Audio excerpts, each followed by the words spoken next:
New Hampshire as an elementary school teacher, a general special education teacher, a reading and writing specialist, and an emotional behavioral specialist. I also served, I ran my own business. I ended up doing it pro bono as a special education advocate for parents who were not feeling their children's needs were not being met. And this is what was the catalyst to this bill, is my experiences. So what I did was everyone should have a packet I put one on everyone's desk. And I thought, rather than giving a speech, I'm just going to speak from the heart and try and get you to understand my mindset and why I brought this forward. And if you look at the first part in Roman numeral 1, you will see that the words I added are much more descriptive of the definition of what literacy is. And if we understand literacy, components includes reading, writing, math, listening skills, and everything that has to do with communication. One of the challenges that I found was when we talk about phonics, a lot of people just think about decoding and learning to read. But phonics has two components. It also includes encoding, which means spelling.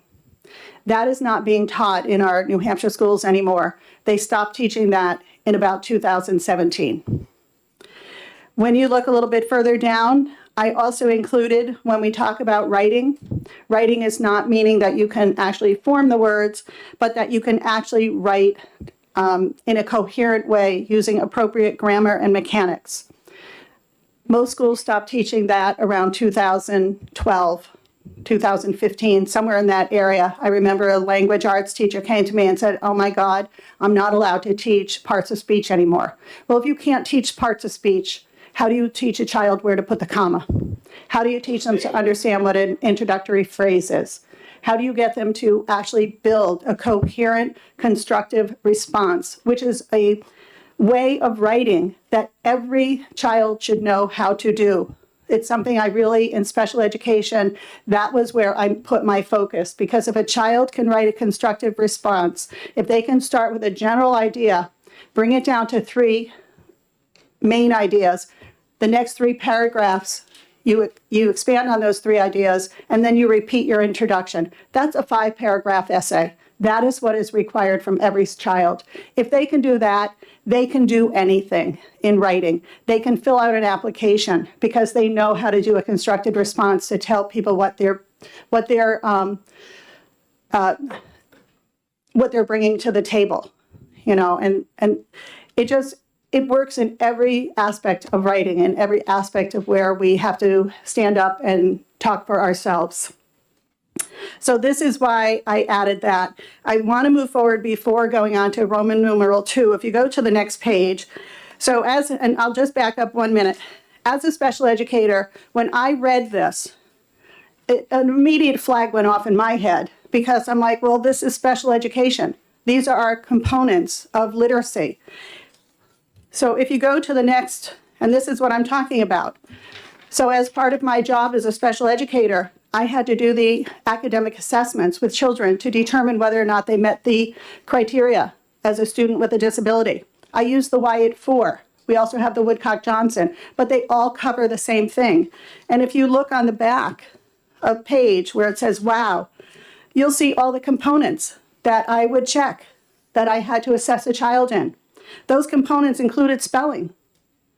They include essay composition. Your 5-paragraph essay, it's required. They expect you to see it in a constructed response format.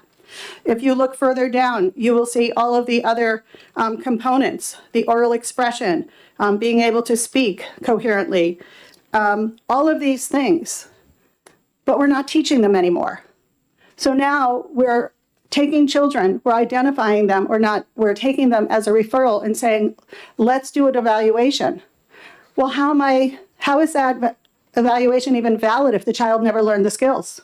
So now I'm going to refer children because they never learned. They were never even given the opportunity to learn a skill, as opposed to they can't learn it. And so that's a big problem. And I saw that all along the way. The next piece that I brought you, I'm not sure if anyone has ever seen, but a specific learning disability. This is the deliberation form. I took off the district's name there, but all the districts use the same. This is a statewide form. So if you look through it and you go to the second page of it, you will see, does the child achieve adequately for his age or meet the state approved grade level standards? And look what's there, all of those same things. That's the WIAT. There's all those components. That's where I put, does the child know how to spell? Does the child know how to write? These are all the components. If they can't do that, they may well be eligible as or qualify as a special education student. Then we'll determine if they need specialized instruction. The other page that I wanted you to see, and this is even more concerning to me, is then you go over to the next page where it starts, is there a visual or a hearing? Well, we always rule that out first. But then you have to say if it's an intellectual disability. So if the child has under a 70 IQ, then we're looking at a developmentally disabled, and so they don't qualify under a specific learning disability. But here, I worked with children with emotional disturbance. And I'm going to tell you that in many cases, children that are just demonstrating behaviors in the classroom are demonstrating those behaviors because they can't read, not because they are emotionally disabled. Instead, it is because they are frustrated. This is a component of dyslexia. The frustration, the anxiety. Imagine sitting in a classroom for 6 hours a day while your teacher and everyone else spoke in Latin or some other foreign language, that you can understand it when they tell you it, but you can't read it. You can't write it. So you act out because you don't want your other classmates to see that you don't know how to do these skills. So then you go down a little bit further, and it's going to ask if there was any, sorry, it's on the next page, I believe, but it's going to say, does it have any medical findings? Well, here's where your children with other health impairment, that's where they're going to fall. So if you have these same children that you're saying, well, they're ADHD. Well, here's another component of dyslexia. It presents as ADHD. Again, the child becomes antsy, they become anxious, they become frustrated, they start acting out, they can't sit still. Well, of course, because they can't read. And so I've seen more children identified as emotional disabled or as an other health impairment when in fact they were not. They could not read, but they were being misidentified. So on my next page, I gave the latest. It said 2022 is how our students in New Hampshire that have disabilities, how that spreads out in each of the areas. And you can see that SLD, specific learning disability, has 10,000 students as of 2022. So that's 1/3 of the total of 30,000.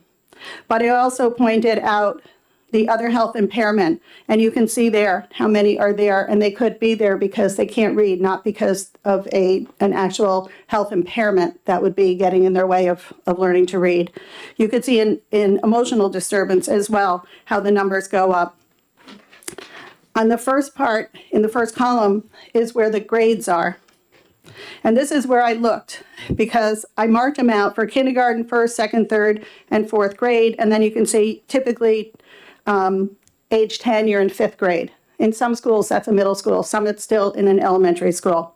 But if you look at the numbers, look how they pop to 1,200 in specific learning disabilities, that they're being identified in 5th grade. They're being even more identified in 6th grade. This is middle school. What have these children been doing for the last 5 or 6 years? They have not been accessing the curriculum. They have been falling further and further behind. This is extremely concerning to me, which is why I came to the conclusion and I started telling people there seems to be a rule of thumb. And I'm going to be honest, it's not that there seems to be. There is an unwritten rule of thumb that until the child is 2 years behind, we will not evaluate, because we're waiting for some other intervention to see if it will work. I can tell you that with all certainty because for 8 years I sat in IEP meetings with children who are being tested, and we would know, unless they're 2 years behind, we're not moving forward. We have to first try all other interventions. That was 8 years as a teacher. I also sat in IEP meetings 4 years as a school coordinator. And I knew we do not identify, we do not move ahead until those children are 2 years behind. Then we'll evaluate. It's not written anywhere. I'm telling you that as an insider as to what I have observed. When I move on, so when I refer to the 2 years, this is where it's coming from. I'm putting the data together. These are all the things I'm trying to give you my thought process over these last several years. Now this kind of is going to now start going into Roman numeral 2. And that's where I started talking about the general education tier 2 intervention, the referrals, that if they're not meeting grade expectations, that they need to be referred for intervention immediately, or at least when they're demonstrating 6 months below that's half a year already. Teachers know when the child is not staying up with the rest of the classroom. I use the term in here on Roman numeral 2, students who do not make meaningful gains. Meaningful gains comes directly out of the special education law, and I specifically use that term because we're not looking for progress. And what I'm seeing now is the general education is starting to try and take pages from the special education. That's why we do curriculum-based assessment. If you look at how we assess special education students, now the general education is being done the same way. Well, the same should hold true with what we're expecting in intervention. Meaningful gains means the gap has to be getting smaller. It can't just mean progress. It can't just mean they did 6 last time and they did 7 this time. It means, yes, they did 6 this time, but their class has moved ahead further.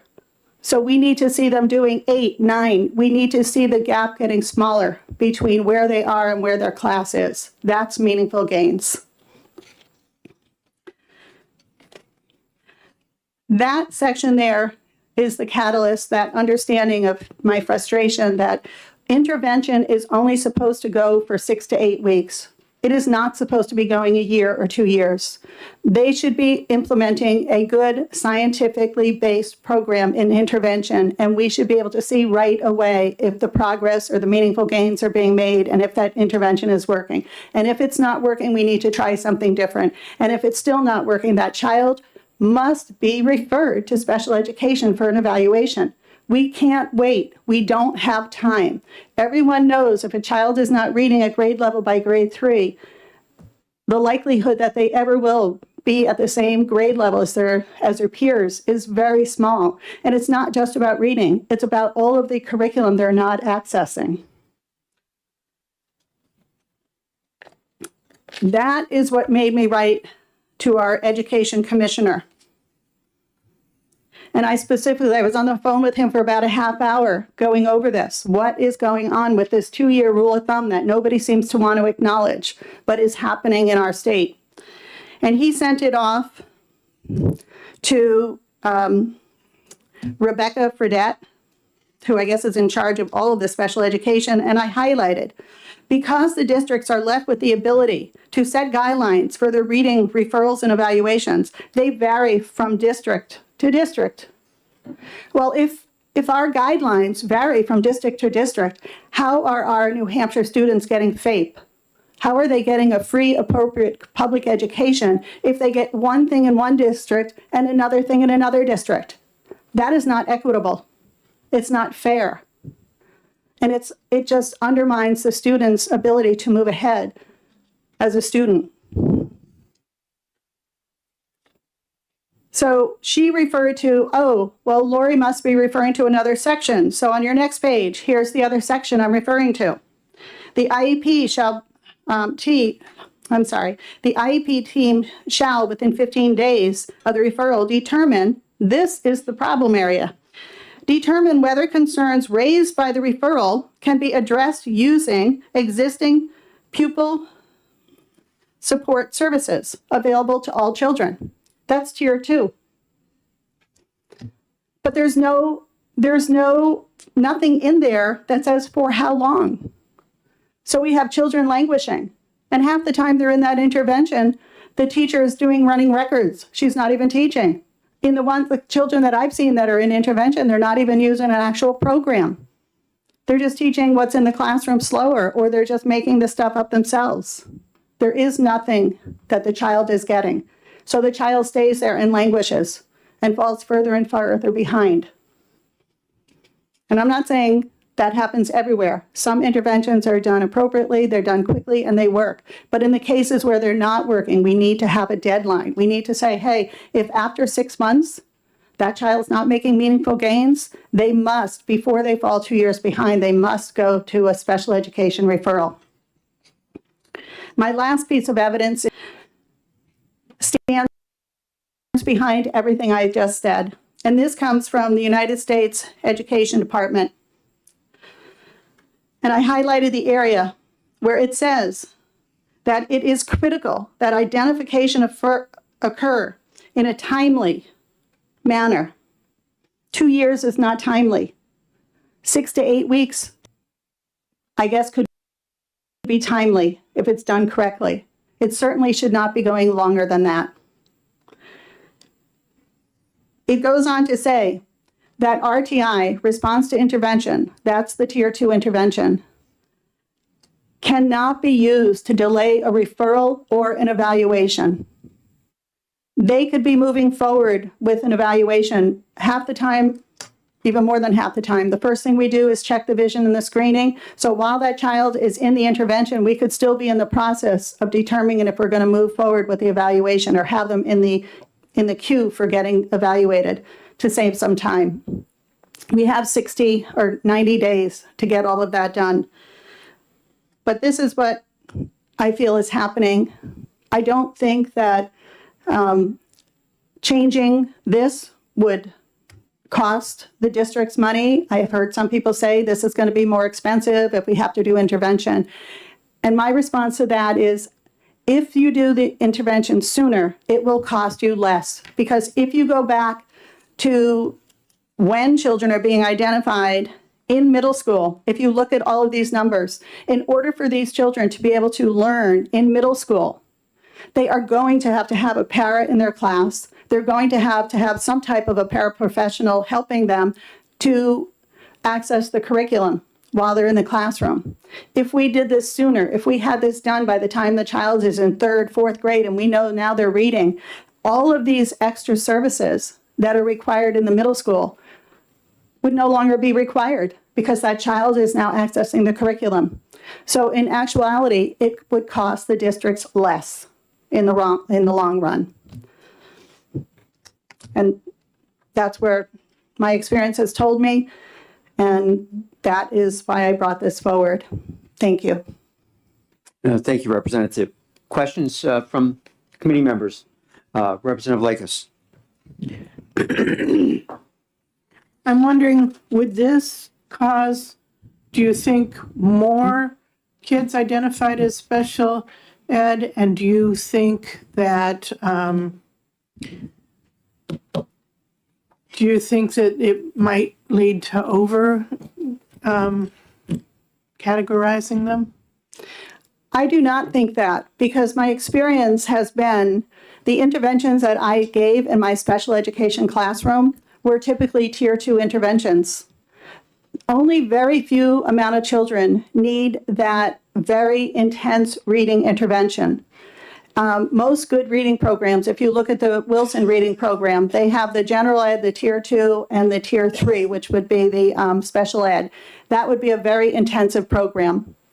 But these other tier 2 ones, they can be implemented right in the classroom. To be honest with you, they could be implemented with the whole class.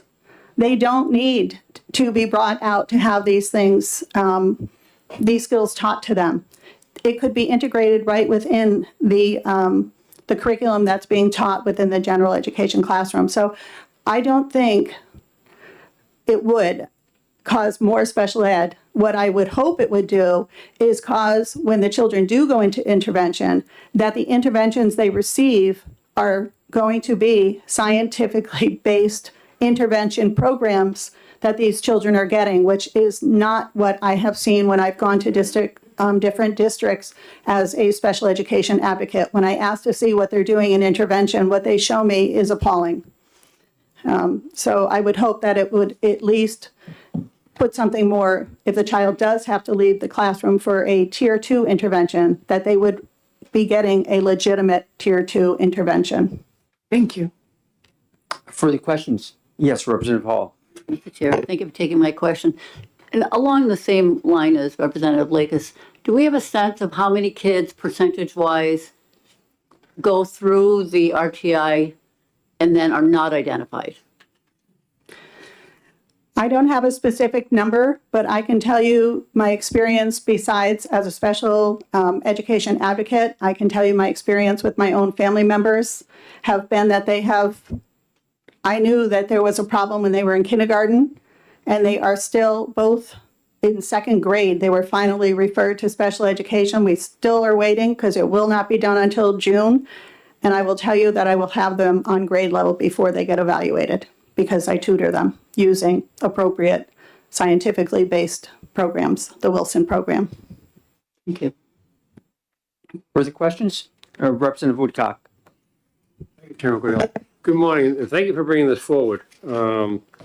I appreciate the depth of material, sincerely, having been sitting where you are talking about this issue.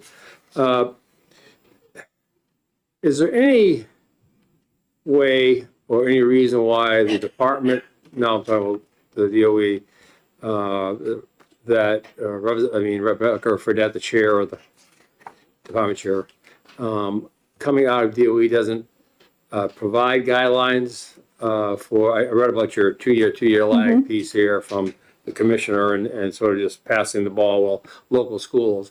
But it seemed to me that, I agree with you, first off, okay. But it seemed to me that if we wanted to get all schools on board within the state without a RSA, just for practical purpose, the way it should be, that there would be things coming out of the commissioner's office. Have you had any discussion with them? Have there been any, I've never seen any technical advisories on this or early interventions in terms of recommendations. Perhaps doctor has over there seen that, but do you know of any of this come out or why they haven't come out? I can tell you that when I talked to the commissioner, when I spoke with him, he was not aware that this was happening. And as you can see by the response, it's still just up to local control. I think the commissioner and the department is just going by, this is what the federal law is. But just because it's a federal law doesn't mean that we as a state can't tighten it up. And I think in my mind, the only way to do it is going to be by creating an RSA and making sure that every district is doing the same from district to district, especially given how transient our society is today. Representative Cordelli, may have a follow-up? Thank you. Yes. Thank you. Just to follow up on that, I'm looking at the data documentation. I understand the federal is 2 decades ago, but your response from the commissioner and from Rebecca Fredette is 2 years ago, basically, almost. Now, have you seen any movement from the commissioner or from the Department of Special Education to address this issue in 2 years? I have not. I originally talked to him last year. This bill was going to come forward last year, and I pulled it because of another similar bill that was coming. Sure. And so I pulled it and moving forward. As far as the 2011 bill or the letter, Yeah, that is still in effect. Right. And I double checked because where I found that referenced, and to be totally transparent, this did not come because I was educated to be a teacher in New Hampshire or because I was told this by a district. I found it in the Connecticut because my sister is also a teacher down there. And in their policy handbook, it's actually noted right in their handbook, and it is still today noted. So nothing in that, this changes, this is still valid. That IDA prescription hasn't changed, but Right. I was thinking that you made the commissioner and the Department of Special aware that we thought maybe they might have done something in 2 years. Thank you, Reverend Corneli. If I could just, I did the 2 years ago, but I have not seen any changes That's since. not a surprise. Thank you. Yes. Are there any further questions from the committee? Yes, Representative. Go ahead, Paul. Go ahead. I'm new. Go ahead, Paul. Thank you. Thank you, Mr. Chairman. Given the two broad sections here that you have sought to either amend or to add new material with respect particularly to Roman numeral 2. And the length of your testimony, let me just say for the record, since I'm new to this committee, how I miss the rules of the United States House of Representatives, where representatives are given an allotted time to ask a series of questions, because the breadth of the material that you have spoken to today prompts about 700 questions before you stopped. Otherwise, it would have been 800 or 900. So I need to limit myself to one question, and I will do so by asking you, and this is tough because I just got one and maybe a follow-up. Let me ask you, with the backdrop to my question being that my grandson, who's 8 years old, comes to visit us. He's a very bright child, and we're trying to read with this child, and this child has no idea how to sound out a word he has never seen before, and therefore he hates reading, right? And the testimony that was given to me by our local school superintendent to the effect that the school has applied for a federal grant to teach teachers how to teach phonics so that they can teach high school students remedial reading before they graduate. How about that? Let me ask you this question. What percentage of the students that you are seeing with reading difficulties would you say are having difficulties because of the manner and the method in which they are being taught? 100%. So that would be my answer. I spoke to, interestingly enough, it was another teacher from Nashua, and she was very excited to hear about my bill, because what it came down to is in 2014 is when Fontes and Pinnell was shoved down our throats. That's the only way I can put it. Excuse me for being rude. It was literally shoved down our throats as teachers. And we rebelled, and we said this will not work for half of our students, but it didn't matter. The decision was made, the curriculum was purchased, and we had to go with it. Luckily, I'm special ed, so I could do my own thing, but the general education teachers were forced to now teach by memory. No more phonics, no more grammar, no more spelling, no more decoding. That was the downfall in 2014. The science of reading has been around for decades. I was going to bring another piece of evidence. In 2010, I actually put together a 3 pamphlet pamphlet that I did in 2010 about the 5 components of a good reading curriculum. We were required to do that as part of my graduate work. And it was all the phonics, phonemics awareness, fluency, comprehension. That's nothing new. They call it the science of reading like it's something new. It's not new. It has always been here. It's how most children learn to read, or I'll say at least 50% of them learn to read. Now, the difference is children who can learn by the Fontes and Pinnell method of memorization, they will only benefit even more by learning the phonics and learning to see the patterns and why words are written the way they're written or spelled the way they're spelled. But for children who need that explicit instruction, who need to be told, who need to be shown and taught the patterns, they're never going to learn through the memorization. And that's the crime here, is that we went to a method that does not work for all of our students. All students can learn through phonics, but only half can learn through memorization. And the worst thing is, the Fontes and Pinnell program tried to use some of the strategies that we would use as a special educator to try and help children. While you're learning your phonics, well, let's look at how the sentence, how does it fall? Let's see if we can find some clues. But it wasn't supposed to be the way you taught reading. That was just one little component of trying to help students use other methods. The concern I have is that the majority of children with dyslexia are average to above average IQ. So that means they are excellent at finding compensating skills. They're excellent at flying under the radar. That's why so many of them are identified in middle school. It is the worst thing to sit in a IEP meeting with parents of a child in 7th or 8th grade and tell them your child has a reading disability. And they're like, what? Now?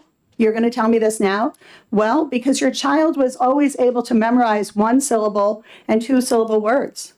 But we're now more sophisticated in the middle school and going into high school. We have multisyllabic words, 3 and 4 syllables, and your child does not know how to attack those words. They can't sound them out. Do you have a Quick follow-up? follow-up? Yes, Quick follow-up. Thank you, Mr. Chair.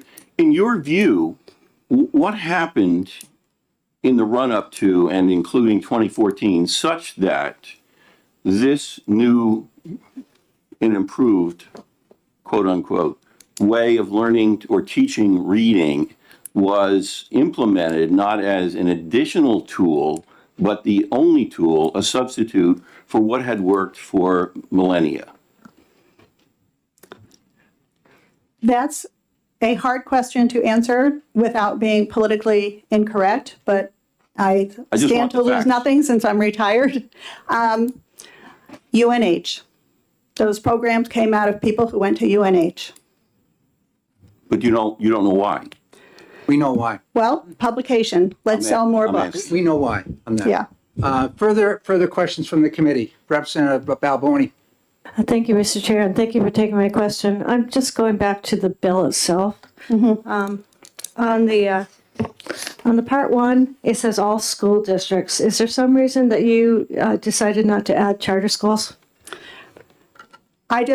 We certainly could amend it to say that, but all the school districts, I guess charter schools are public schools within a district, so it would be covered as far as I can tell, as far as I know. But that was not my wording. That was original wording of the way the bill stands today. Further questions? Yes. Again, just going back to the bill, so there's really two segments that you're adding. One provides a very specific definition of what types of literacy and how it should be taught. I also noticed in the second part is about the interventions themselves.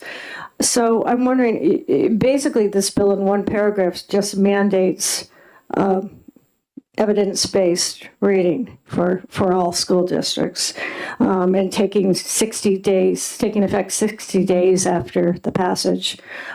There's no, if I look at the financial note, I mean, I'm just thinking ahead. In order to go about, you're a teacher, you know, anytime you change a particular type of program, there's a lot of professional development around that needs to be done, a lot of support, and yet it can cost districts an awful lot of money to implement the program. So I just would like to have you speak to that. Thank you. The Roman numeral 1 basically is a definition of what New Hampshire would consider as a literacy program, the components of a literacy program. Any good reading program would have all of these components, and a math program would have these components in them. As far as the professional development, I can tell you that we had 1 day of professional development on Fontes and Pinnell, and then we were sent off to go teach it. As teachers, we change our curriculum all the time, and we read the teacher's manual, and we follow it. It's a scripted program, or that was. So that would be, I'm not sure if I covered both your questions. Further questions? The final one is just the materials cost. Again, most districts are now moving away from the Fontes and Pinnell program, and they're buying programs or purchasing programs that have more of this phonics in it. We just want to make sure, I would like to make sure that the programs that they're purchasing, that they remember that phonics is both encoding and decoding, and writing includes grammar and mechanics. Again, that's not something that you even need much to. If you're teaching reading, all you do is teach children to also spell the words. There's not a lot of components to add to this. Other questions from the committee? Yes, Representative Hall, then Representative Woodcock. Thank you, Mr. Speaker, and thank you for taking my question. Did I understand you earlier on that you said schools do not teach 5-paragraph writing and do not teach spelling now? And if that's the case, if you believe that's the case, did you check with all school districts? Because I think I know my school district teaches both of those. I was told by someone in the New Hampshire Department of Education that in 2017, most of the districts stopped teaching spelling. I can tell you that when I look at what my grandchildren bring home, and they're in kindergarten to fourth grade, I am not seeing any spelling lists coming home. And we do not work on spelling. We work on sight words. So you got that from the DOE then? Yes, I did. Okay, And the grammar mechanics, if you look back into the Fontes and Pinnell, it kind of, or in the Lucy Calkins literacy, which is another one that's used for the writing, it's really all about getting children to write, just write, just write, just write, but no one's checking to make sure that they're writing coherently. And so, no, I do not see that specifically being taught. Representative Woodcock. Thank you. Just to follow up. Anecdotally, in your experience, have you seen any connection between either the addition of or the lack of early parent reading with children as regards their reading skill development? Reading is very interesting because there's many components to it. There's visual, spatial components, children reversing letters. Reading as a parent reading to a child, I can say I read to my children every single night. Did that help them learn to read? No, not necessarily, because that was all listening comprehension. So they have great listening comprehension, but whether or not they could read it those are two totally different types of skills. And honestly, sometimes the whole idea of reading by 6 is kind of a misnomer because the brain has to make some physiological changes before a child can even read. Sometimes they are still reversing, putting their letters up and down, backwards, different things they have difficulty with. But that's still within the normal range. If they're doing that at 8 years old, it's still normal, in a normal range. So it's just something that you just continue to work with, and eventually you hope that's going to work its way out. And if it doesn't, then there may be a visual spatial disability going on there. Are there any other questions from the committee at this time? Representative Damon. Thank you, Mr. Excuse me. Thank you, Mr. Chair. Thank you for taking my question. So we have a written testimony in front of us from a gentleman named Tom Newkirk, who identifies himself as a professor emeritus at UNH, and I won't go into details. We're going to have an individual by that name testifying here. Great. I would like to hear Representative Ball's response to one of his remarks, if I may. So he speaks to the bill requesting evidence-based practices through grade 5, and then highlights two parts that he does not consider to be evidence-based. So I'm just interested in your perspective or response, both on phonics. He supports phonics in K1. I think what we have to do is stop saying what he is here. He will speak for he. Okay. So could you just ask a question, a So direct could question. you speak to what degree of evidence-based information is there for phonics in grades 3 through 5? So this would go all the way back to Orton Gillingham. He's the grandfather of all phonics programs. Every phonics program you will look at will be based in Orton Gillingham. Barbara Wilson was a student of Orton Gillingham. She created another program. And to say it's not evidence-based would be kind of crazy because we're going all the way back decades and decades. I mean, I'd have to go back and remember exactly when Orton Gillingham was when he did that, but it was, I get them mixed up with Maria Montessori. But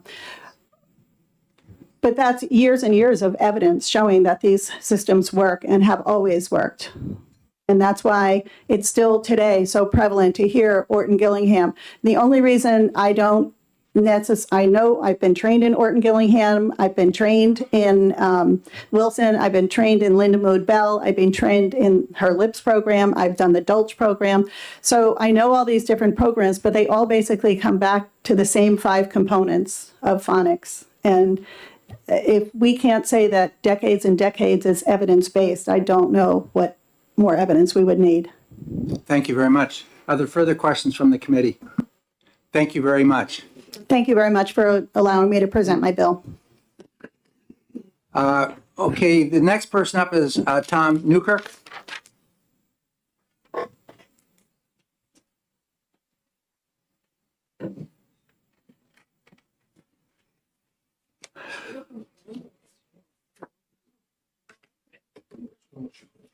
Thank you, Chairman Ladd. Thanks for this opportunity to speak. But I've limited my marks. Is your mic on? Push the button. There you go. I always have the trouble at school board meetings. I'm not used to this system, so I appreciate this opportunity to talk on HB 1015, and I've limited my remarks to about 3 minutes because I thought that was kind of the rule. My name is Tom Newkirk. I'm a professor emeritus from the University of New Hampshire. I've also worked as an editor of books for teachers that translate reading comprehension research into classroom practice. I have served for 11 years on the Oyster River Cooperative School Board, though I speak here only for myself.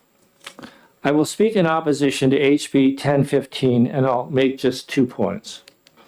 The bill mandates approaches that are not, I believe the bill mandates approaches that are not themselves evidence-based, and this has been brought up previously. And I'll point to 2. The bill requires explicit systematic instruction in phonemic awareness and phonics through grade 5. And I think this is highly problematic because if you look at the National Study Research Panel on Research Study that came out in around 2000, which is generally considered the most comprehensive and authoritative review of research, the evidence for phonics instruction in the primary grades is strong, as I think has been pointed out. The evidence beyond grade 2 is not strong. That's not an evidence-based practice according to the national study. Will there be students who might need that in remedial situations? Absolutely, but that's not evidence-based. The other point that's not evidence-based is the instruction in formal grammar for writing. And of course, this depends on what you mean by grammar, and that's part of the problem with this bill is that a lot of these terms are very nebulous. And what does it mean to teach grammar? Does it mean nouns and verbs? Does it mean to teach the formal construction of the sentence?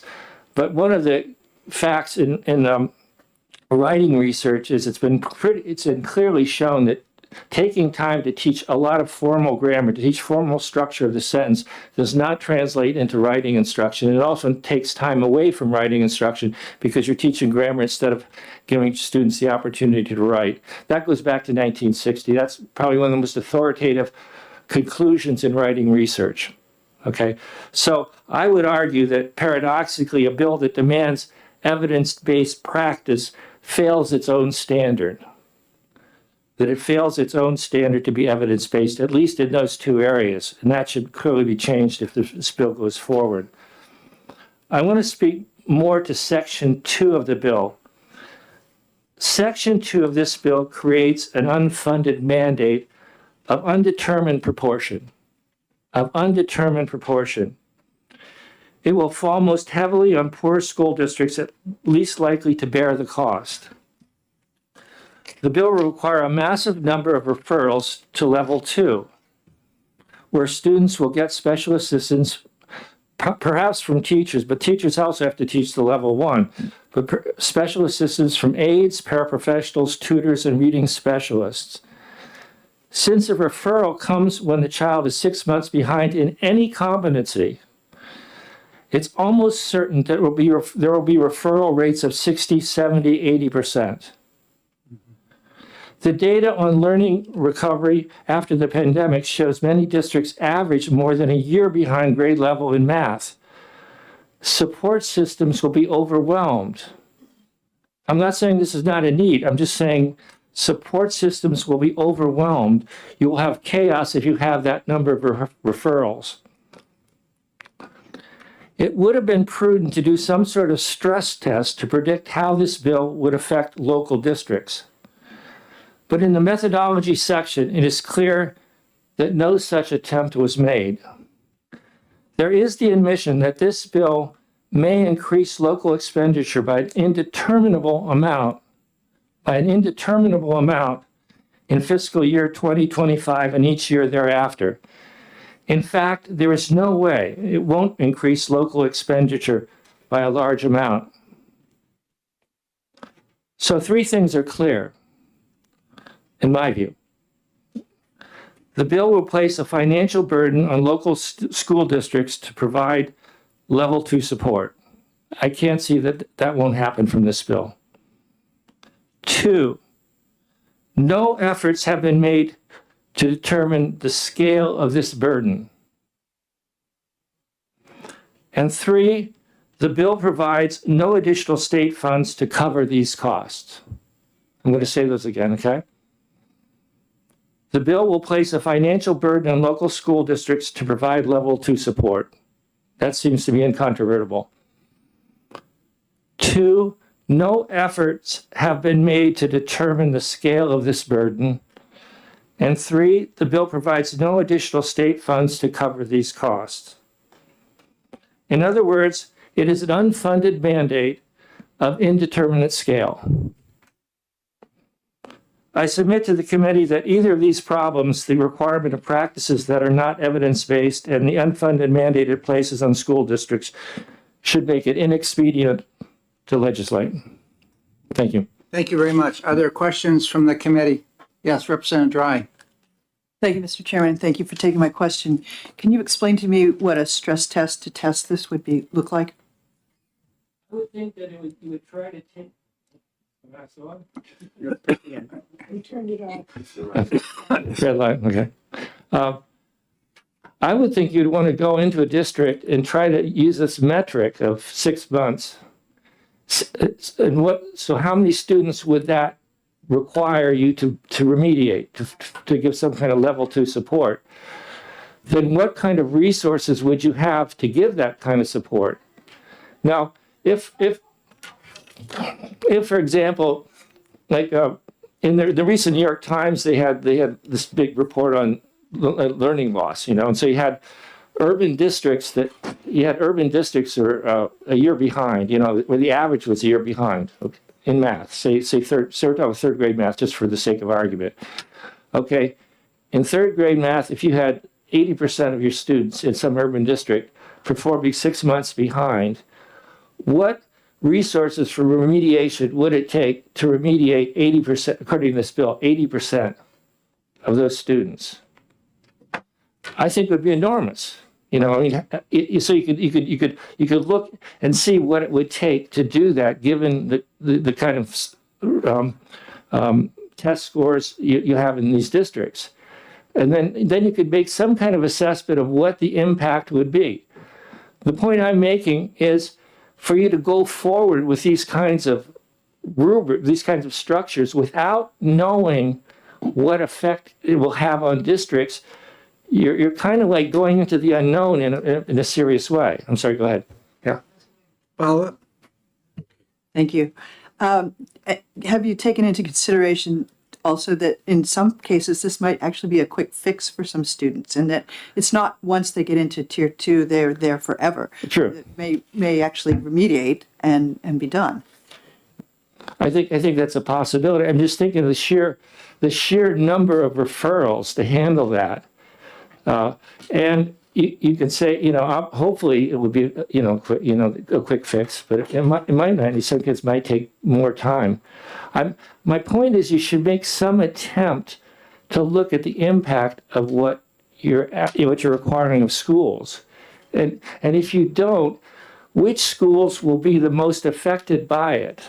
Okay, it will be the poorer schools, right? Because they will be the ones that have the most students that are performing. So you can say that there's going to be, you can maybe have like 6th grade remedial teachers coming down. I appreciate the point that was made previously, but it seems to be inevitable, and maybe I'm wrong on this, but it seems to be inevitable that this will put the greatest burden on the poorest schools who are least able to support that level of remediation. And secondly, there's no support to bring in, if my argument's right, that you would need more personnel to do this, there's no money to do that. So this is like an unfunded mandate that will fall disproportionately on the schools least able to handle it. That's what I would say. Yeah. Representative Lekes? I'm wondering what your suggestion is then. Are we to just leave these kids a year behind and then 2 years behind and then 3 years behind? Because we don't want to stress the school? My suggestion would be that I would totally agree with the speaker before me. I'm sorry, I should know your name. Lori Ball. What Lori says, that I think that the most important thing is to get early intervention. I think her argument that when you leave kids in the system for a long time, that's, they become like what one of my graduate students called lifers. They become lifers. They never get out. So I think what's needed is support in, maybe in conjunction with some requirements for remediation, support particularly for lower income schools, so they have tutorial help so that they can provide this kind of assistance. That's what I mean. So I think to just mandate this stuff without any kind of support for poorer schools is just kind of it's kind of magical thinking. It's kind of like, just do this, and we're not going to give you any money to do it, and it's going to work. So I would say that there needs to be some effort to do that. And I think too that part of the problem, as I see it in lower performing schools, is you have such turnover of teachers, and so it's like tied into bigger financial issues in terms of teacher salary and churn, the kind of churn that goes on in some lower income schools. So I think there's a lot of things that I would do, but I think one thing I would do is to get tutorial help. One of the things that a school like Oyster River, which is, we have tremendous advantages, we've just hired 15 tutors coming out of the pandemic. And that's really helped us mediate learning loss. And I think something like that needs to go on in other school districts, but I think they don't have the resources to do that. I don't think you can wish this thing to happen without any kind of support beyond just requirement for these deadlines. Representative Terry, I go ahead, and then I want to ask a question after you. Okay. Yeah, I'll go first. Back in 1970, I was a fourth grade teacher after I came back from Vietnam. Okay. And when I went and got my credentials to be an elementary teacher, it was above and beyond the bachelor's degree I presently possess. But when I was trained to be able to provide this type of remediation in my classroom. We usually had 3 or 4 different reading levels, which we were teaching within the classroom. With today, the average pupil-teacher ratio in an elementary school is down around 14-1, 12 to 14-1. Why is not the elementary classroom teacher able to address these issues with the skills they supposedly learn at the university level? I still think, I think that they should be, and I think certainly the teachers I've seen are able to address a lot of those, but I think that there are situations where they're going to need other help, or they're going to have to spend more of their time with the teaching at the tier 1.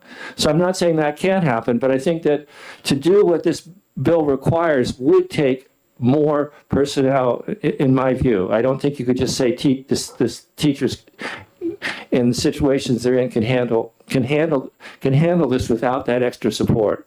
So I'm not disagreeing with you. I'm just saying that would not be adequate to handle this requirement. I'll just follow it up. Then somebody's got to answer the question for me, excuse me, that with a ratio of 12 to 1, 14 to 1, now we're saying we need to have a ratio of 1 to 6 or 1 to 7. And I don't know how we can sustain that in public education.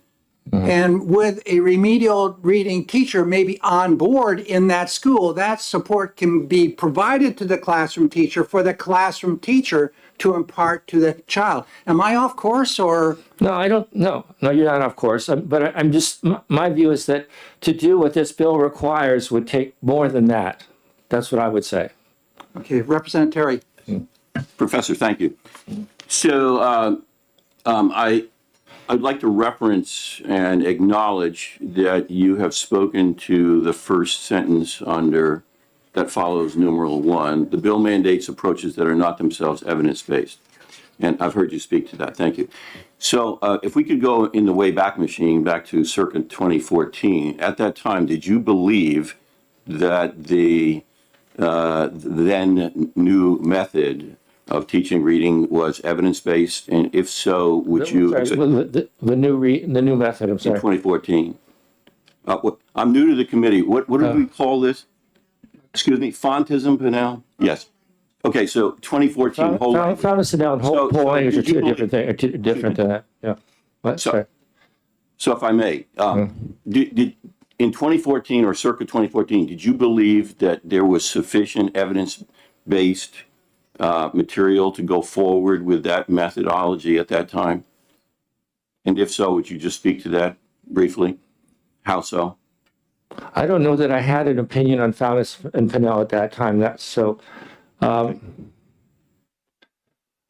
I think that it's always been the case that students need to know sound symbol correspondence. I don't think that that's ever been something that's something I didn't believe in.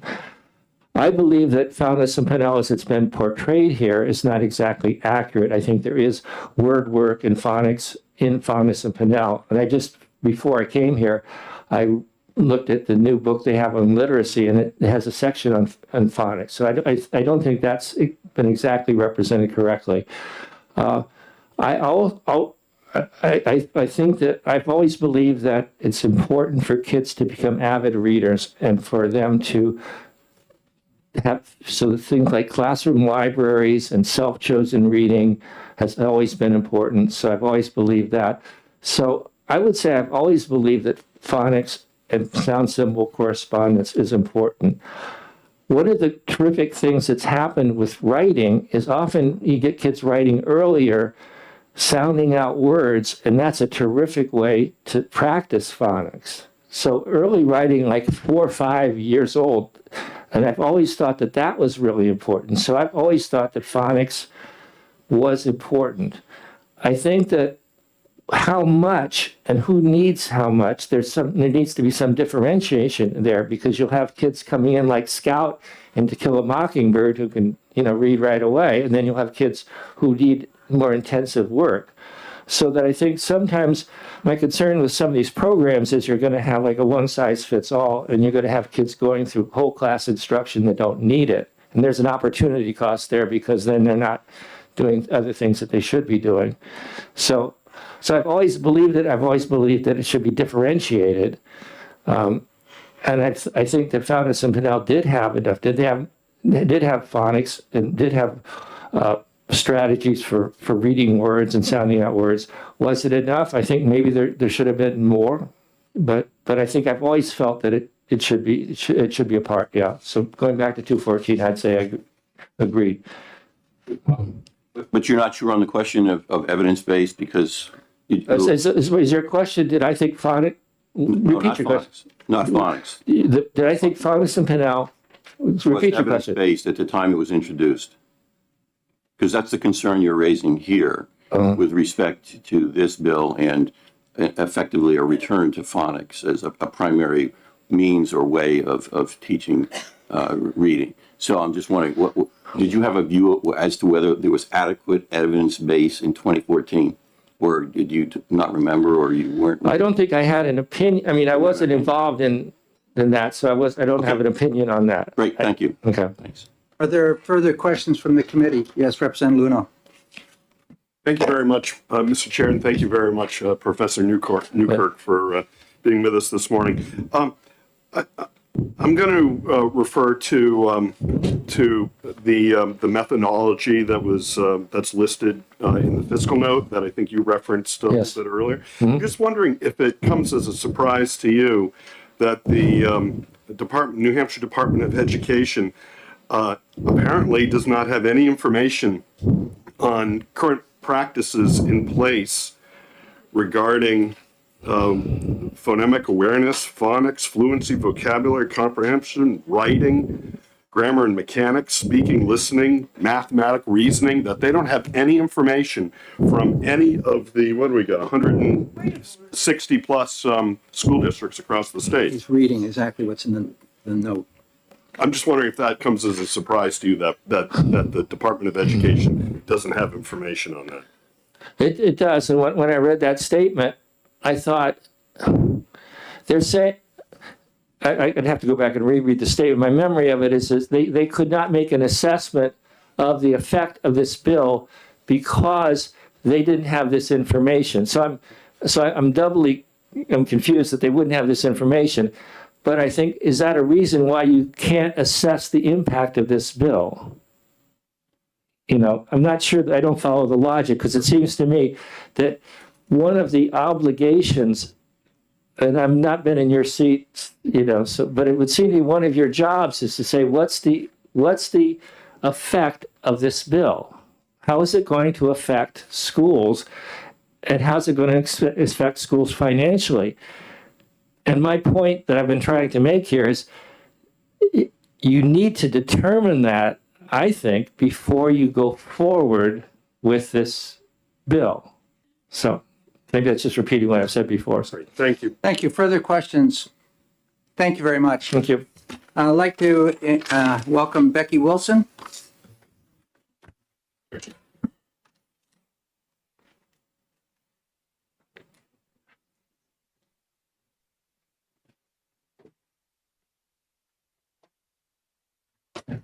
Good morning, members of the House Ed Committee and Chairman Ladd. Thank you for allowing me to speak today.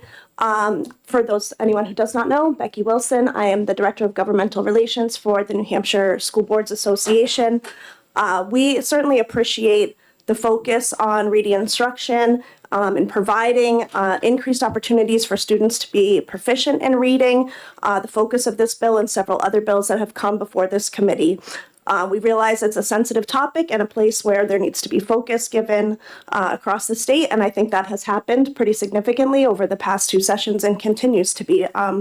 However, as many of you know, NHSBA is opposed to legislation that would take away the ability of local districts to make decisions on curriculum and instruction at the local level that matches their particular community's needs.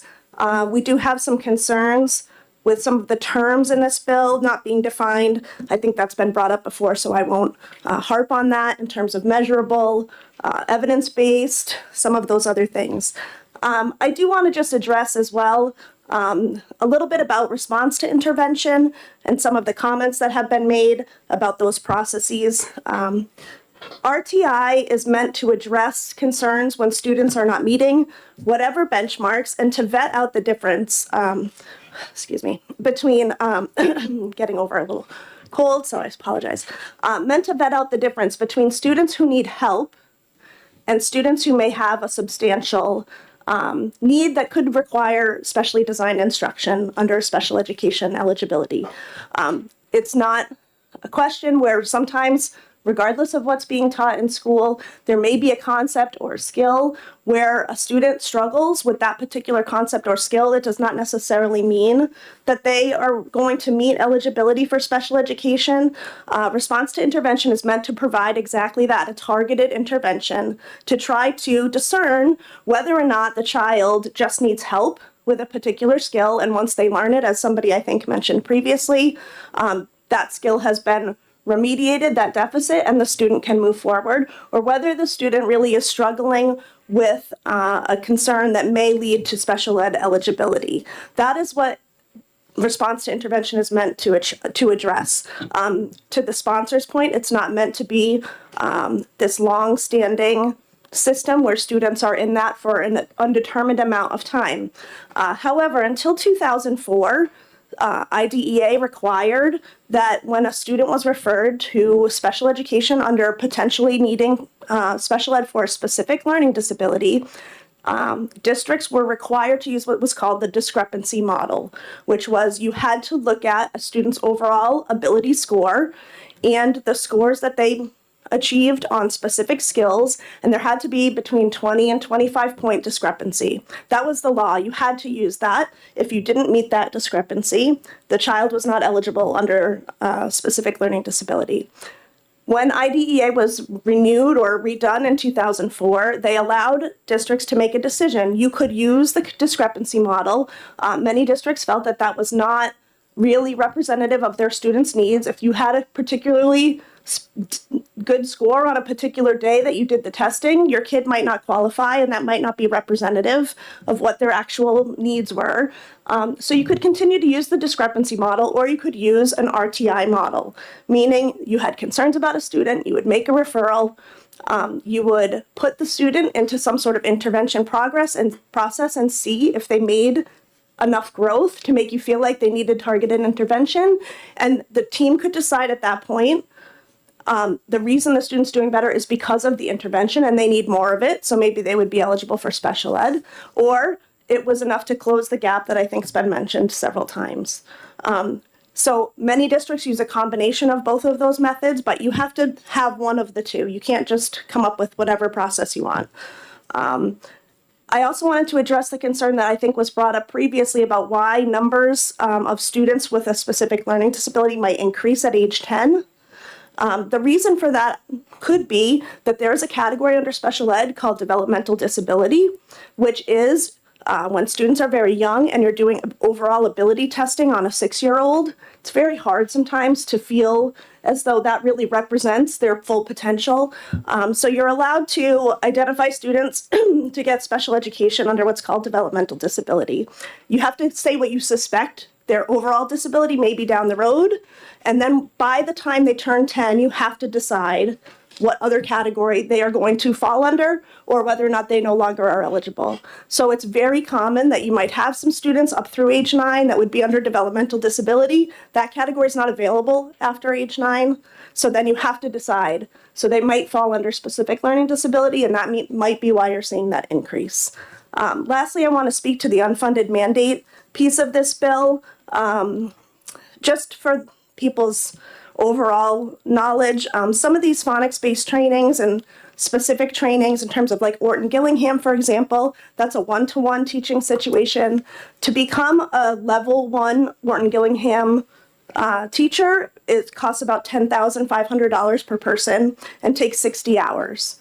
You have to keep that up over time. There's requirements that happen. So if you wanted to train a number of teachers in your district to be Orton Gillingham certified, you could do that, but it's going to cost a pretty significant amount of money. Never mind, you have to get someone to cover that person's duties while the person is at 60 hours of training.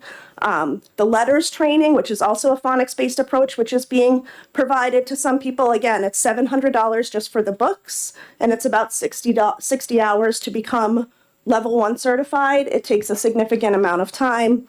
Same with the Wilson program, which is another phonics-based program. So there's certainly lots of pieces of this bill. We understand the concern that students need help. You can't also supersede the special ed process. If someone makes a referral, the team has to address that referral within 15 calendar days. That's it. You have to dispose of the referral. But I want to be mindful of the fact that just because a student is referred does not necessarily mean that the team is going to decide the student needs further evaluation.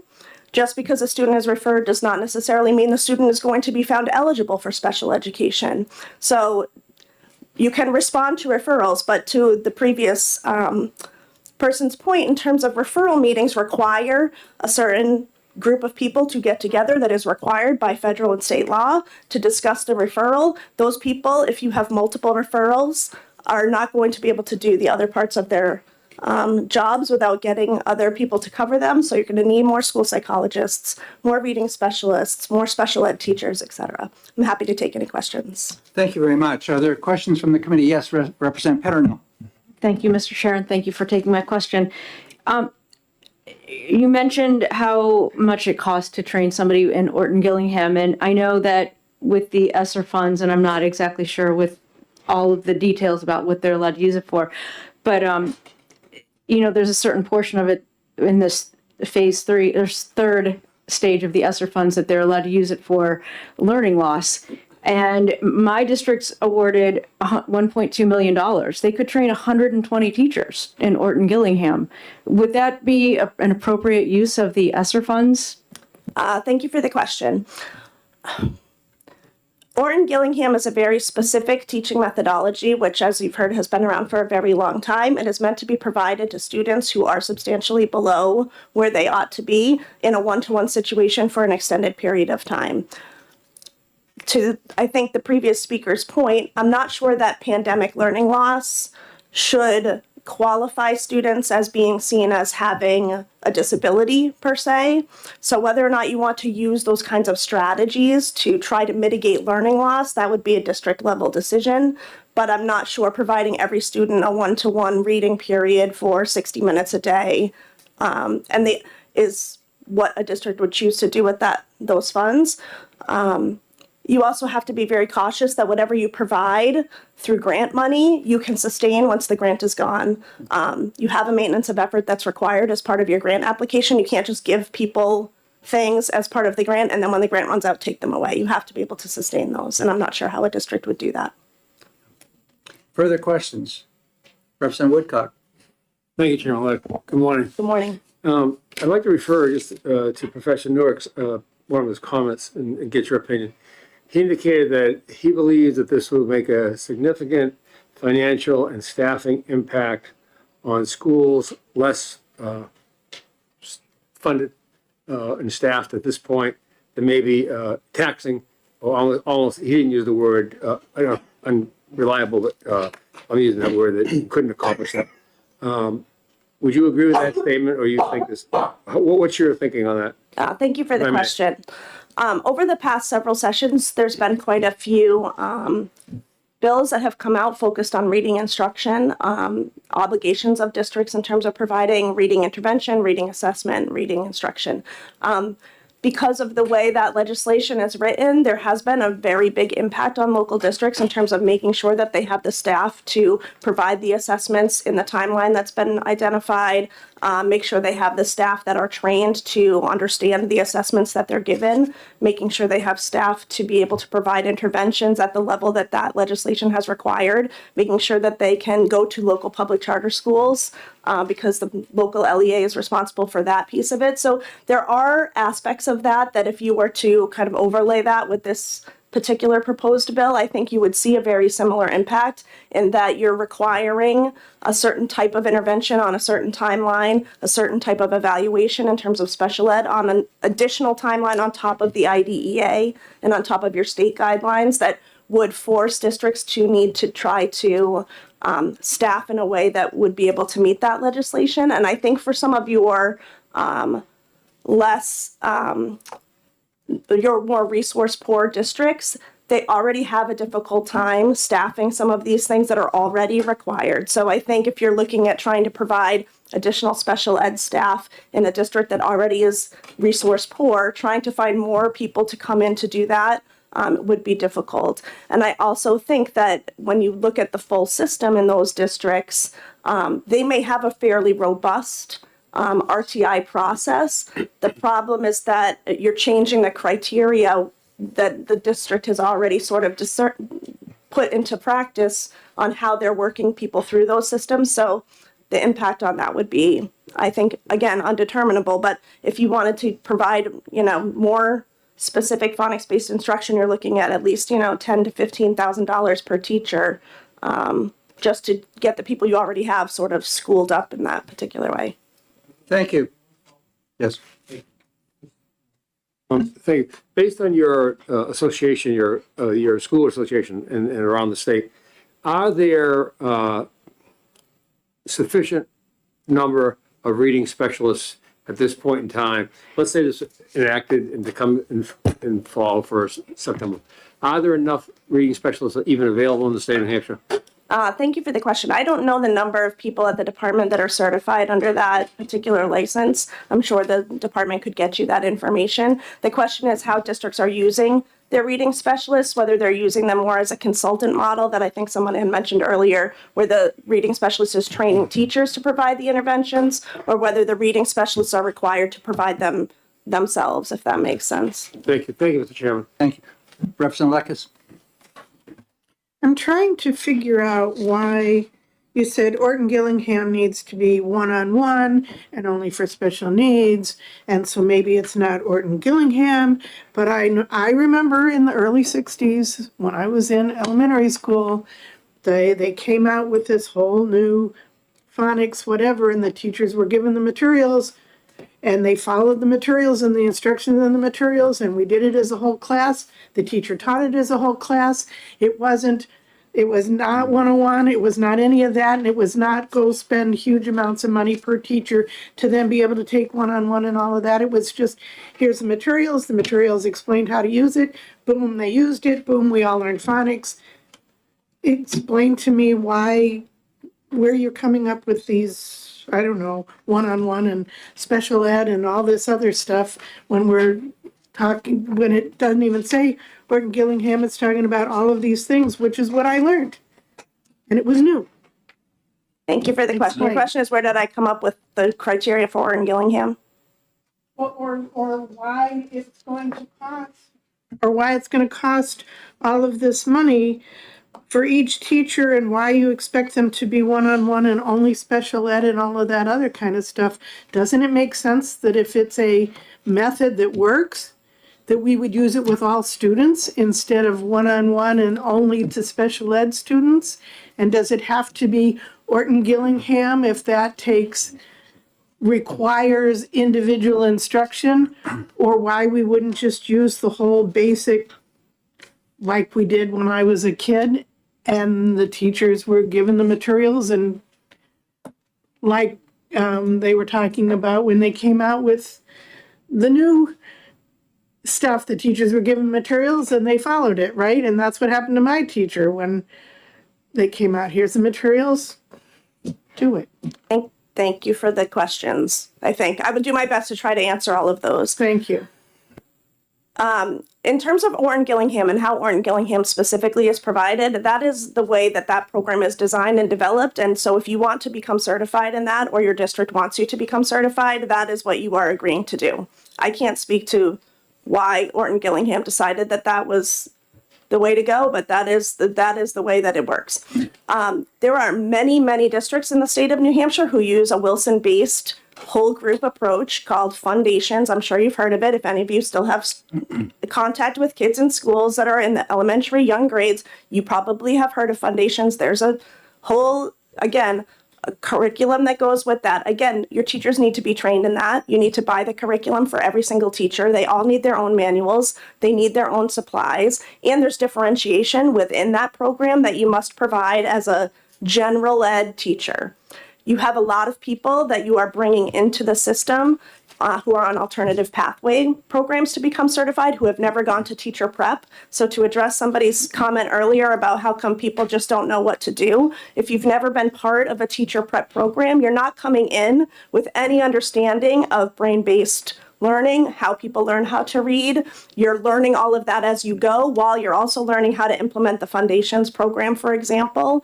And there's a lot of training that goes with implementing Foundations with fidelity. It's very easy to read things out of a manual, but that's not necessarily what general education people will tell you is implementing a program with fidelity.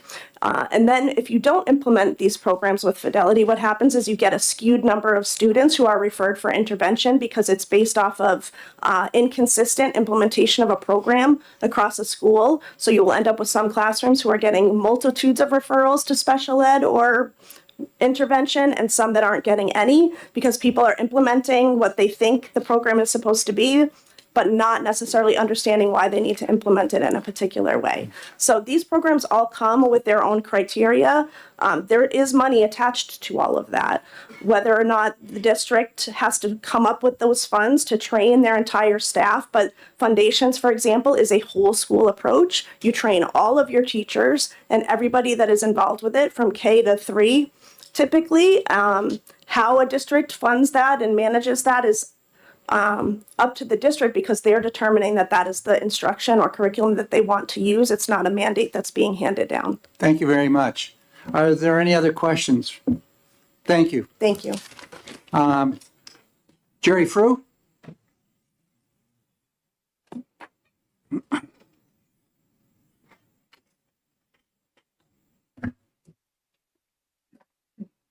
Welcome.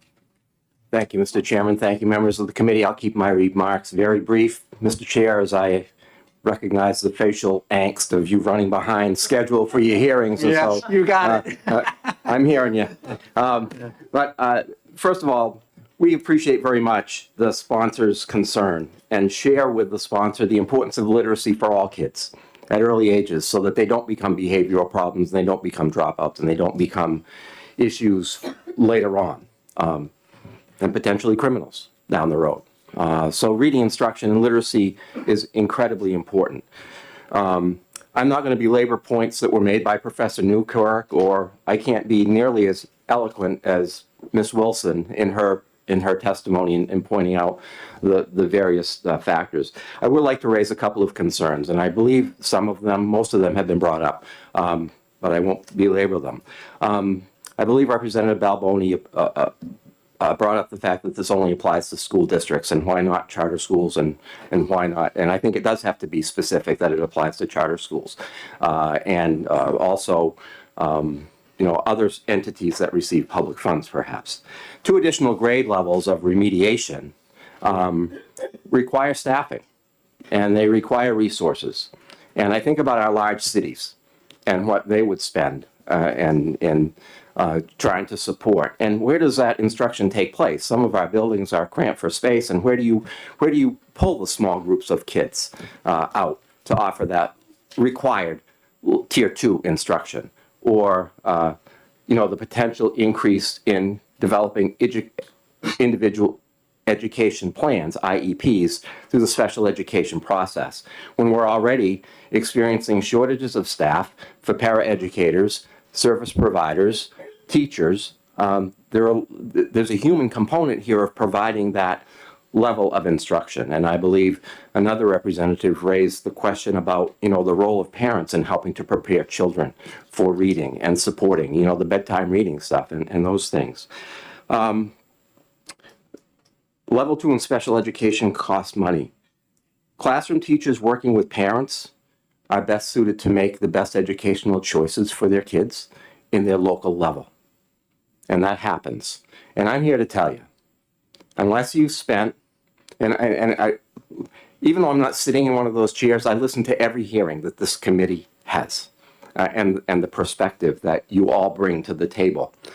Every one of us in this room, everyone here, everyone there, everyone in this building, has a museum of school in their mind, right? What their school experience was. I can remember 6th grade like it was yesterday, because it scared the hell out of me. But that said, we all think we know what schools look like these days. And I'm here to tell you, we don't. We don't. Don't spend an hour in a classroom. Don't spend a day in your local school. Go spend a week, when the committee can ever stop meeting. Go spend a week in your local school in the 2nd, 3rd, or 4th grade classroom and see what happens. Observe the instruction, see the attention that kids get. See the support that they get with paraeducators, if they can find paraeducators. See the support that they get through special education systems currently in place. We don't need another law. We don't need another prescription for education. This is well intended, and absolutely, Wilson reading systems are great. Orton Gillingham is great. Becky talked about the costs involved with those, the time element of professional development, the training required, and it's not one and done. It may be $1 million, and you might be able to spend that ESSER money for the initial training, but what happens when the ESSER money goes away? And it's going to go away soon. So then what happens to maintain that training, to maintain that opportunity for all kids coming down the pike, not just the kids in school right now, not just trying to recover that. And so I think that's important. NHSAA sees this as a forced local taxation by the state. As a superintendent, I'm thinking about developing my budget for the, next Tuesday, many school districts adopt their budgets for next year. Okay, this law takes into effect 60 days after passage. That can't happen, okay? Districts have their budgets in place. Even 2 years out, this law would impact local taxation because it requires staff. It requires intensive training and support for kids, not just 1 or 2 hours a day, all the days of the year in these classrooms. And so with that, I'll stop because I told you I would. Thank you very much. Questions, Representative Damon? Thank you, Mr. Chair. Thank you for being here and taking my question. Independent of the clearly very concerning costs of this proposed legislation, do you see any need for what it proposes to do as contrasted with what is currently happening in schools to teach these competencies? Thank you for the question, Representative Damon. What I do see is the inequity of how it's applied, and all due respect to Professor Newkirk, and the Oyster River experience is probably looking pretty different today than the experience in Newport, where they can't hire paraprofessionals. They can't find the people. And so the concern is, how do the kids in Newport get the same experience as the kids in Durham or Amherst or Bedford? And oh, by the way, they do spelling tests because I have grandchildren in the Bedford schools and they're studying for their spelling tests. So spelling happens. Spelling tests happen. Thank you. Further questions? Thank you very much. And with that, I'm going to close this hearing. And getting ready to move into the next one for today, which is 1654, relative to review of education freedom accounts service providers. 1654.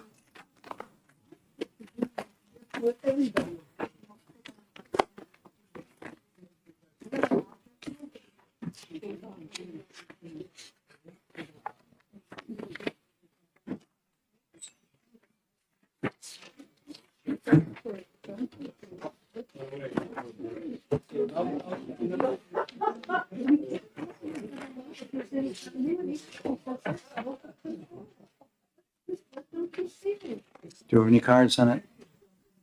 On this one? Pardon me? I owe you 2 cards. Okay.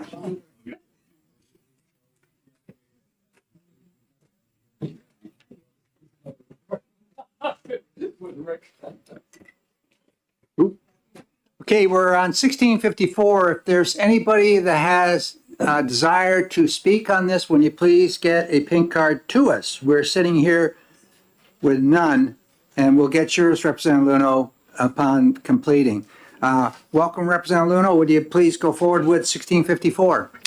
Thank you, Mr. Chair and members of the committee. For the record, my name's Dave Luno, representing the people of Bow and Hopkinton and folks all across the lovely Granite State. And I'm here to introduce this morning House Bill 1654, which is relative to review of education freedom account service providers. So just to make sure we're clear on the terminology here. Education service providers are defined in the Education Freedom Account statute in 194F as being the term used for every third-party organization that provides things from services such as instructional services, private schooling, but also materials that may be books, or curriculum, and things like that. They're all educational service providers. And the bill before us this morning only applies to education service providers that are part of the Education Freedom Account program. And in the statute that exists today, I'm just going to pull it up real quick, if I can. Under 194F:6, the present statute puts a few requirements on education service providers, and one of those requirements is to comply with all state and federal anti-discrimination laws. So that's in the statute right now, 194F:6, Roman 2, paragraph C. So what the bill before us today does is it modifies that statute, 194F:6, by inserting another paragraph, Roman 3. And it's real short. It's only a few sentences, couple sentences long. And what Roman 3 adds is essentially two things. One, that education service providers have to develop and implement an anti-discrimination policy that's outlined under RSA 193:39. So that's a state anti-discrimination law. It's a law that the education service providers already have to comply with. But now they have to put together a policy on how they will develop and implement an their own anti-discrimination policy consistent with that. And the second thing that the bill does in this new Roman 3 is require the State Board of Education to conduct an annual review of the education service providers for continued compliance with their policy. And so I don't think it's a heavy ask. It's not a heavy ask. This is about anti-discrimination. And there's a lot of people, when it comes to anti-discrimination, that talk the talk. But what this bill does is it walks the walk. And that's the intent of House Bill 1654. Thank you very much. Are there any questions, Representative Lekes? If I'm a bookseller and I sell whatever a parent asks for, and how am I, A, going to discriminate, and B, going to come up with a policy that's going to say I'm not going to discriminate if all I'm doing is selling whatever book a parent asks for, and C, how is the Department of Education going to determine whether or not I followed some policy about anti-discrimination when all I'm doing is selling whatever book a parent asks for? Sure. Thank you very much for the question. So, this is a great example of how businesses that we do business with every day, whether they're Gibson's Bookstore right here on Main Street in Concord, I think the oldest continuing operating business in the city of Concord, and it would require, if Gibson's Bookstore was to be approved as an education service provider, that they would have to have a non-discrimination policy that would guide the development and implementation of a coordinated plan. So now I'm actually reading from 193:39 to prevent, assess the presence of, intervene in, and respond to incidents of discrimination on the basis of age, sex, gender identity, sexual orientation, race, color, marital status, familial status, disability, religion, national origin, or any other classes protected under 354A. And so as far as a bookstore is concerned, that could have to do with hiring practices. It could have to do with discriminating against having discriminating actions against potential customers or contractors they do business with. Bookstores do business with distributors, so making sure that there's no discrimination on that. So just as it would apply to just about any business, whether it's a bookstore, a restaurant, or anything like that. Further questions, Representative Cordelli? Thank you. Thank you, Representative Luno. I'm just wondering about religious organizations. Let's say a Catholic school did not want to hire a teacher who was possibly an atheist and had opinions contrary to the teachings of that school. Would they possibly be in violation of your proposed statute? So what they would be in what they would be measured against is the policy that they develop, and if their policy says that we're not going to hire somebody that believes in something totally different than what we believe, that may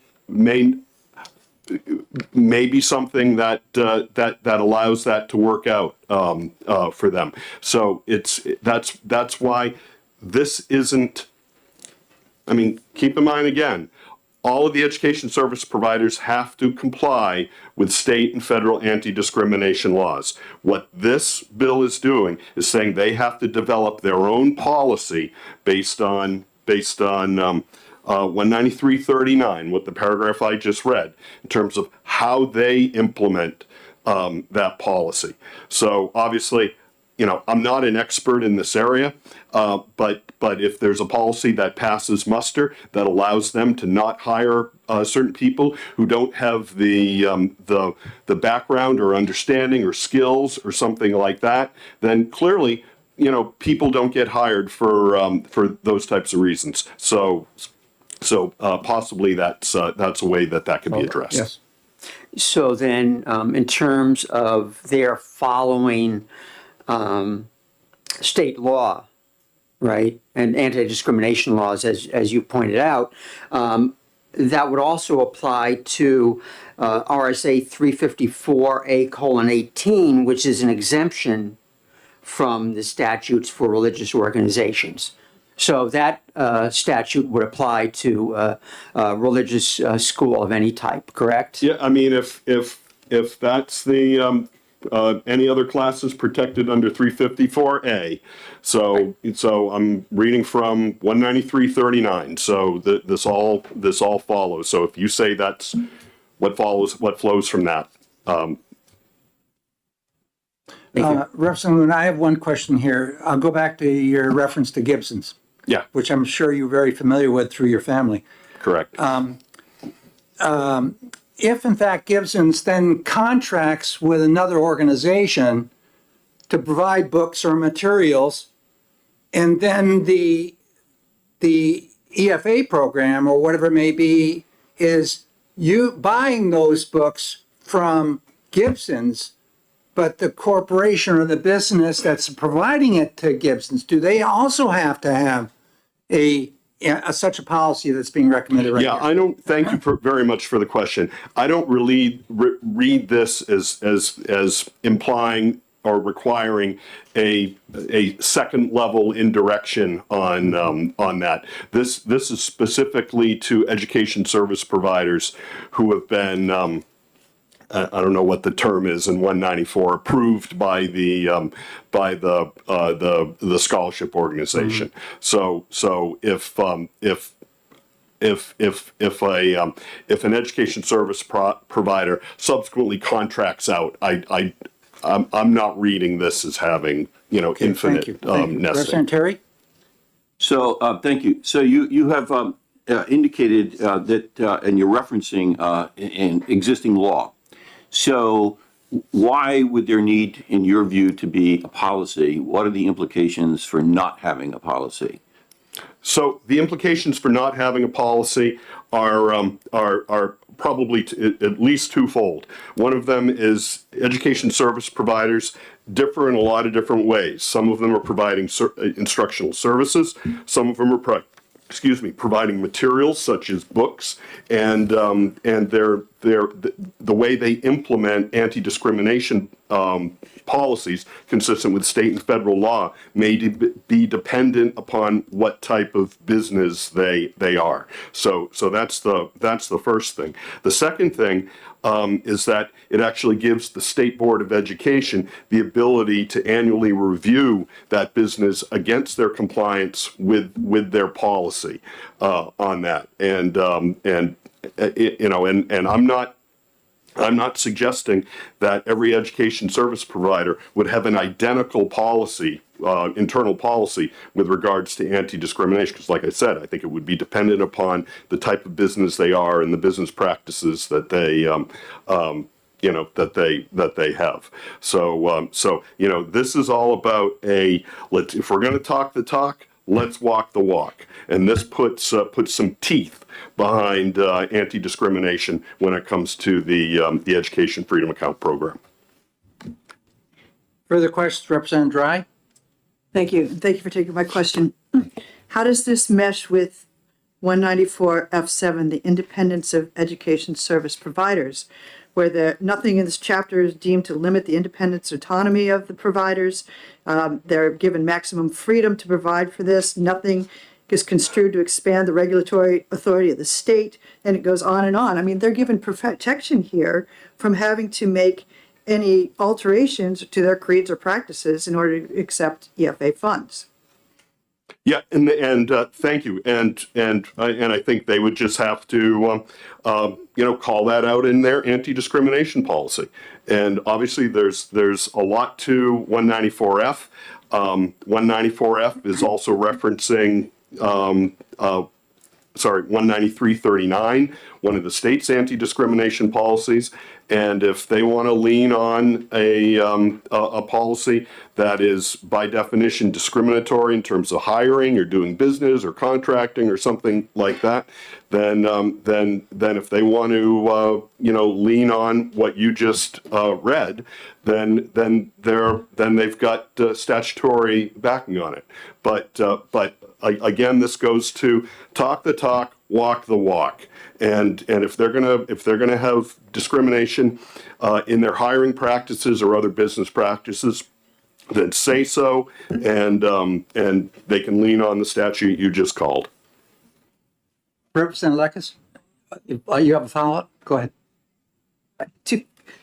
When you say their policy, you're talking about the policy of the scholastic organization? The education service provider. Because like I said, this bill requires two things: for the education service provider to develop their own policy, and for the State Board of Education to annually review for compliance against that.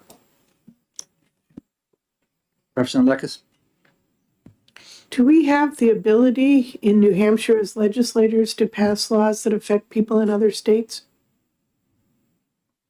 If we're approving them to do business, I mean, I believe there are New Hampshire contracting laws, contracting requirements that are attached to every contract that the Executive Council passes. And whether those contractors are based in New Hampshire or based outside of New Hampshire. And if contractors don't comply with those provisions, then they don't do business with New Hampshire. Yeah, so yes. So follow up? Yes. So we would be able to ask that of Amazon, and Amazon would have to come up with a policy, and then our DOE would be able to track Amazon and see whether or not they followed their policy? That's a great question. I would be, so I don't know specific in the example of Amazon, but given how large that company is and how much reach they have globally, I'd be surprised if Amazon does not have an anti-discrimination policy of their own. And we'd be able to make sure they followed it? You have a follow-up? Yes, please. would we be able to make sure, would the DOE have the ability to make sure that Amazon followed their policy? Yeah, I'm sure they'd have an ability to do that. Representative Woodcock. Yes. Thank you, Chairman Ladd. Thank you. I'm a pretty simple guy. I'm finding this very confusing. In respect that everyone in the business field, for the most part now, who does hiring and does other operations, knows what the discrimination piece is, and they follow it. So all you're asking, am I right here? All you're asking them to do is put it in writing and give it to us so we can make sure you're following it? Is that what this is? Yeah. That's what I thought. Okay, thank you. I got a question here. Why did you, in your language here, put the task for the annual review on the State Board of Education rather than on the scholarship organization? That's a good question. So I think it just provides a level of oversight and accountability that is connected to directly back to the state. Okay. Representative McDonald? Thank you, Mr. Chair. Representative, do you know the number or could you provide an estimate of the current service providers that may not be in compliance? I don't have any specific information of any service providers that are not in compliance of the current statute. I don't know how many of those do not have their own internal anti-discrimination policies. And may I have a follow-up question? If 60 days after this bill's passage, it is determined that a service provider is not in compliance, what happens to the students that have already purchased, say, textbooks from that service complier? Would they have to refund the EFA program through Class Wallet, Digital Wallet, a textbook they already paid for? And is that expense on the family? Is it retroactive? How does that work? Yeah, so I don't know how that would work. I think that would bear out in the rulemaking authority that is afforded the State Board of Education under 541A, which is referenced in 194F. And I would certainly expect that any of the education service providers that are already approved by in the EFA program that don't have their own internal anti-discrimination policy on the books would be able to craft something relatively quickly and get something done consistent with this chapter. Yeah. Last question from Representative Cordelli. Thank you. You're back on schedule. Well, no, we're not there yet. I'm trying to get there. Just wanted to follow up on Chairman Ladd's previous question and the State Board of Education ensuring continued compliance. And you said with the policies that they have put in place, but it also says with all state and federal anti-discrimination laws. So I'm just wondering how the state board is going to make sure that they are in compliance with state and federal law. Yeah, well, we're already requiring that of the education service providers in 194F. So again, this is the teeth on that. So again, not an expert in this area, but I think that would have to bear out under rulemaking. Okay, so I'm not going to allow any more questions to Representative Luna. For those in the committee, we will be executing this bill, and I'm sure you can pose a question at that time. He'll be here, I'm sure. Yeah. So thank you very much. Great. Thank you. And David Trumbull?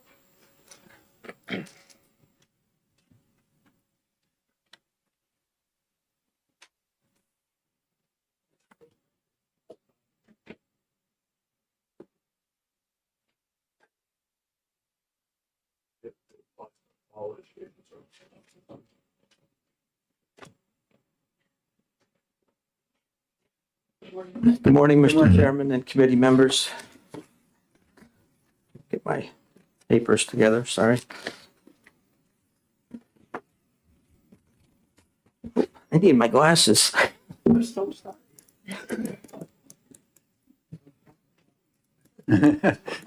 This is not a Monday.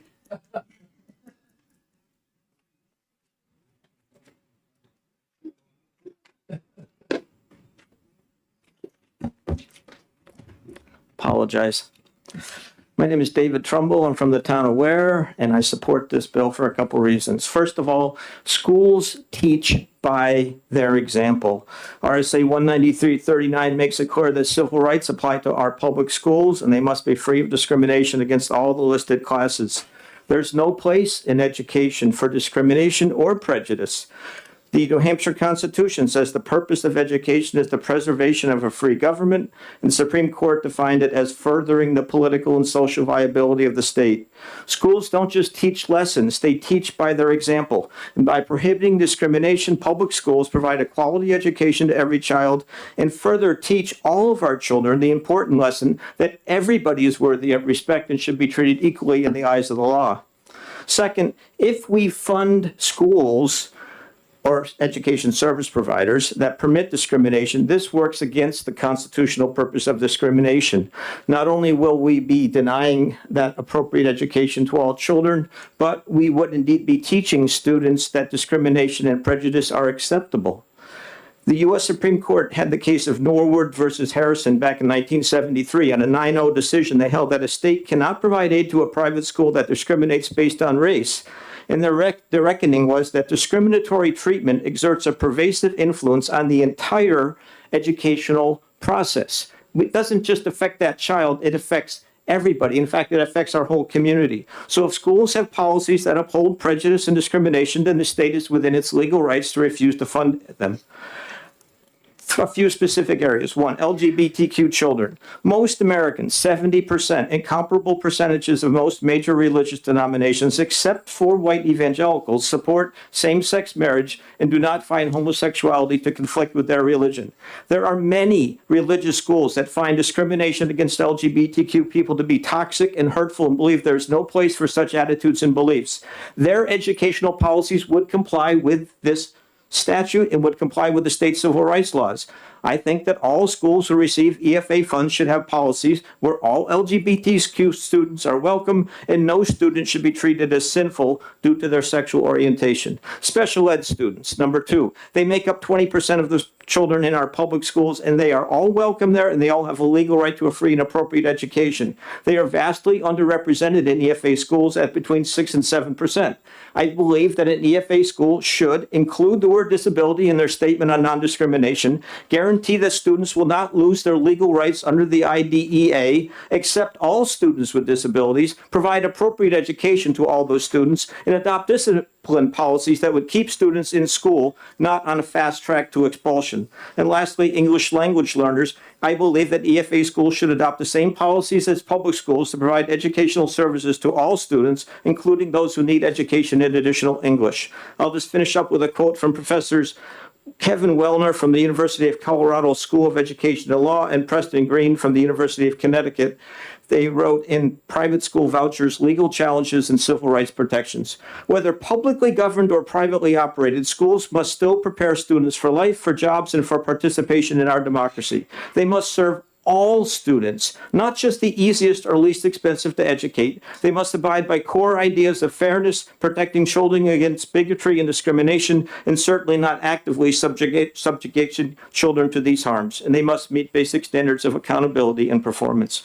Thank you very much. Thank you very much. Are there questions from the committee? Representative Terry. Yes, thank you.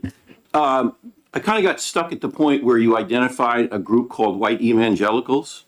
Okay, I was reading. So I was wondering where you would place black evangelicals, Asian evangelicals, and Latino evangelicals. Would they be with the white evangelicals or with the 70% majority? Thank you for the question, Representative. I was, with only 3 minutes, I didn't have time to give you the breakdown. I was citing from an NBC News report from 2020. It's in my written testimony. And it breaks down and it says I'll just read the simple paragraph. It answers your question directly. Most major religious denominations back marriage equality, including white mainline Protestants, 79%, Hispanic Roman Catholics, 78%, religious non-Christians, 72%, Hispanic Protestants, 68%, white Catholics, 67%, black Protestants, 57%, and other Christian denominations, 56%. Thank you. You're welcome, sir. Further questions from the committee? Representative Lekes. Just to follow up on that one, what about Muslims? I don't have that part of this. I'm sorry, there was a long article. I only cut and paste that paragraph to keep it short. Because my understanding is that Muslims do not agree with homosexual marriage. I am not an expert on that, and I'm afraid I cannot answer that question. Thank you very much. Are there further questions? Thank you. I'd like to welcome Mary Wilkie. That's a different bill. Yeah. Good morning. Good morning, Mr. Chair and members of the committee. Thank you for hearing from me. I'm Mary Wilkie, live in Concord, New Hampshire, and I'm a retired public school teacher. I don't want to repeat some of what I've heard, so I gather that we're trying to move along quickly, and I came in a little late, but I just wanted to read something quickly to you and then a couple of statements. Whenever I look at Section 354A, the anti-discrimination statute, I'm kind of inspired by the preamble to it, and one part of it says, "The general court hereby finds and declares that practices of discrimination against any of its inhabitants because of," and it lists all the different categories, "are a matter of state concern, that such discrimination not only threatens the rights and proper privileges of its inhabitants, but menaces the institutions and foundation of a free democratic state, and threatens the peace, order, health, safety, and general welfare of the state and its inhabitants." The EFA program is, in a sense, you could describe it as a kind of parallel system of education offered to a large percentage of our population and funded at least in part by the public to go to whatever system or opportunities they choose. And it's, as I've followed it, it seems it's based on the premise that money raised via taxation for education should, quote, follow the child. And it's my belief that if the public money is going to follow the child, then so should the rights that they would have if they had stayed in public school. And that's just, I don't think I'm going to go much farther than that. I just feel anything we can do to ensure that students, wherever they're trying to get an education, are not having the door closed on them because of their disability, their LGBTQ status, whatever the status might be, we should be strengthening those protections because public money is involved. I don't think any taxpayer should have to pay taxes that go to a school that their own child would not be allowed in because of their race, color, religion, disability, LGBTQ status, etc. It seems to me once we've injected public money into these private places, then public rights should also follow. Thank you. Thank you very much, Mary. Are there questions from the committee? Not seeing any. Thank you very much. Thank you. And with that,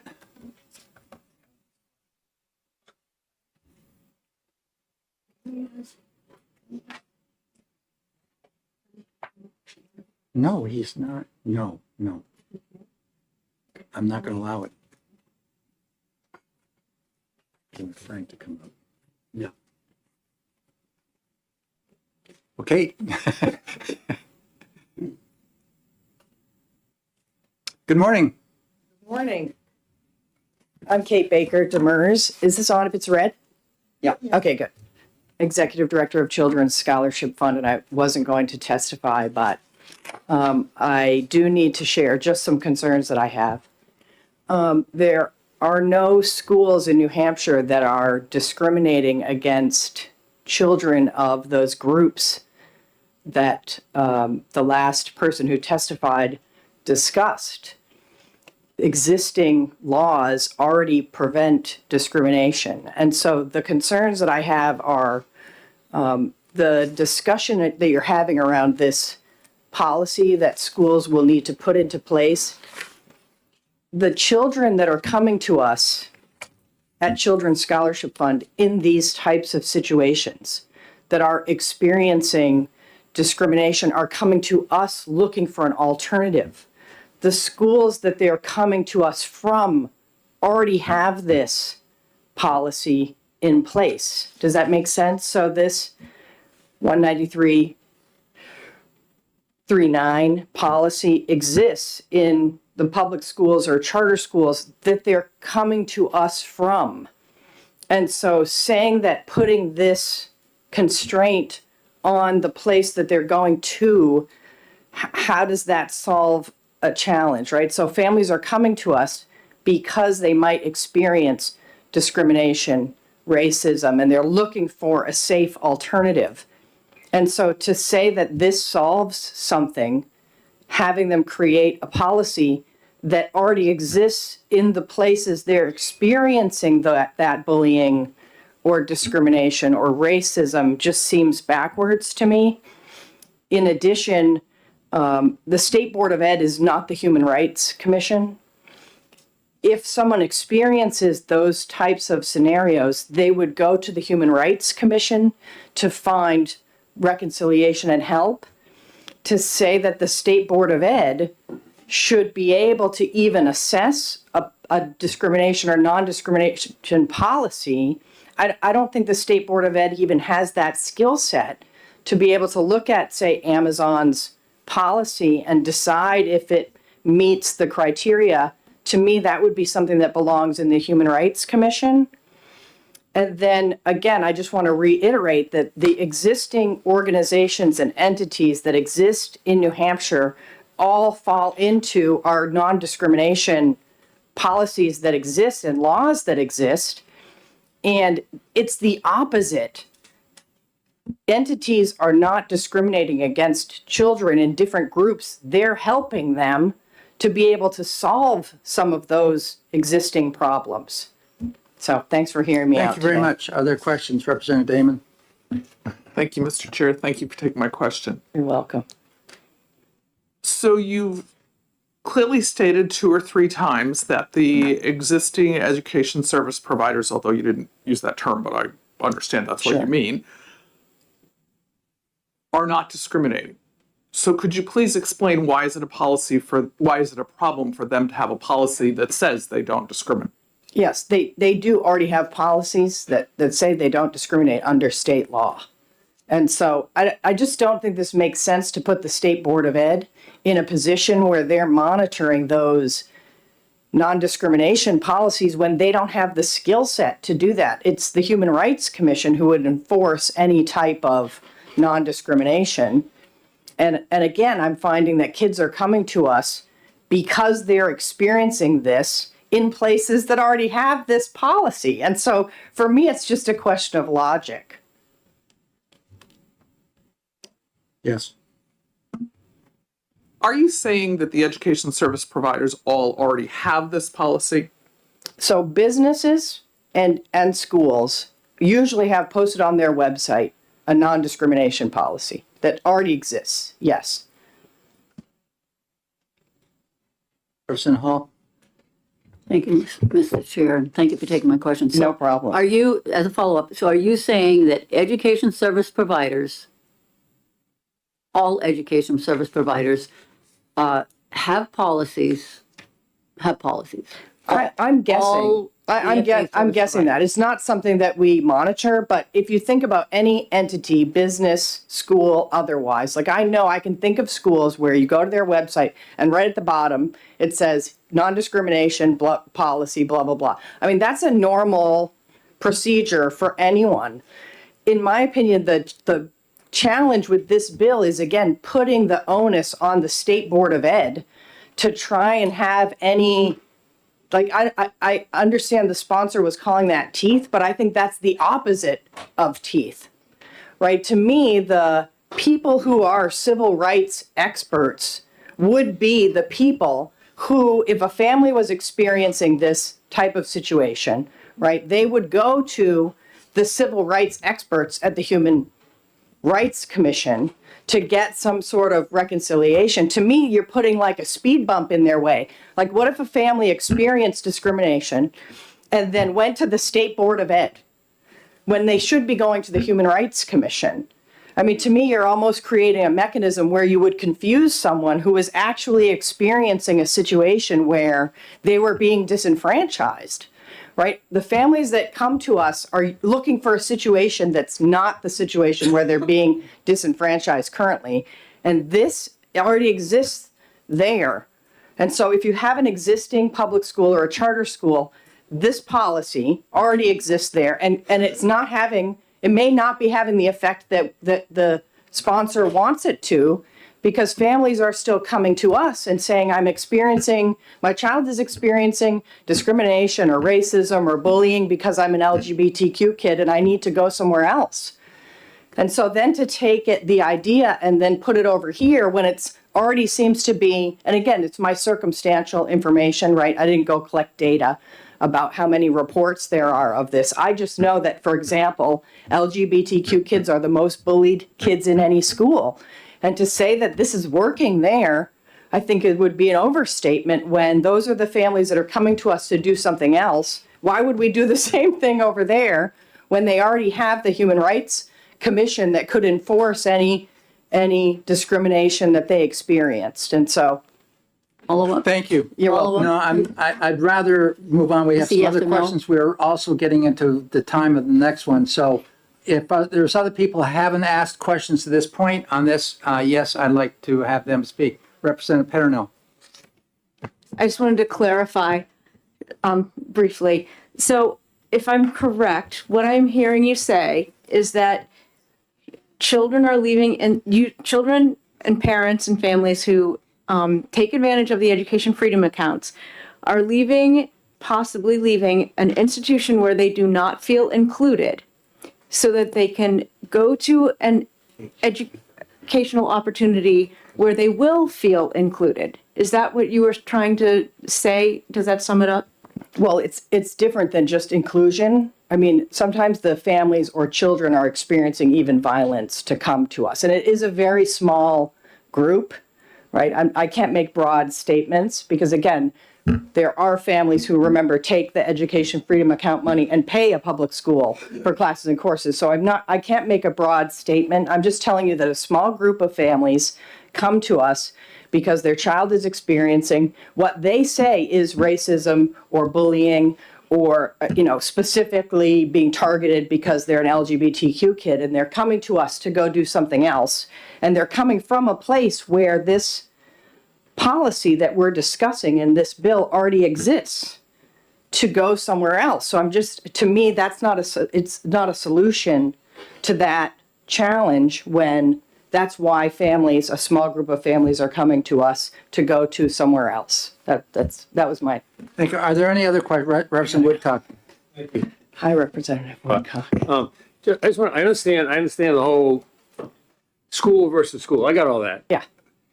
And there already is a protocol for the Human Rights Commission. I understand that. Yeah. But if I understand from having looked at some of the printouts from the organization, there are multiple providers that deal with the organization for a host of things for youngsters. Fine.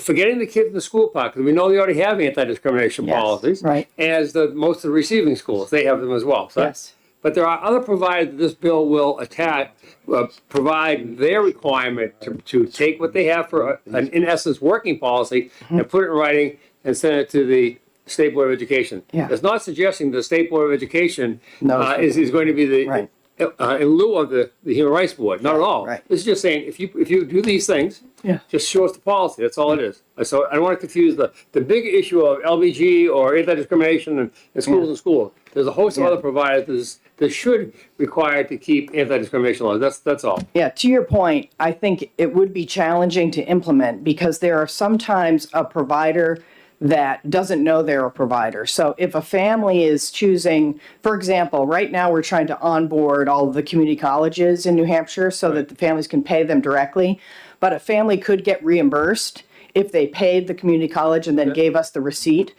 And so there might be entities that don't necessarily know that a family has used their service or bought something there. And so I think that's kind of a wrinkle in this where there'd be a group of providers that don't necessarily. I remember in the oversight committee, there's a representative on the oversight committee who has a school, and a family had been reimbursed for tuition they had paid at that school, and the representative didn't know that. Right. It was news to them, and so that part of that this I think is unenforceable. Right, but the school will be there. Thank you, Mr. Chairman. Yeah. Are there any more questions of Thank you. Thank you very much. Let's call forward Barrett Christina.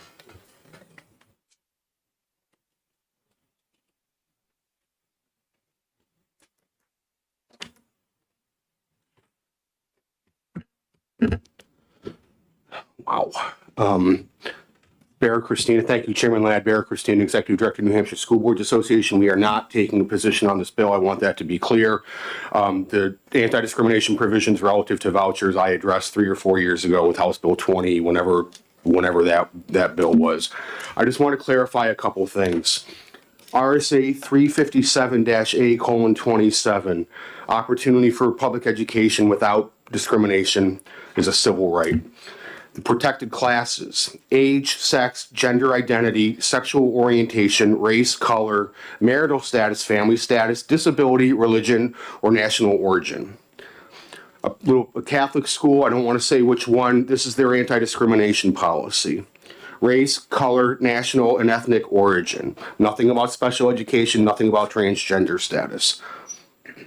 Another school that I found, again, I'm not going to name which one, their anti-discrimination policy. Race, color, national, and ethnic origin. Nothing about transgender status, nothing about disability. That's all I have to say. I'll take any questions. Representative Cordelli. Thank you. Well, maybe you could look up 354A:18, which is the religious exemption. Happy to do that, sir. Okay. Nothing in this chapter, or excuse me, nothing contained in this chapter shall be construed to bar any religious or denominational institution or organization, or any organization operated for charitable purposes. Yeah, that NHSBA doesn't dispute that certain organizations, private entities, are allowed to discriminate or have their own admissions policies. That's been my testimony consistently throughout all the voucher bills. I'm not saying a Catholic school has to accept transgender kids or a Muslim school has to accept non-Muslims. That is not the point of NHSBA's testimony. Again, I'm not taking a position on this bill. I just want to clarify that private schools accepting EFA money are allowed to discriminate. Whether they choose to or not, that's fine. That's not my prerogative, but they're allowed to do so. And their anti-discrimination policies on their websites say this. Here's another one. The school reserves the right within its sole discretion to refuse admission of an applicant to discontinue enrollment of a student, probably without due process, mind you. So, we don't need to go down that rabbit hole either, but I just want to clarify that private schools accepting EFA money are allowed to discriminate, and NHSBA is not making a value statement about that, but lest there be any confusion as to what some of the previous testimony, I just wanted to clarify that for the committee. Thank you very much. Other questions? Representative Perry. Thank you, Mr. Chair, and thank you for taking my question. In reading of the bill, as I read it, maybe you can tell me if you read it the same way, it's just saying that they have to publish or have a policy, correct? Thank you for the question, Representative. I don't have the bill in front of me. I trust you're reading it accurately. Thank you. Representative Petterno. Thank you. I'm just confused. You referred to the voucher program, and as far as I know, we have an education freedom account program. Can you point to the RSA where the voucher program exists? Yeah, thank you. It's RSA 194F, I believe. EFA and ESA, they're all types of vouchers. Sort of like if I were at White Park and I said, look at that mallard, and somebody said, that's not a mallard, that's a duck. I think it's a distinguishment without a difference, Representative. Further questions? Thank you very much. Representative Horrigan.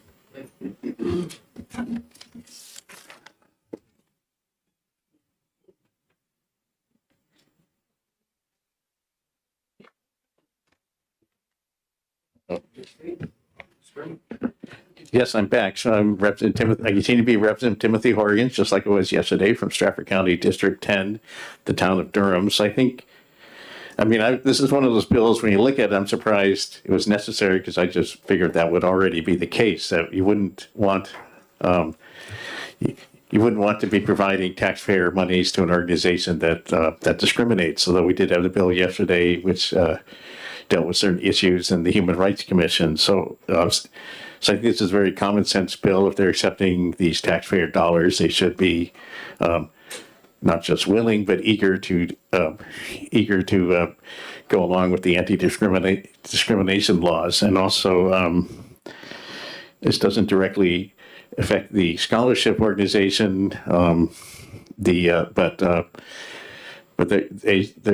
they also should be bound by the anti-discrimination laws. And so, and of course, we do also have the situation where we have a entitlement program which is growing pretty rapidly, and there's lots of bills to expand it, and we turned over the administration of this program to a fairly small organization that's not clear who they're accountable to. And so compare that, for example, to the cash benefits like TANF or aid to the disabled, or food stamps, which have a first of all, they have anti-discrimination policies in place for that program, but they have a very robust governance. There's a whole floor of people over on Pleasant Street who administer those programs, and also the Department of Agriculture. There's a federal program of private contractors. So we've turned over a program that's certainly as complicated as food stamps or cash benefits, and we've turned it over to just this small organization whose headquarters in. Mr. Chairman, We're not talking about TANF or food stamps here.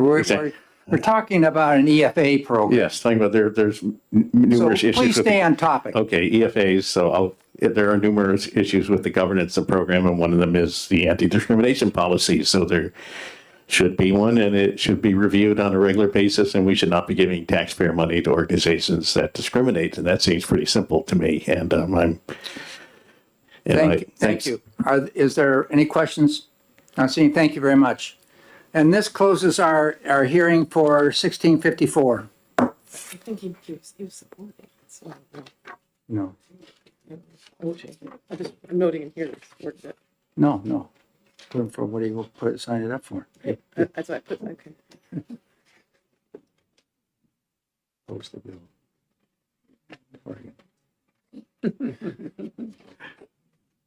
Good catch there, Arlene. Yeah.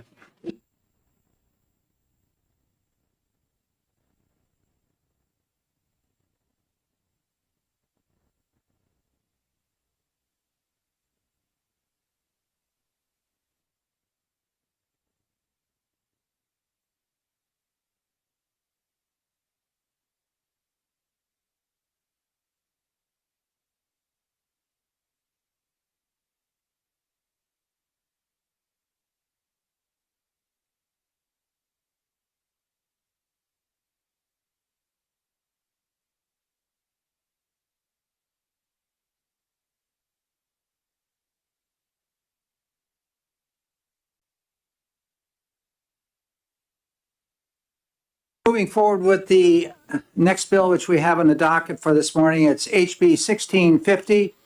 This is a bill relative to the approval of alternative programs for granting credit leading to graduation.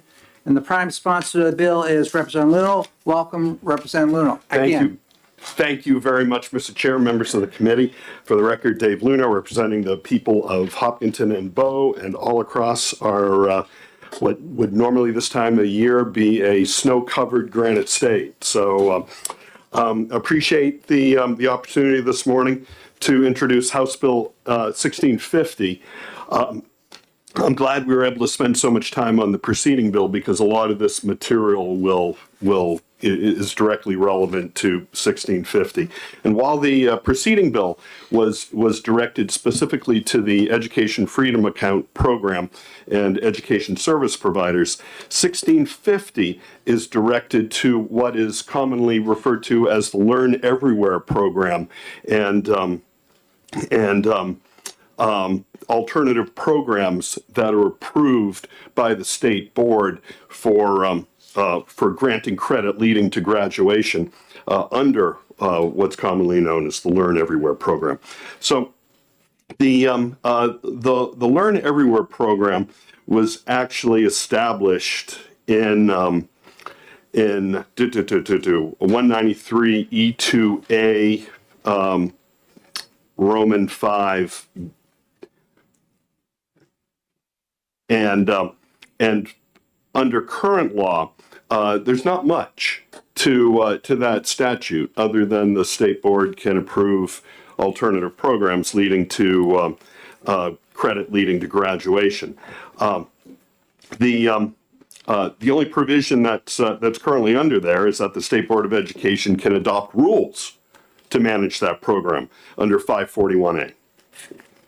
So what 1650 does is goes a little bit beyond that, and actually, establishes more of a hard deck for these alternative programs, which are subject to approval by the state board.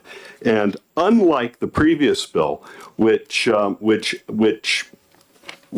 statute 194F does reference compliance with state and federal anti-discrimination laws, there's no such requirement in statute for programs approved to be run as part of the what's known as the Learn Everywhere program. So this bill, House Bill 1650, does three things. It requires that third-party programs to be approved by the State Board of Education under this program comply with federal and state anti-discrimination programs, and have policies in place that are required of school districts and charter schools, which would have to accept credits for leading to graduation from these programs, have policies in place set forth under RSA 193.39. So that's the chapter in the law that we were just talking about that requires the development of policy that guides the development and implementation of a coordinated plan to prevent, assess the presence of, intervene in, and respond to incidences of discrimination on the basis of all of the protected classes that we talked about before. So it requires that. Keep in mind, the Learn Everywhere, what is known as the Learn Everywhere program, is basically something that works hand in glove with local public schools to earn credit leading to graduation. So this is a public school program. So that's the first thing it does. It establishes that hard deck for an anti-discrimination policy. The second thing it does, and this is on sort of lines 8 through 20 of the bill, so 1, 2, and 3. The second thing it does is requires that an ad hoc committee evaluate the application for programs that are applying to be part of the Learn Everywhere program. Much of this, in fact, it may be that all of this is currently in rules that govern the program, except for the shall part. And why is that important? Because if it doesn't actually require an ad hoc committee to evaluate the application, then in some cases it doesn't happen. And in some cases it didn't happen. For example, when a program was being put forth for approval during the middle of last summer, when a lot of teaching faculty are on vacation or maybe working, in summer camps or in summer jobs in other parts of the country or in New Hampshire. So it requires that an ad hoc committee can be convened to evaluate the application. Like I said, I took these provisions from existing rules.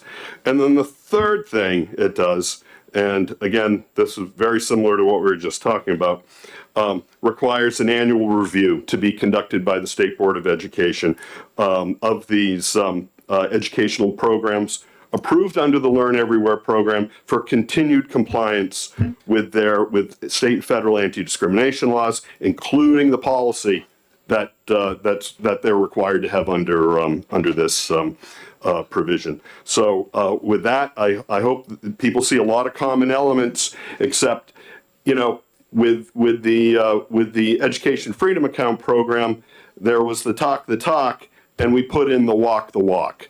This does both of these things, because under current provisions, current statutory provisions, it doesn't require compliance with anti-discrimination laws. So this is, let's talk the talk and let's walk the walk. Thank you. Thank you very much. Are there questions from the committee? Representative Cordelli. Thank you. just wondering if, especially B1 that you added here, would that apply to locally approved ELO programs?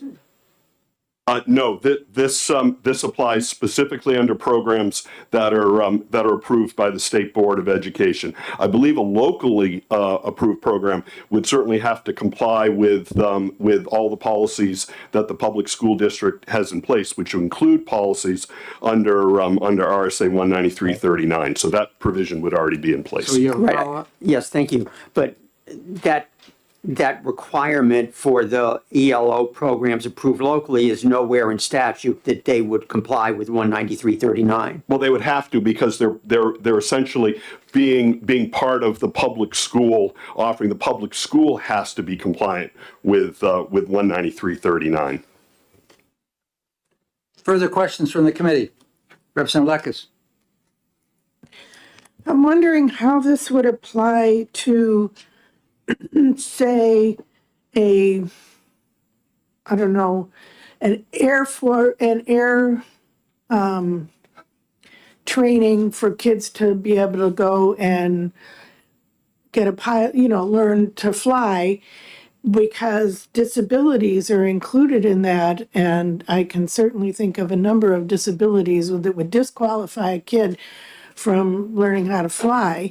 And would that mean that then no kids would get to do that because they couldn't accept all kids? Yeah, so thank you for the question. In the case of a flight school, they would have to have an anti-discrimination policy that would have to be compliant with 193.39, and certainly many disabilities would be, accommodations could be made so that somebody with a disability could take flight lessons and receive a pilot's license. In the case that they would not be able to eventually receive a pilot's license, perhaps they could go through some of the other parts of flight training, which include ground school. And that may be a possibility, but there's certainly so many other of the protected classes that we would not want a flight school that's approved under the what's known as the Learn Everywhere program to be discriminating against LGBTQ+ or on any of those other protected classes. Further questions? You have another question? Yes, but I'm wondering, yes, there are those others, but this law doesn't say except. It says all of them.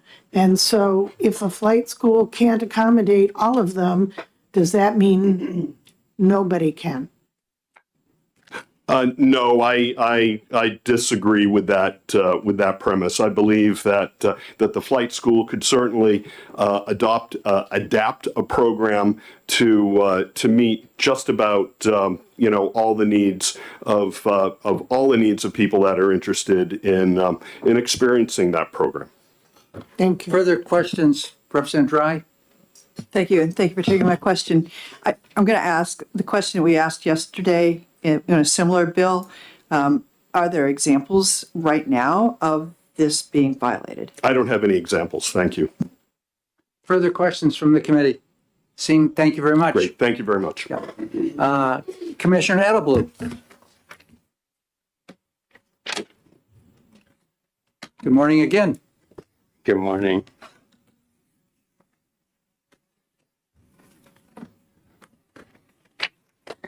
Good morning. For the record, my name is Frank Edelblut. I'm the Commissioner of Education for the Department of Education.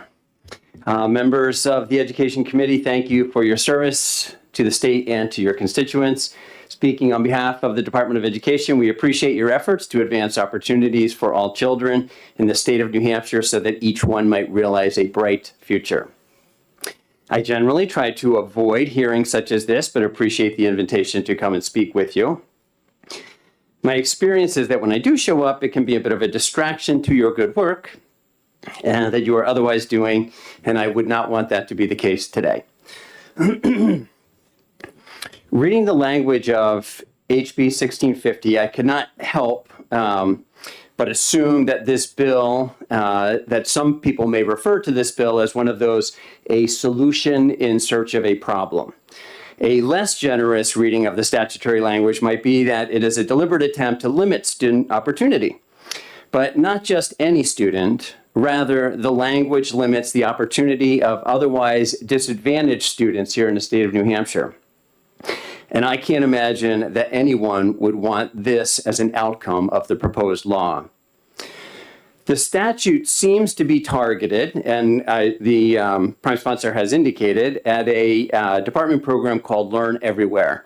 For those of you unfamiliar with the program, the program is affectionately called that because whether we understand that or not, children are learning everywhere and they are learning all the time. Learning is not limited to the hours of 7:30 to 2:30 in a specific location. That is simply contrary to human nature. For your reference, this particular program has been recognized, lauded, and written about nationally by the likes of Rick Hess, among others. And for those of you who are unfamiliar with Rick Hess, he is a nationally recognized voice for public education. Learn Everywhere program allows students to earn credit for learning that takes place everywhere. And I sometimes tell the story of one of my own sons who attended Berkeley. In his first semester at Berkeley, the college allowed him to test out of 18 college credits, recognizing that he had already mastered the requisite content. Here in New Hampshire, we too aspire for this type of a competency-based learning system that acknowledges student learning. Section 1 of the statutory language is targeted in RSA 19339, which is an anti-discrimination prevention policy that is required by our public schools. If the sponsor of this bill is concerned with discriminatory practices of Learn Everywhere program, we at the department have had no such complaints. The sponsor should understand that any Learn Everywhere program is, of course, and I've heard a lot of misstatements about this up here in both the last hearing as well, is subject to the New Hampshire and federal anti-discrimination statutes, including RSA 354A. Any out-of-school program would also, of course, be subject to anti-discrimination provisions of their state as well as the federal statutes. So all of these businesses, all of these entities are bound by law in order to have and follow the anti-discrimination practices. It was interesting because the sponsor indicated that other outside of school learning programs would have this policy in place when in fact that's not the case. If the objective as a sponsor is to provide added protections to students, and we do want to protect our students who are engaged in learning opportunities outside of the traditional school environment and thus subjecting them to 19339, it would be necessary to cast a far wider net than this bill contemplates. Students in New Hampshire participate in learning opportunities with for-profit and not-for-profit entities in the state as well as around the world. Whether those are Learn Everywhere programs, extended learning opportunities, or work as learning programs, students are learning in more than 800 organizations across the state and around the globe. These outside of school learning experiences include, and I have a relatively long list that I will share some of the names on here with, but Maine Drilling and Blasting, FedEx over in Londonderry, the Manchester Animal Shelter, Barefoot Medical Spa, Cheshire Medical Center, Hanover Police Department, YMCA of Concord, L3, Welch Fluorocarbon, Easy Concrete, Novel Iron, Alphabet's Learning Center, Allstate Insurance, White Mountain Lumberyard, Monadnock Paper Mill, Albany Service Station, Aroma Joe's. If you get your coffee there, you might be served up by a New Hampshire student learning some stuff. Duolingo is even one of our providers. Ira Toyota of Manchester, Lake Sunapee Plumbing and Heating. As you can see, we have got a large number of organizations that provide learning opportunities for students. What the sponsor might not understand is that these are an essential part of the education landscape here in New Hampshire. I might add that many states are actually jealous of the extent of the many opportunities that New Hampshire students are afforded. It would not be realistic to assume that FedEx or Dartmouth Hitchcock, as an example, are going to subject themselves to RSA 193.39 and adapt the policy that we require for our public schools. They simply won't do it. And they are already subject to RSA 354A anti-discrimination provisions, right? These are not entities that are exempt from that. So the effect of this bill will simply be to limit unique, hands-on educational opportunities for our students, and in particular, our disadvantaged students. The research is clear. When underperforming students are afforded opportunities to learn outside of the traditional classroom and the classroom instructional environment, they do better and they are more engaged. Other provisions of the statute create policy, much of which is already embedded in the rule approved by Learn Everywhere program, which has been pointed out. And in fact, the proposed statutory language itself references the program rules, which is, I would say, is not a good practice in terms of you don't want to reference rules in statute because then that makes the rules the statute. There is no logical reason to implement this policy unless the goal is to limit opportunity and harm these students, and I am certain that that could not be the case. Thank you for allowing me to meet with you and address this today, and I can answer any questions people might have. Thank you very much, Commissioner. Are there any questions from the committee? Representative Tanner. Thank you. Thank you for taking my question. Actually, I have two questions if I can have a follow-up. My first one is that 354A applies to employment, whereas the non-discrimination statutes under the education laws apply to education. So even though, like Grapponi or some of these other wonderful places that you've mentioned, do subscribe to the anti-discrimination laws, can't they still refuse to allow a student to come into their group who wishes to be, to do a coffee and has a disability that they may have to do some modification for? Yeah, so thank you for that question. So in fact, the statute that's referenced here has nothing to do with anti-discrimination. It has to do with an anti-discrimination policy. That's what the 193.39 is dealing with. All of these other entities are subject to the 354A and the federal Title IX, Title VII anti-discrimination provisions. So for example, any of these businesses, if someone walks in, you can't discriminate against them based on their race, their disability, or any of those things. So all of those laws apply to all of these entities. There is not something new or unique to the schools. The schools as well are subject to anti-discrimination provisions just like these other entities are. And the only difference is in this particular statute, you require them to have a specific policy. Further questions from the committee? I think she said she had two, but I didn't know. The other one was recently the Learn Everywhere program dropped their background check provision, and I'm just wondering why that happened. Yeah, so that was adjusted in the rules to make the Learn Everywhere programs more accessible for the local schools. Because as you know, Learn Everywhere is basically kind of a state extended learning opportunity. And some of the schools have actually taken up the Learn Everywhere programs and adopted them into their schools as extended learning opportunities. And none of the schools' Learn Everywhere programs had that type of a background check. So it was limiting the school's ability. Further questions? Representative Hall? Thank you, Mr. Chair, and thank you for taking my question. So you said the effect of this bill would have would limit the unique hands-on experiences for particularly disadvantaged kids. Can you give a specific example of that? Sure. I'd love to tell you a story about a kid over in Hinsdale. I was visiting the school one day, and this particular student was characterized to me as not a particularly good student at risk of dropping out of school.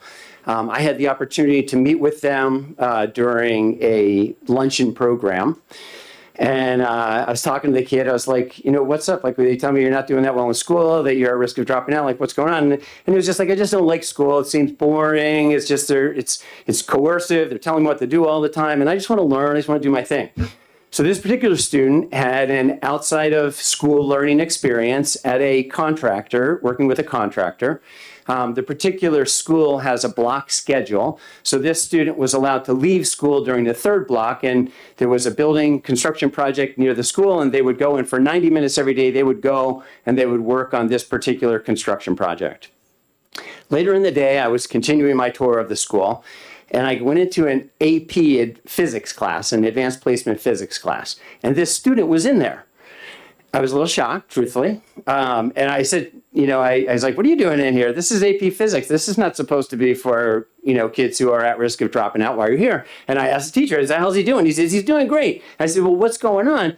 And he said a couple of things. He said, first of all, here in physics, what I'm learning are the very things I'm learning on the construction site. Like I go out and I can see kind of what a cantilever is, how the roof is pitched, and how the weight load is, in the construction, how that all works. And he said, so it makes the learning that I have much more engaging. And then the second thing he said is, and I get to leave at the third period, so I get to move around, right? Like I feel like I have freedom, right? I get to go and I get to move, and then I come back to school, and I feel like I can sit down, I can concentrate for this fourth period, this fourth block in his schedule. So that is an example of a student who is taking advantage of these outside of school learning opportunities. And by doing so, they are then bringing that success back into their education so that they can be successful. Yes. So follow up.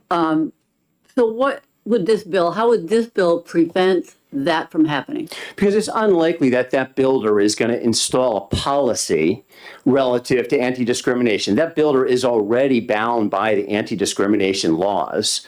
So that builder, if I went to them and says, not only do you have to comply with the anti-discrimination laws, not only do you have to, among these other 800 businesses and organizations, open up your building and your business and create opportunities for students, but we're also going to require you to implement the same policy that the school district has, when in fact there's no value associated with it. You heard testimony up here before that even in the schools that require this policy, we still have discrimination taking place. So I guess what I would tell you is that it will limit those opportunities because there are going to be more resistance from these organizations participating and allowing students to participate in their programming. Thank you. Further questions from the committee? Yes, Representative Balboni. Thank you, Mr. Chair, and thank you for taking my question. I'm a new representative, so I don't know a lot about the program. But could you please explain to me what is the difference between the Learn Everywhere program and the opportunities presented in that program versus the extended learning opportunities program monitored by the school districts? So they are very similar programs in the sense that an extended learning opportunity is a Learn Everywhere program that is generated out of the local school district and the student is participating.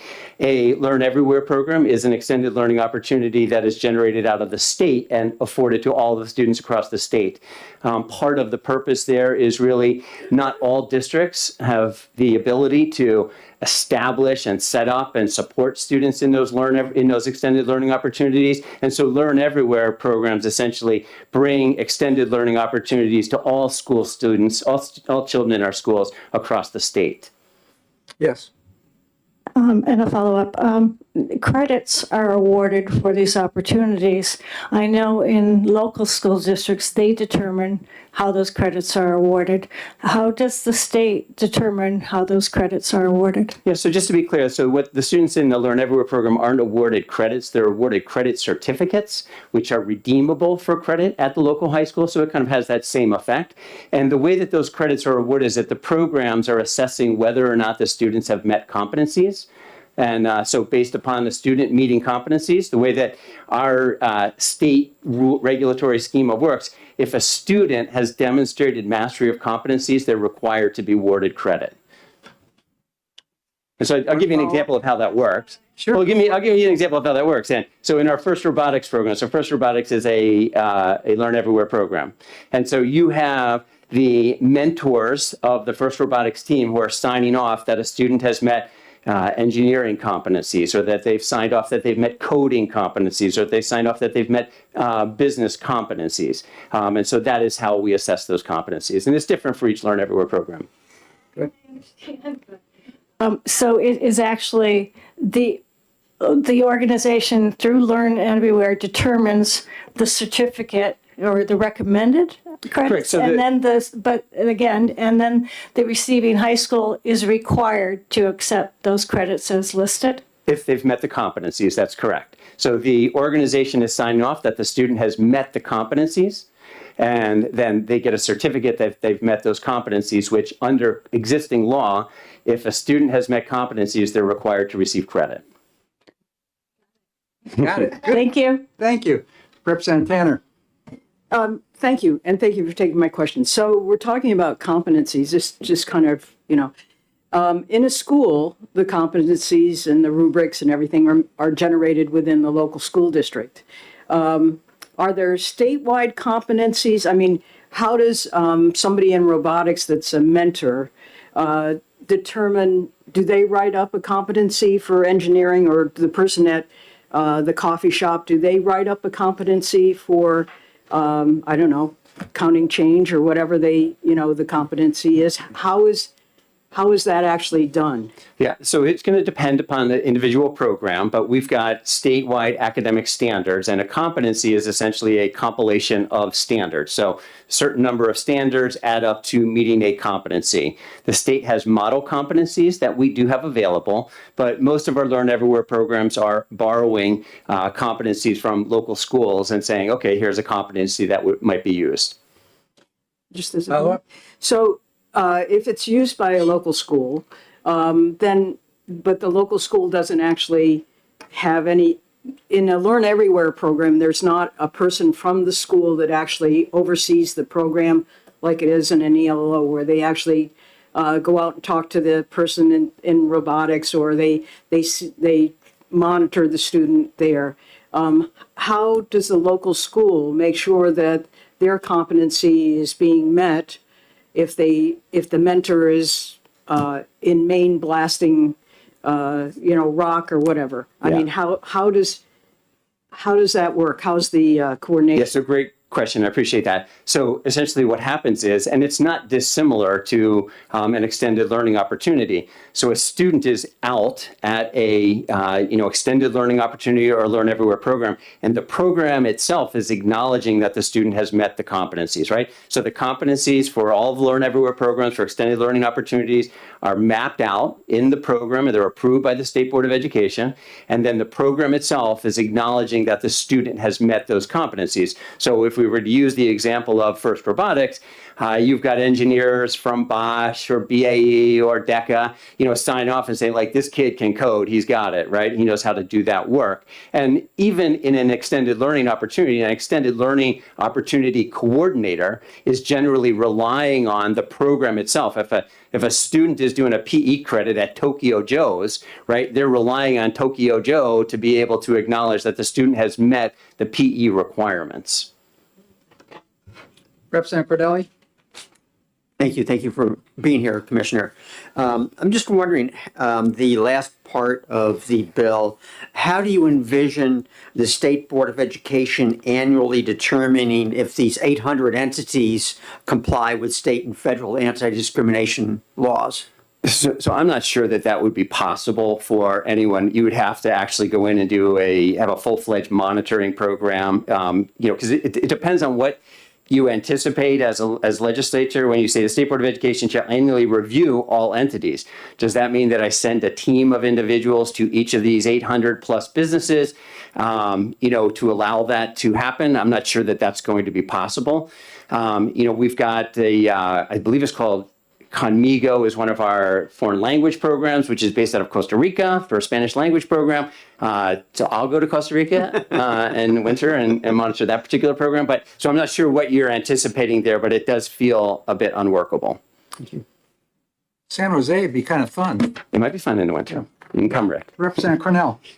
Thank you. Thank you for taking my question. I can't find Learn Anywhere on the Department of Education's website, because I want to look and see how many students are getting credits at their schools for what? Do you know what to look under? Sure. If you just go under education programming, there's this, and it's called, there's two places that you can navigate to it. I think it's called Learning Outside of School. And then under that, you'll find one of them is about Learn Everywhere. Okay. And that will tell me what. It will provide all the information that we have relative to the program. Yes. Okay. So we do have a list of what schools are granting credit to students. Yeah. And we publish that every year in September. Okay. Thank you. Further question, Representative Woodcock. Thank you, Chairman. Commissioner, good morning. Good morning still. Still, let's get it done. Yes. Always a pleasure to see you here. It's infrequent, but I'm glad you're here. You were discussing the curriculum competencies and the coordination between the ELOs and the external learning to those. In terms of our curriculum competencies and from the State House, from the DOE, and all our curriculum areas, can you just give us a quick snapshot of where they are in 2024? How updated they are, how frequent they are they all? I'm not sure I understand the question. Maybe you could repeat The that. curriculum standards and the competencies. Academic in standards. Schools, academic standards. Can you tell us, and people use those as the guides, where we are in terms of updating or how current they are in academic stuff? Yeah, so they're in various, ages depending on, when they were last adopted. So math, and we use the Common Core academic standards for math and English language arts, and that was in 2012, adopted, I believe, in 2014. We've got other standards, and I don't know the dates for each of the other standard areas, but probably older than that. Okay, so, Matt? Yes. Thank you. So, for that in the same line of thinking then, so if schools are trying to, and I'm not trying to jam you up here, if schools are trying to follow these. Go for it. Okay, I won't win. If the chairman will stop me. If the schools are trying to follow these competencies, and they're already a decade behind, Yeah. by your own admission, and which is fine, they're a decade behind, how are we going to get, or when are these schools going to get current competencies, like in social science or math or English we just talked about, that are 2024 and beyond if we're already a decade behind now? Or where are we in the revision piece? Yeah, so what I can tell you is that you have to understand that, these are academic standards, which truthfully don't need and have not changed substantively for decades. And the math that you learned is much of the same math that we want our kids to learn today. So whether it was a math standard that was written in 1950 or in 1960 or 1970 or in 2012, you'll see if you go read those standards, in the younger grades, we want them to have basic numeracy. We want to be able to do addition and subtraction. As they get further advanced, we want them to do, like some statistics and algebra, and then we get into trigonometry. So much of the content standards are stuff that we expect our students to going to school to learn, and that's not an area that you have some rapid evolution in. Okay. And please. Yeah. Last one. Thank you, Mr. Chairman. Across the state, are you comfortable? How comfortable you're saying that across the state our schools are currently following competencies? So I know that is the rule that they're required to award credits based on students achieving competencies. So that is the system that they are supposed to be implementing. Last problem. Wait a minute, the last one was the last one. Matt, I won't do anything more at this. You got a proxy from somebody else here? Yes, Marcus, actually. Go for it. So just back to that competency piece then.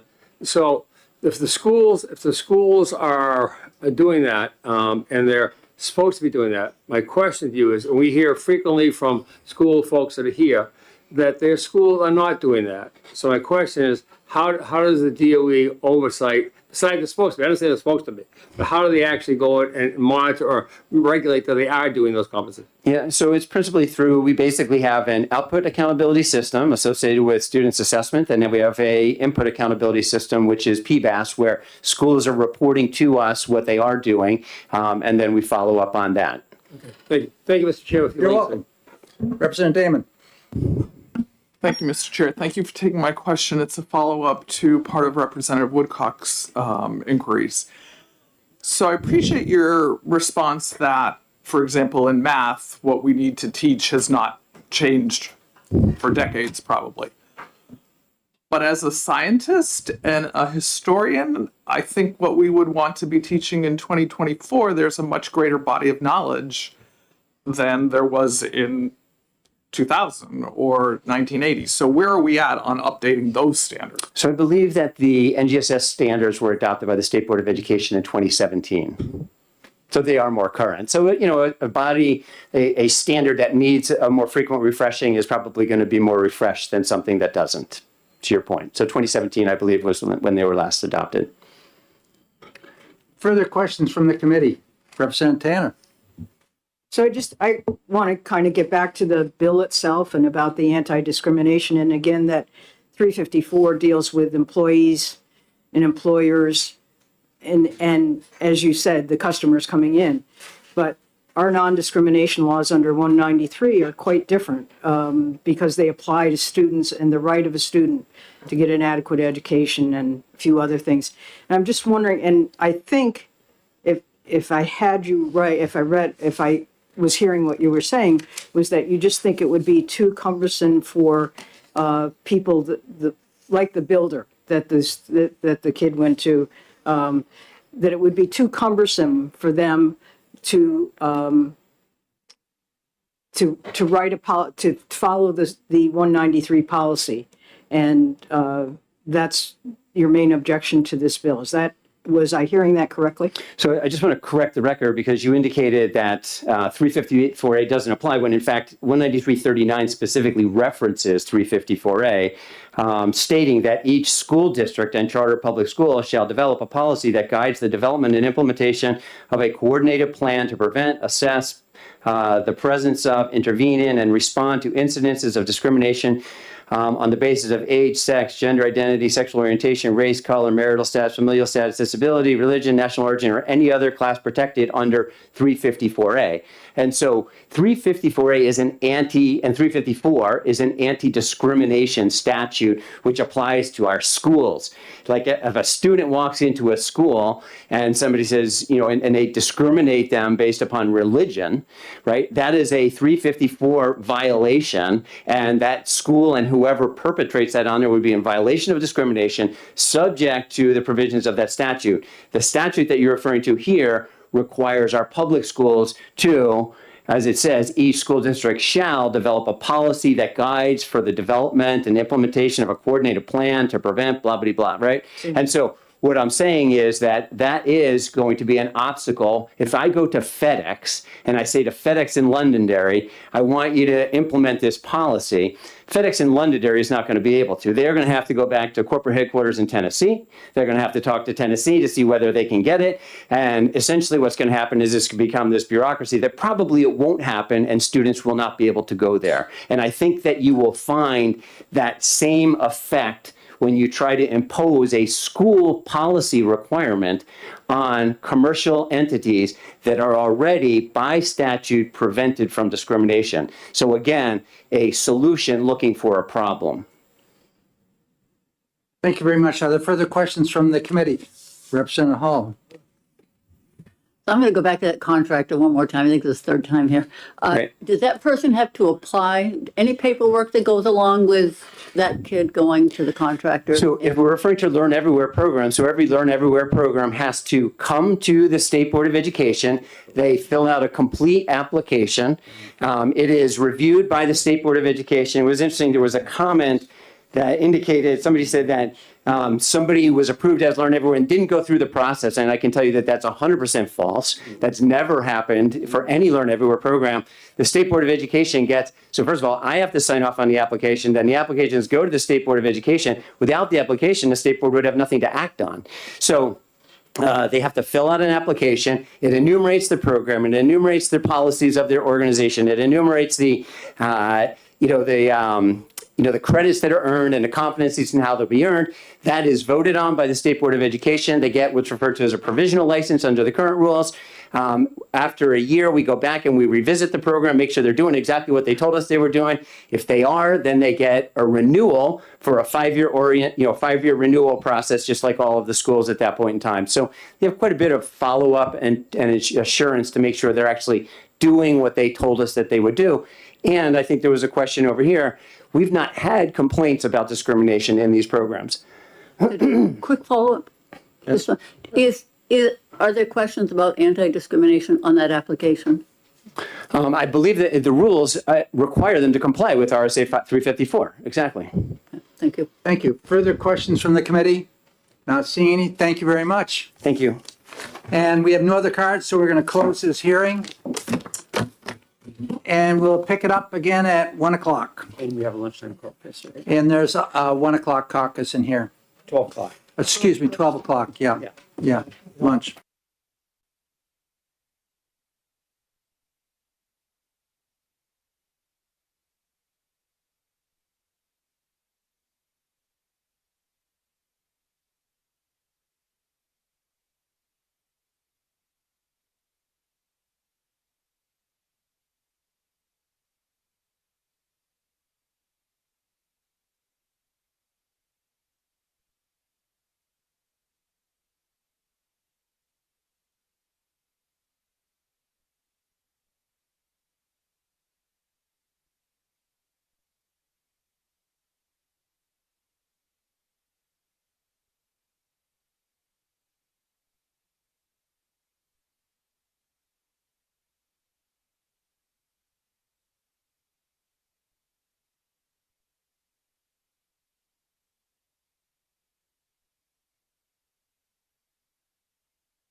Okay, we're ready to go ahead here for the afternoon hearings. We're going to open up the hearing right now for 1093. 1093 is a bill prohibiting mandatory mask policies in schools, and I'd like to welcome Representative Noble. Good afternoon, Chairman Ladd and members of the committee. My name is Kristen Noble, and I represent Hillsborough District 2, the town of Bedford. I'm bringing this bill forward for two reasons. One is to make sure that children are never forced to wear a mask to attend school ever again. And two, to hopefully rebuild some of the trust that was lost between parents and the schools. There should be no question now that it wasn't just the lockdowns that were detrimental to children, but forcing them to wear masks also had serious and lasting consequences. Masking kids had a negative impact on their learning, their speech, their mental and emotional well-being, their physical health, and their social development. If you didn't have kids in the public school at that time, as I did, you may not know what kids went through, besides the remote learning and the masks. So we had several mental health work sessions in here, and that kind of triggered me to ask the parents that I was still connected to from back then. We still have a group text. And I asked them to remind me of some of the things that our kids went through during that time. So let me just summarize that for you. They were made to wear masks for hours a day in school, on the bus, during gym class, at recess outdoors, and even while playing instruments. Students were repeatedly told that they would get their family members sick if they didn't keep their masks up. At lunch, they had to sit far apart from their friends, separated by plexiglass or cardboard. Some schools made them keep their masks up when not actively eating or drinking. At recess, they had to play in zones, not able to cross the lines to see their friends. In addition to their education, they were robbed of their sports, their proms, their field trips, their friends, their routines and stability. Kids developed severe anxiety and depression, eating disorders. Some were even at risk of suicide. I feel it's important to share this with you because at times I do hear that there's a little irritation with parents. Sometimes I hear that in here. And I understand that. It's been a difficult situation for everybody. But I feel that things have kind of snowballed a bit. So I just want you to understand the parent perspective. And I want you to know that we felt helpless watching our kids go through this. And that is the source of a lot of anger that you see. We knew that this was a catastrophe for kids, and it fell on deaf ears all over the state. The state did not have a mask mandate for schools. K through 12 students and teachers were exempt from the governor's mask mandate. Yet no district that I know of stuck to that and just went with personal choice. They created the mandate themselves, which was also allowed under the governor's order. In August of last year, as kids were heading off to college, COVID cases were on the rise, and a lot of colleges and universities around the country were imposing mask mandates again. This caused quite a bit of anxiety with parents of younger kids because they did not want their kids masked again. So I decided to put this bill in. Some of you have seen this bill before. It's HB 1131 from 2022. It's not the bill as introduced, though. It's the Senate amendment, so it doesn't have any penalties or anything like that. This bill does not stop anyone from wearing a mask if they choose. It just ensures that it will always be left up to parents to decide whether or not to mask their children. I think passing this bill would be a huge step in rebuilding trust, which really needs to happen. And I hope you will support it. Thank you. Thank you very much for your testimony. Are there any questions from the committee? Not seeing it. Thank you very much. Wow, thanks, guys. You got off the hook. Everybody knows now. Representative Cordiello, you're up deck. Or on now. Up.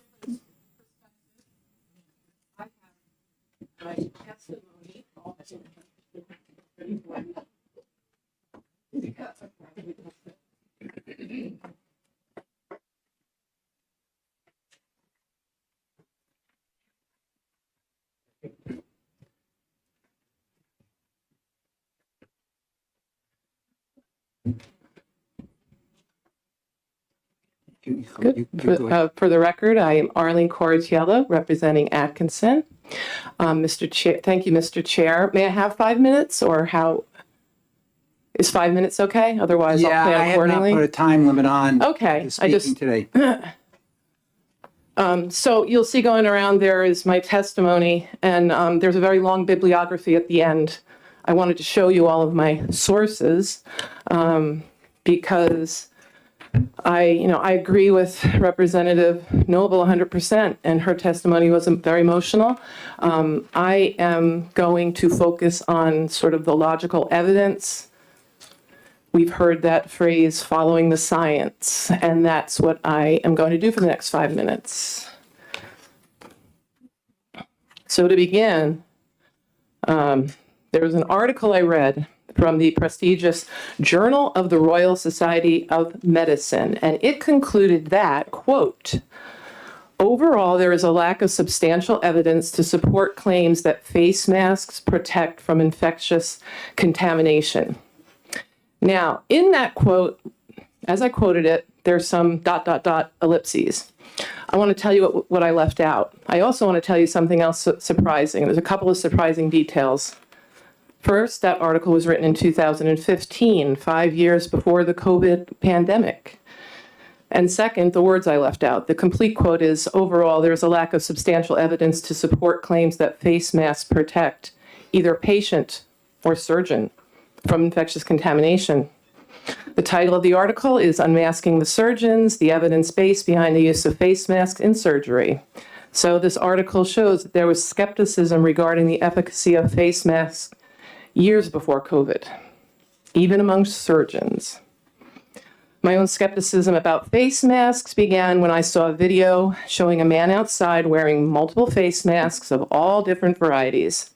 When he breathed, no matter what type of mask or how many masks he was wearing, you could see his breath. The masks were apparently useless in containing the water vapor upon which microorganisms travel. Dr. Harvey Risch, Professor Emeritus, I'm sorry, I'm not pronouncing that correctly, of epidemiology at Yale, has said that wearing masks to block virus is like, quote, putting up a chain link fence and hoping that it blocks mosquitoes. Even Dr. Anthony Fauci, in a February 5th, 2020 email wrote, quote, the typical mask you buy in the drugstore is not really effective in keeping out virus, which is small enough to pass through the material. A Cochrane Institute study, I don't mean to overwhelm you, there's not too much more here. A Cochrane Institute study last year concluded that, quote, wearing masks in the community probably makes little or no difference to the outcome of COVID-19-like illness compared to not wearing masks. Okay, so all of this shows that brings into reasonable doubt. I'm not here to prove, this is substantial reasonable doubt that masks are ineffective. Beyond that, there has been proven harm.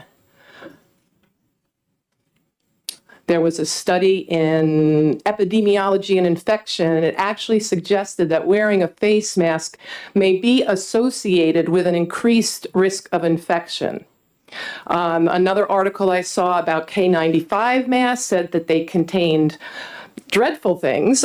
Toxic volatile organic compounds, and these substances have been linked to seizures and cancers with concentrations 8 times the acceptable safety limits.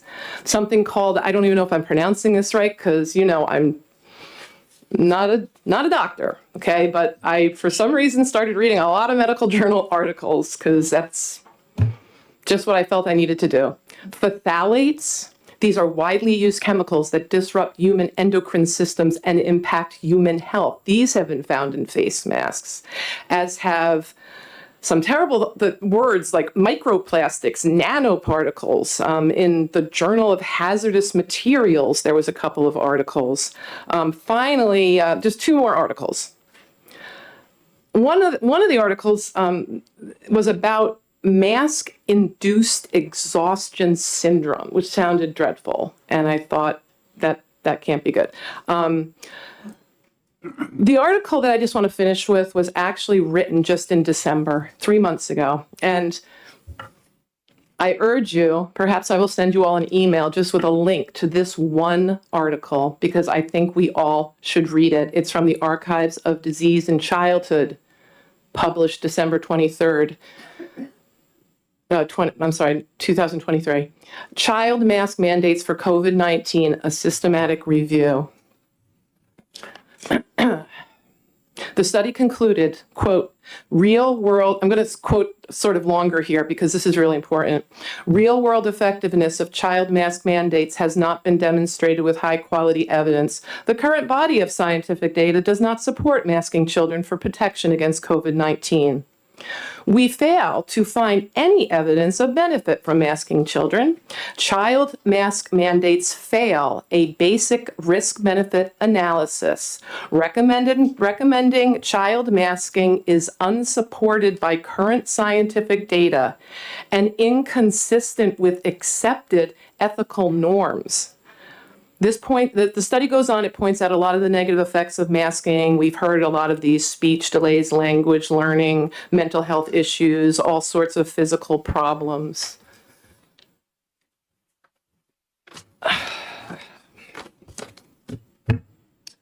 Representative Noble referred to a bill a couple of years ago like this.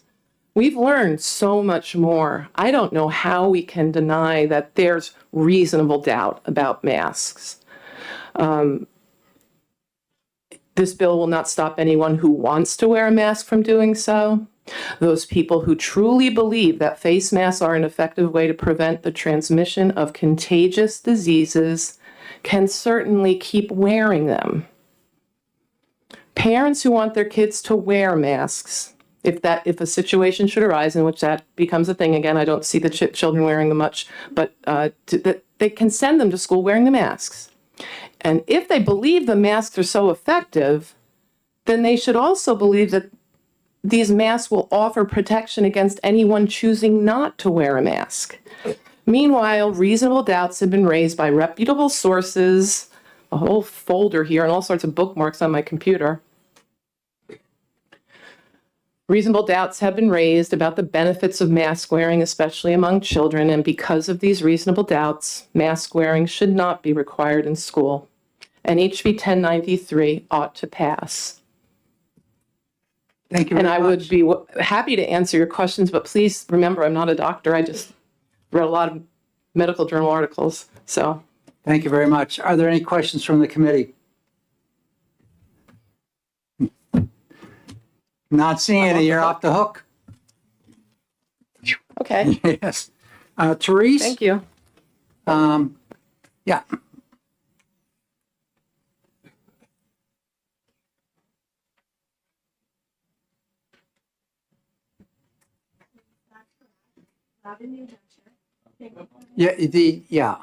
Yeah. Can you hear me now? Yep.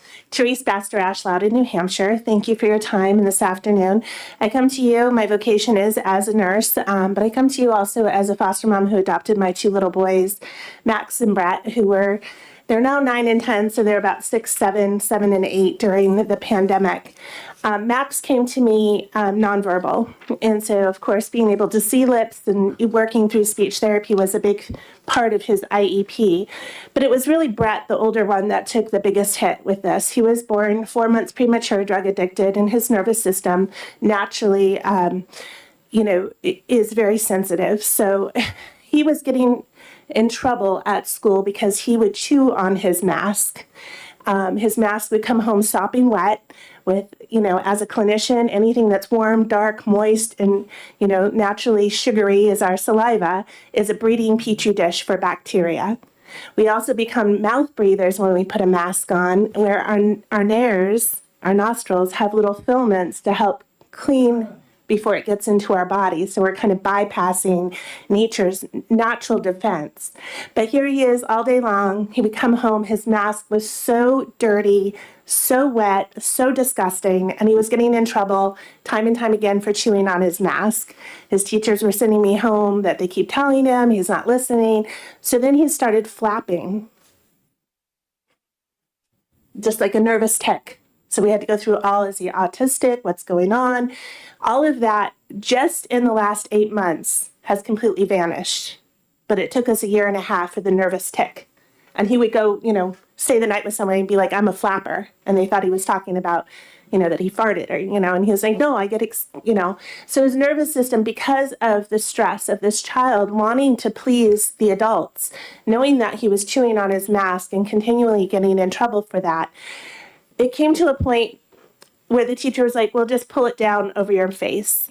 And to me as a parent, if we're teaching children that this is the rules, but then we're also teaching them it's okay to break the rules, that's also sending a bad message to our children. And that was happening throughout the school districts. So in my opinion, my experience with my 2 children would be, let me as the parent decide. Let me discern what the risk reward is for my child to have the mask on to prevent them from contracting a virus from someone else. But when it's wet, they're touching it. Mask, when we go through our clinicals as clinicians, we're taught to don on and don off with each transaction. You don't wear the same gloves and the same mask all day long.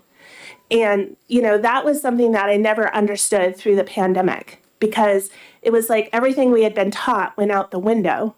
And yet we're letting our children go without any training about touching their face, touching here, touching here. It actually, in my opinion, I believe it probably made the spread of the virus worse than better.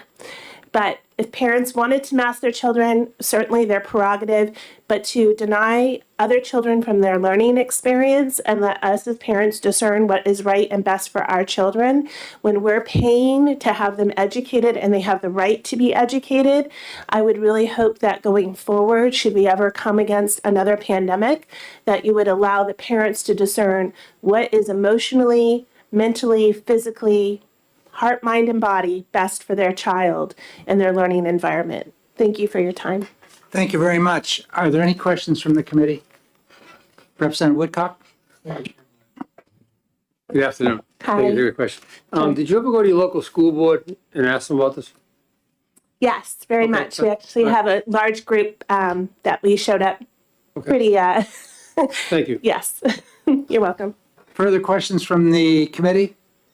Thank you very much. You're welcome. Max Goddard?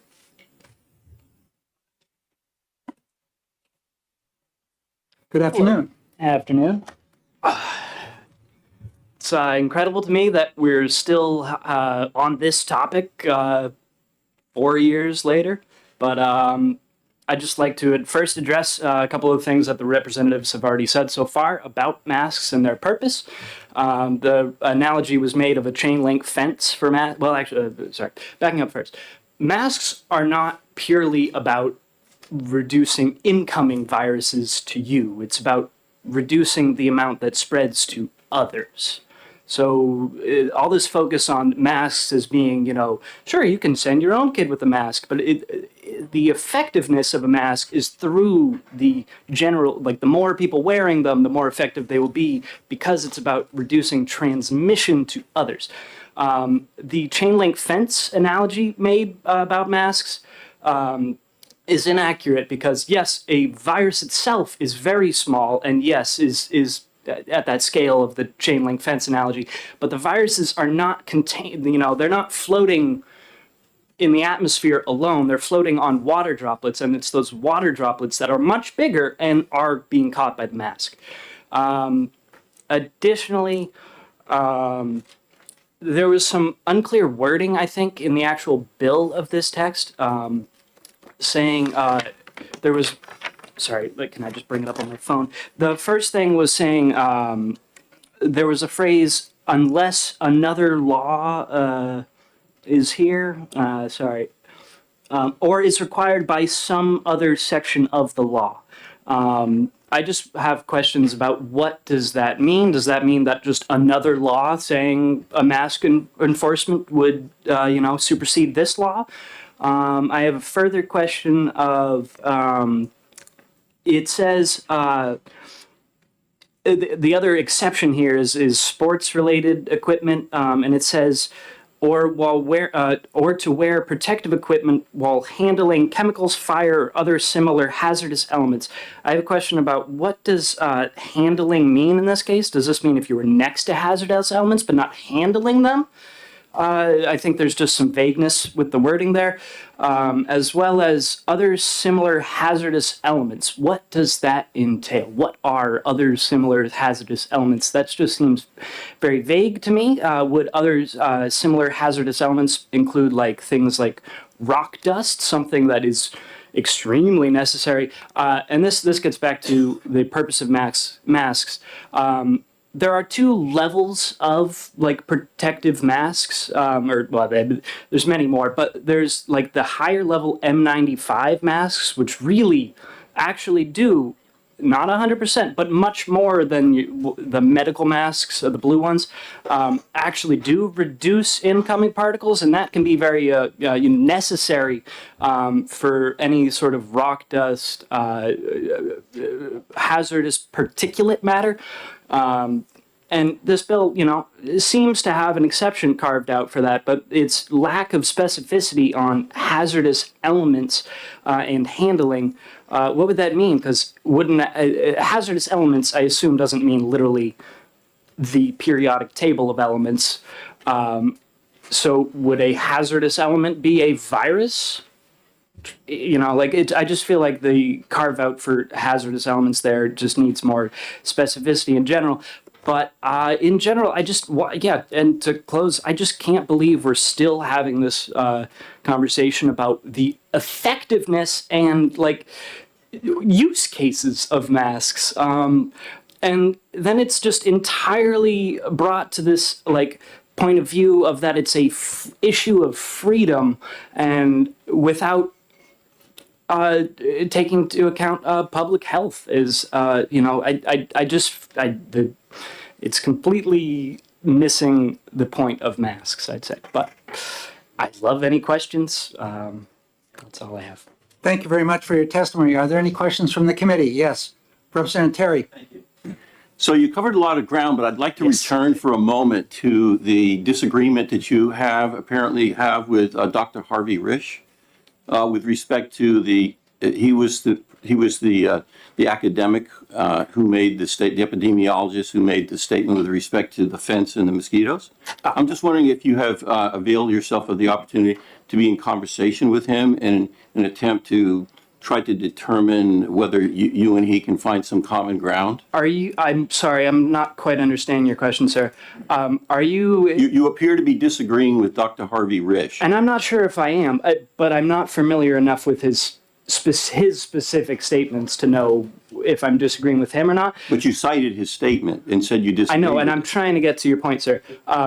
So are you suggesting that he's not saying that the chain link fence only applies to the actual particulate size? Are you saying that he is acknowledging that that the viruses that are contained within water droplet material, that wouldn't pass through his chain link fence? Well, actually, I'm asking you. Or is he only saying about the actual virus itself? Well, actually, I'm asking you if you've had that conversation with him, not with me. I'm not Dr. Harvey Risch. I just asked. I have to. Have you or not? What That's I'm just a yes asking or you no. is what his statement is, because I don't have his statement in front of me right now, so I'm not sure. Okay, so you disagree with him, but you No, don't I'm have his saying I statement don't in know front of what you. his statement exactly is, so I'm not sure. Thank you. Thank you. Further questions? Representative Belcher? Thank you, Mr. Chair. And I wanted to return to the testimony because it was surprising to me a little bit when you said that COVID is transmitted on droplets of water. Within droplets of water. Within droplets of water, so I have a background in healthcare. I was a paramedic for quite a while. And we have different precautions that we take depending on whether something is airborne or droplet borne. So I just want to Aerosolized clarify. are still, as far as I'm aware, aerosolized virus particles. I'm sorry, I'm not sure the correct terminology there. As far as I'm aware, even the aerosolized version are still within a water droplet. It's not the virus free floating. Thank you. Further questions from the committee? Representative Peternil? Thank you. Thank you for taking my question. I may have missed your introduction, but do you have a medical background or a science background or anything? Nope. So this is just your personal opinion? Thank you. Yes, it is. I would add that a few months prior to the pandemic, I was, for my job, using a crosscut saw while wearing an N95 mask for hours. So as far as any, I think I heard one of the representatives mention mask fatigue, something. There wasn't much explanation attached to that, but I would throw that in for just a personal anecdote of that. It's quite possible to wear a high-level mask and still do physical activity. Representative Dry? Thank you, Mr. Chairman. Thanks for taking my question. Absolutely. So I'm playing clerk today, and you didn't check whether you support or oppose the bill. No, I did not. And I didn't check it. Oh, No, whoops. so I'm I oppose. assuming oppose, but wondering if the things you brought up, if you addressed those, would that make it more amenable to you? I would have to see how it's addressed, but I think more generally speaking, an outright ban on mask policies, I think, is probably a step too far still. But with the bill as written, I have specific concerns to those issues of vagueness. Thank you. Are there further questions from the committee? Not seeing. Thank you very much. Thank you. Kitty, is there Kitty here?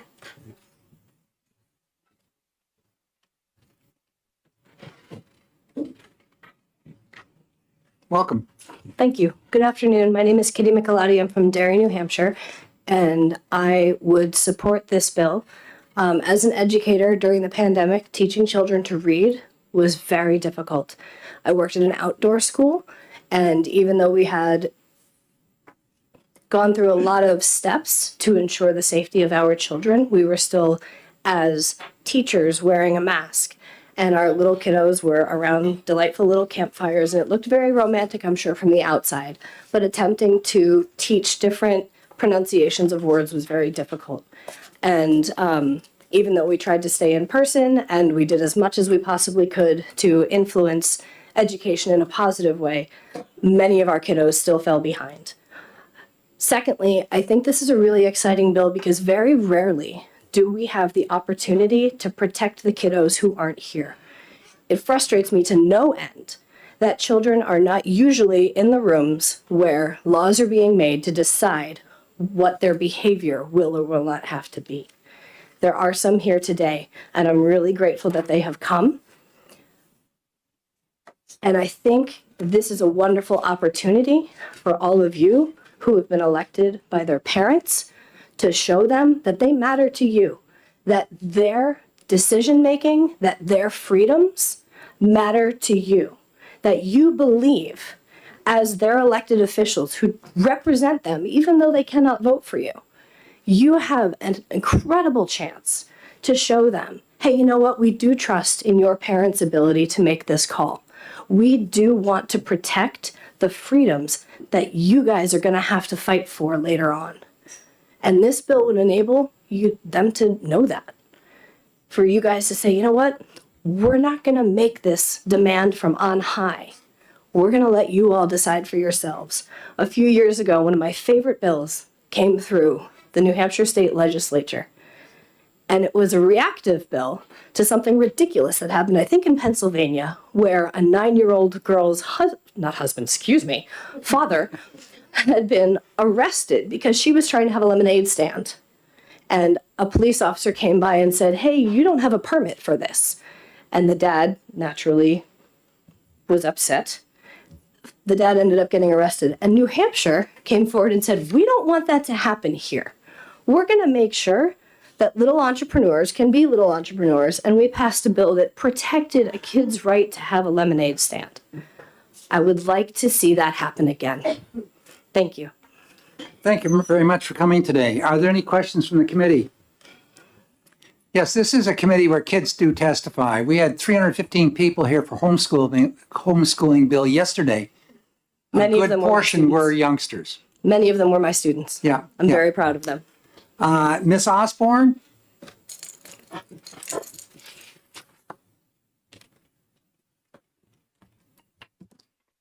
Welcome back. Thank you. Good afternoon. My name's Awen Osborne. I'm a 17-year-old student from Auburn, New Hampshire. For at least 2 solid years during the coronavirus outbreak, New Hampshire citizens everywhere were subjected to the tyranny of mask mandates. I remember all too well how young children could not even attend school without being forced to cover their faces. We were told these mandates were for our own safety, that we were protecting our fellows by complying with these statewide demands. It wasn't about safety. It was about control. If the state is permitted to raise its children in this way, to groom them to comply with anything they say, even something as simple as covering their faces, what kind of society does that create? Certainly not one of logical, independent thinkers. No. It creates a hive mind. A society of complacent, subservient sheep. The era of mask mandates must never again be allowed to resurface. Young children should never again be raised in an environment where they are punished simply for the decision to or not to wear a face covering. Parents shouldn't even be allowed to force a mask on their child. It's essentially child abuse. And if parents shouldn't be able to do that, neither should the state. Thank you. Thank you very much. Are there any questions? Thank you very much. Representative Emily Phillips.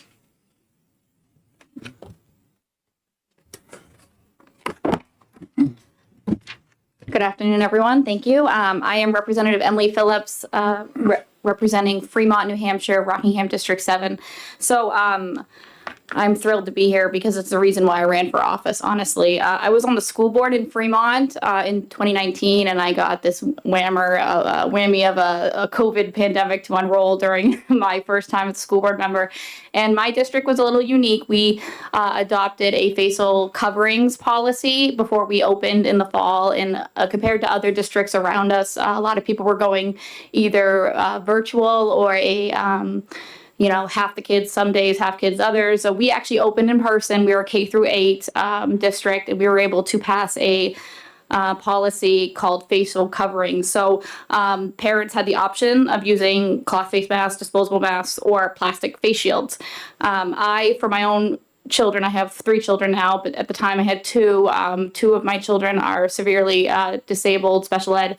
And so I wrote to the principal and saying my children will be wearing plastic face shields. And the reason I gave, not that I was required to, but I gave reasons based on their IEP goals that were extensive that would be unable to be met if their faces were covered. A lot of it was speech and language related. So my children went to school, and I'm thankful for that, in the fall of 2020. I had actually tried during the summer to get my then kindergartner and first grader to wear masks, and they were not able to do so, obviously, and they were, expressing discomfort. They were barely talking as it is without the mask. But so we wore plastic face shields to school. In November of 2020, we were on vacation. And again, I'm on the school board at this time, and I get a call from my superintendent while I'm in Florida. And I said, hey, the governor just issued a mask mandate, so your kids can't come back to school after vacation. And I said, what? You can't say that? And my superintendent was like, yeah, you can't. And then she had not read the full order and realized that it did not apply to K through 12 schools. So she later, the next day after calling the Department of Education, reneged on that and said, your kids can come back with their plastic face shields. So that was the first time. That was just insanity. My daughter, we repeated her in kindergarten after doing her first year in kindergarten with the whole mask policy going on. She formed no connections with other students. She was completely nonverbal at school. She was not speaking, I think, primarily because she could not see the mouth and lip shapes of like her SLP providers, her classmates. She just did not speak. There's something called a sound wall you could put up of images of how to make the sound S or the sound P with your mouth. So she was not seeing that from her peers. She was wearing a plastic face shield. Her speech and language providers were not wearing the clear masks that were coming out, were being pushed. They were still distancing themselves and trying to teach my child how to talk without showing their face. So it's a little frustrating. Masks became optional in the fall of 2021 in my district. So some kids wore them, some kids didn't. There was a high viral load in our area where all of a sudden in October, my school board decided we're going to make it, or it wasn't even a school board, I think it was a superintendent who decided randomly, we're going to implement masks for the next 2 weeks. So I pulled my daughter out because she was already just burnt out. I was like, she cannot be around kids with masks on. She was not talking to anyone. She was making no progress. It was almost like she would just go to school, do nothing, come home, and then be just mentally unraveling because it was so just crazy to be around everyone with their faces covered. I had to put her back into school because I just couldn't manage everything and homeschool her for 2 weeks. So I ended up putting her back in. The following year, the school approached me saying they thought she had selective mutism because she wasn't speaking at school. I knew her outside of school and she could talk, but she wasn't getting any of her services. Selective mutism is an anxiety disorder that is resolved via medication. So I wasn't really interested in that. I want to skip to my son for a second, but my son at the same time was in second grade during 2020 and he wore a plastic face shield. He may have been the only kid in his class wearing one. He was asked to partner with another student in his classroom. The child raised his hand and said, Miss Teacher, I don't want to work with Colin because he doesn't wear a face mask. So the teachers used that moment and said, okay, I'm going to assign you to someone else, Colin. Instead of using that moment to say, Colin is clean, Colin is safe, everyone is safe here, you can work together. She did not use that moment correctly. I did not find this out from my son. I found it out from another parent of a classmate. And my son was very upset when I brought it up because he knew I'd be mad. So that's why he didn't tell me. Invisible disabilities become very visible when you have these face masks because there are kids who can't wear them. So I was wearing my child was wearing a plastic face shield. So yes, he looked different, but there are children who really can't wear this. Adults can't wear these masks. So when you implement these mandates, it's so divisive. I can't even explain it. So I'm very shook up as a parent who went through this, but I pulled both my children out in 2022. Like I said, they were trying to medicate my daughter or diagnose her with a condition that's only solved through medication for anxiety. So I homeschooled last year and I had to work and I had to be a state rep. So I put them in a co-op 4 days a week. I paid $950 a month for my kids to go somewhere else during the day so I could come here or I could go to my job. I ran out of money. So they're back in public charter school and I love the charter school and we're in a different time now, right? And so there are no kids wearing masks and they're not being told to cover their mouths. And I appreciate that, but I'm trying to prevent it from happening again because people on school boards are not qualified to make this decision. My daughter is speaking and she is reading and both my kids were retained because I knew better than to send them back 2 years delayed. They are thriving in their public charter school and I'm thrilled for that. And she does not have an anxiety disorder. She is happy and she's connecting with people. When we talk about local authority, and I think that's why the bill was vetoed, there is nothing more local than a family and an individual choice. Okay, and that's what I want to happen. We do not override parental choice, family choice, individual choice. So again, we're talking about kids with mask mandates, not adults. So I don't want to hear the argument that I can wear a mask all day and I'm fine because kids are not the same. Every kid is individual. Happy to take questions. Thank you. Thank you very much. Are there any questions? You have to be pretty dedicated to spend $900+ to receive a salary that's $100.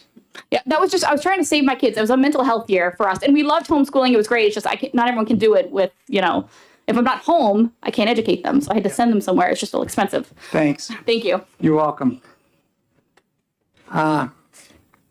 See, Barrett, Christina, and then we have one other card after that on this one.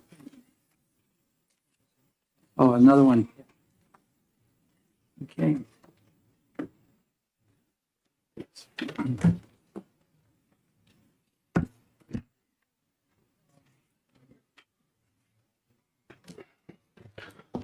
Thank you, Chairman Ladd. Good afternoon, members of the committee.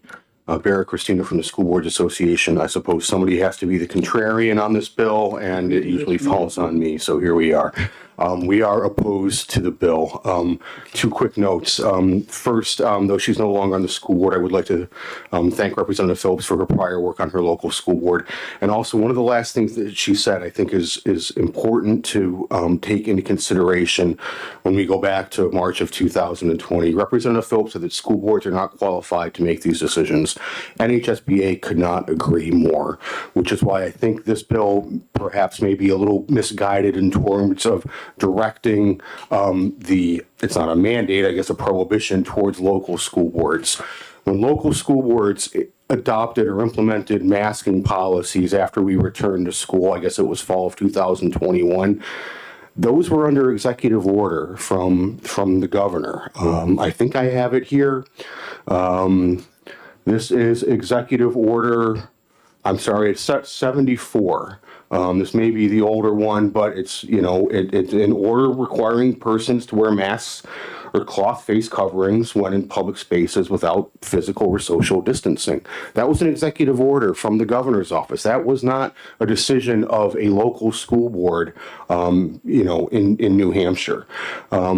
Also, June 2021, New Hampshire health and education leaders issued joint statements on masks. Here's a picture of the governor, Commissioner of Education, and Dr. Chan.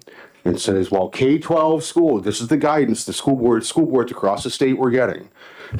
While K-12 schools continue to have the ability to set face mask policies for COVID-19 prevention, the New Hampshire Department of Education and Division of Public Health Services recommend that there should be flexibility in school face mask policies so that if situations arise where it becomes potentially unsafe to wear a face mask for a prolonged period of time, that steps be taken to allow masks to come off even in indoor environments. The New Hampshire Division of Public Health is in the process of updating their general face mask guidance. So we have a statement that's saying, well, we're not sure what we want you to do and we'll get back to you.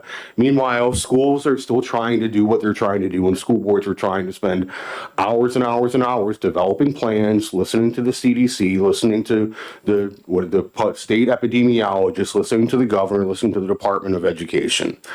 So further on, I think I've got I believe it was Representative Phillips also mentioned, this is May of 2023. Sununu sites need to protect local control in veto of bill banning mask decisions. So I just wanted to be clear that local school boards were developing their protocols and policies relative to masking, in-person or remote, social distancing, school busing, based on the guidance that the professionals were telling us. It wasn't just Joe's school board member or a particular school board in a member in a community that thought a mask was a great idea. Nobody wanted to wear a mask.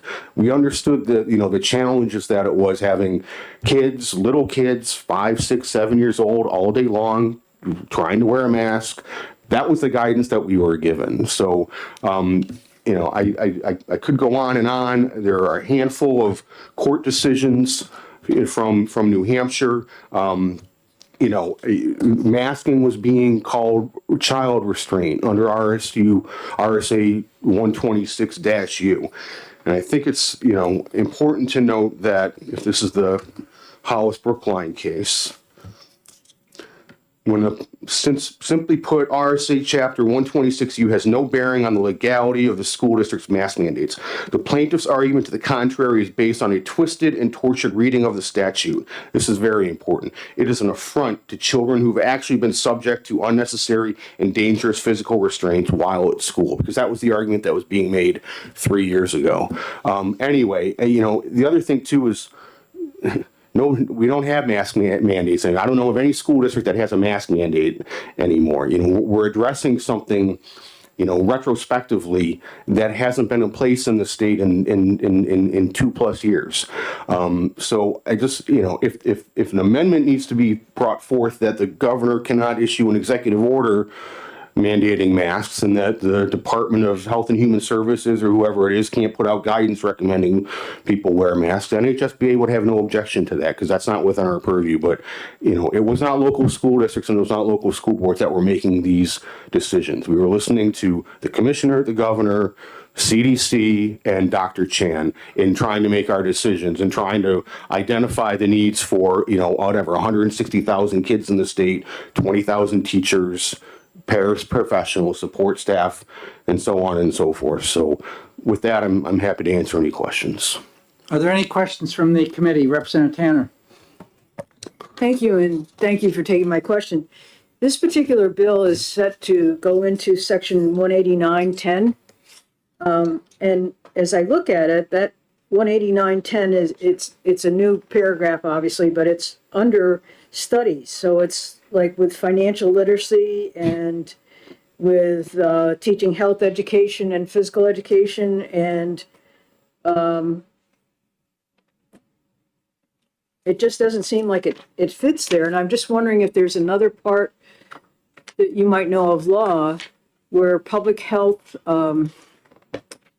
is listed what schools can and cannot do. For example, when I was teaching, there was a group of exchange students that went to Soviet Union and was exposed to measles. And when they got back, several of them, it was April vacation, several of them came down with measles. And so at that point, there was a public health not a recommendation, actually, a demand that if a student was in school at the time and not vaccinated for measles, they had to stay home for a certain length of time. Right. And I remember that because I had a couple athletes on my tennis team that had to stay home and couldn't play. And I'm just wondering if that's in another section of law under public health or with school law. Sure. Thank you very much, Representative, for the question. RSA 200 is health and sanitation, which relates to school health services. For example, RSA 200:27 school health services, RSA 200:27A consent of parent or legal guardian, school physician, school nurse, school health personnel, physical examination of pupils, reporting defects of or students with disabilities. RSA 200:40 is emergency care. So there's also, let's not lose sight of RSA 194:3 that puts a direct obligation of school districts to protect children relative to health and safety standards as well, too, which was often cited in a number of the lawsuits 3-4 years ago relative to masking, that the district has an affirmative obligation to protect the health and safety of students. Follow up. So this isn't in the appropriate section of law? I mean, aside from NHSBA's objections to the bill, I mean, it may perhaps be best put in RSA 200. Thank you. Other questions, Representative Lekis? Could you tell me that 190, whatever one that last one that you quoted? 190, I'm not sure, 189 : I'm not sure what you're talking about, Representative. The last one that you did, I just wanted to write the number down. Oh, I'm sorry, RSA 200:40 emergency care? Was that the one? Oh, there was one about protecting children. Oh, I'm sorry, RSA 194:3. 94:3. Yeah, I didn't. 3, thank you. You're welcome. I think I have that right. If not, Becky and I can follow up with you with the correct citation, but I'm pretty sure that's it without pulling it up in front of me. Further questions from the committee, Representative Damon? Thank you, Mr. Chair. Thank you for taking my question and for speaking to this. Would you confirm that knowledge of masking is different today than it was in 2020 and 2021? Yeah, thank you very much, Representative. I mean, certainly, just thinking back to the experience that NHSBA was going through and the phone calls that NHSBA was getting from school boards and school administrators, and working in conjunction very closely with the Department of Education. Commissioner and I were on the phone together probably every day for a number of months at that time. it, you know, it was chaos. School districts were doing the best that they could possibly do. It was very interesting. I recall this, and I think Becky and I, Ms. Wilson and I were having a conversation recently that when everything shut down in March 15th or whatever it was of 2020, I was getting more phone calls from superintendents between, say, 4 p.m. and 9 p.m. because I think during the day they were dealing with what can they do in our building, and we got to find the masking. And the other point too, just you got me going on it, is you've seen me often do in this room. We're talking about masks here. What about plexiglass and cleaning supplies and all the other PPE and masking and gowns and whatnot? Are we gonna prohibit those moving forward? I don't know, but you know, it wasn't just masking that was part of the mitigation efforts, if you will. So I mean, yeah, I mean, we certainly know now. I'm not a medical expert. I've said this. I'm not an educator. I'm here to help the school boards and the administrators navigate whatever it is that they have to navigate. So hope that answers your question. Oh, that does answer my question, and I would further ask, would you confirm that there was never any intention to do harm to children, that it was an intent to the state of the incomplete knowledge of the time to protect children? Thank you very much. We've talked about in local parentis, the school boards and school districts have an affirmative obligation to protect kids and keep kids safe when they're under custody and control during the school day. And school districts and school board members and superintendents and I believe the department and Health and Human Services and whatever public agencies were all doing their best to keep everybody safe, especially kids. Thank you. Further questions? Thank you. Thank you. Oh, Representative Belcher. Well, thank you, Mr. Chair. I just wanted to clarify one item because I know that there were guidance and whatnot that was coming down from the state level, Dr. Chan, the governor, and others.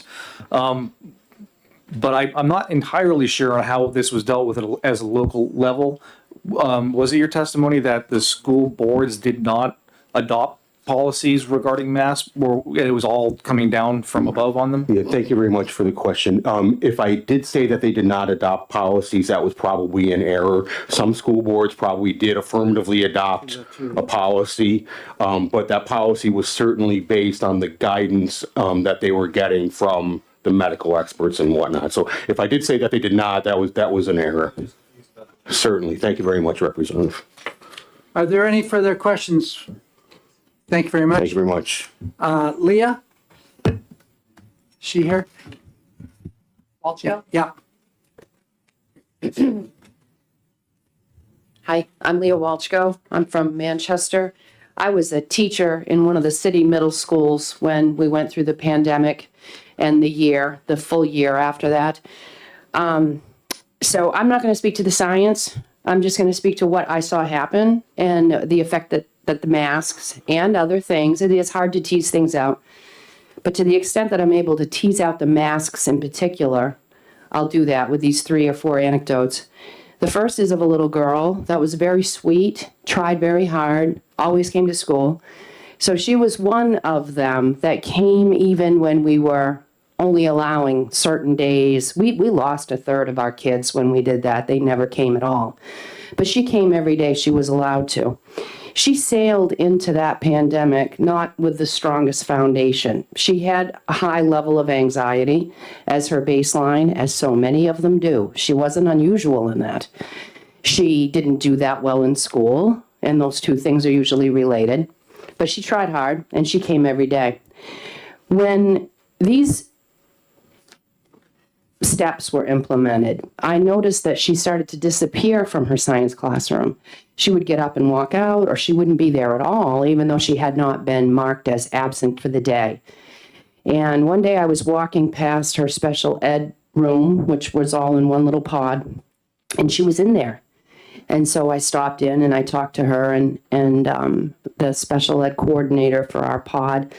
And I was like, "Hey, sweetie, what's going on? I didn't see you today." And she was incapable of speaking. She was literally paralyzed with fear. And her special ed teacher told me, and this is a quote, that the masks frighten her to the extent that she cannot function. And really, if we stop to think about that, it might sound like hyperbole of a little 14-year-old girl, but that is what they were for, was because we were in danger. And so every face that she saw all day long telegraphed to her the message that she is in danger. And she couldn't function. I don't know what became of her, but I know she didn't finish the school year. And I don't know how her high school went, but I bet it was different than it would have been otherwise. The next story is a very different one, but these are archetypal stories. There are many children that fit into these broad categories. This little girl sailed into this storm with a good foundation. She was happy, she was healthy, she didn't seem to have any real problems, she wasn't coded.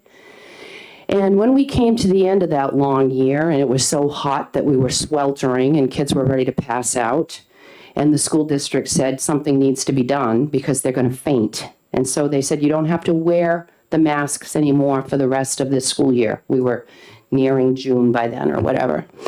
And we're on a little indoor field trip, and I'm heading upstairs to the library with the kids, and I'm side by side with this one little girl that I was very close with. She was always, talked to me freely and openly about anything, and she had her mask on. And I asked her, so does your mom want you to wear your mask, sweetie? Is she still really worried about this?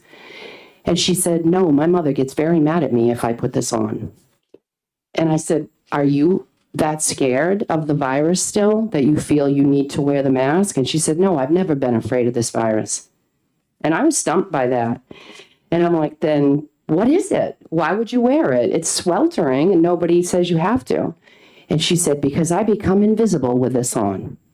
Nobody calls on me in class. I don't talk to anybody in the hallways. And she became that kid with the hair in the face and the hood pulled tight so you couldn't see her face. Now, we had rules against that in school for a good reason, because that's not social emotional learning to check out and to self-isolate like that. She's in the room, but she might as well not be. And she was a good, solid student before this happened. The third story is completely different again. I was upstairs and I was filling in for somebody who was out. We had to do a lot of covering. I don't know who the man was on the other side of the desk, on the other side of the wall, that had a class. I was up there substituting. But I know that that teacher lost all control of himself and was screaming at some young boy because his mask was underneath his nose.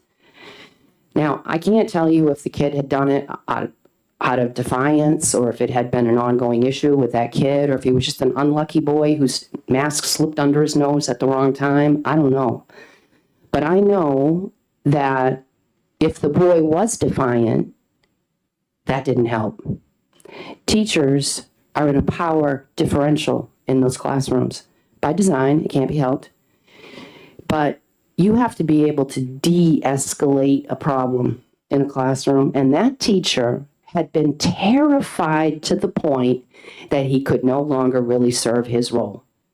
He called that boy names. He said hateful, rotten things. It was unbelievable. And if it was only once that I heard something like that, I wouldn't bring it up as an anecdote, because anybody can freak out or have a bad day. But he was not alone. I heard somebody earlier today said that these things created divisions in these schools, and they did. They pitted people against each other.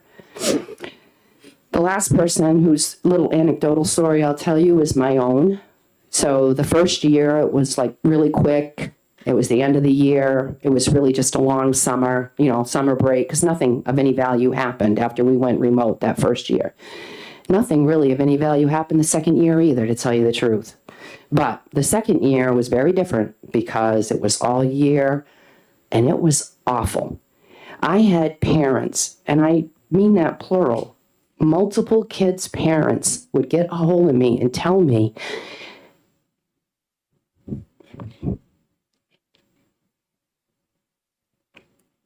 that their happy daughter was suicidal. These masks were no small part of that. It created a climate of fear. Kids didn't come because they were so scared. I barely limped through that year. I became a teacher as a second career. I wanted to be a teacher bad. And I was good at it. I really was. And I worked with kids that people didn't want to work with because they didn't like school and they were harder kids to work with. And you know what? They clicked with me and they did things for me and they worked hard for me. And in Londonderry, the word was miraculous. And I barely survived that year. And then in the summer, when that ridiculous triangle of fear was still being trotted out, oh, we're in the green today, but you never know, and we could come to yellow tomorrow, I literally had to go in and sit across from that principal and resign my position and told him that at this point, I feel too guilty taking money to do this to children ever again. Now, I had probably 10 years left in me before I would have retired. And I had 8 years of experience. I could do my job. It's a hard job and it's getting harder every year. And you need to have a good number of years under your belt before you're capable of doing it. And I left a decade early. So I don't know how many teachers we lost, but I'll tell you, I'll bet 9 out of 10 of them only had 2 years left, 5 years left, and they just took off early. And you lost some of the most capable and competent teachers that you had in the system.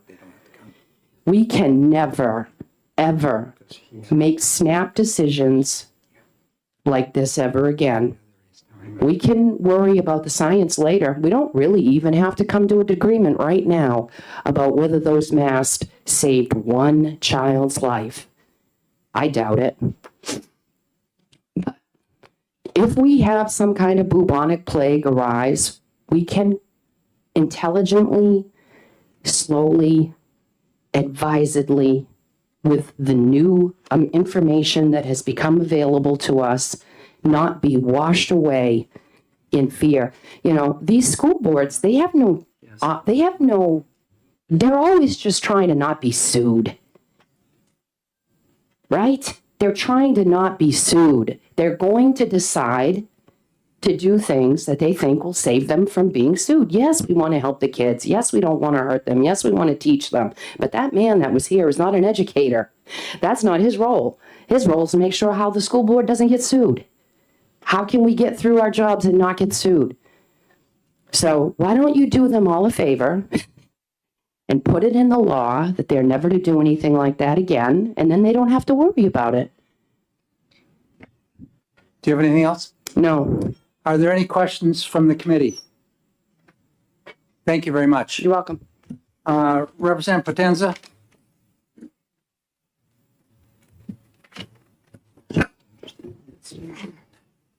Yeah.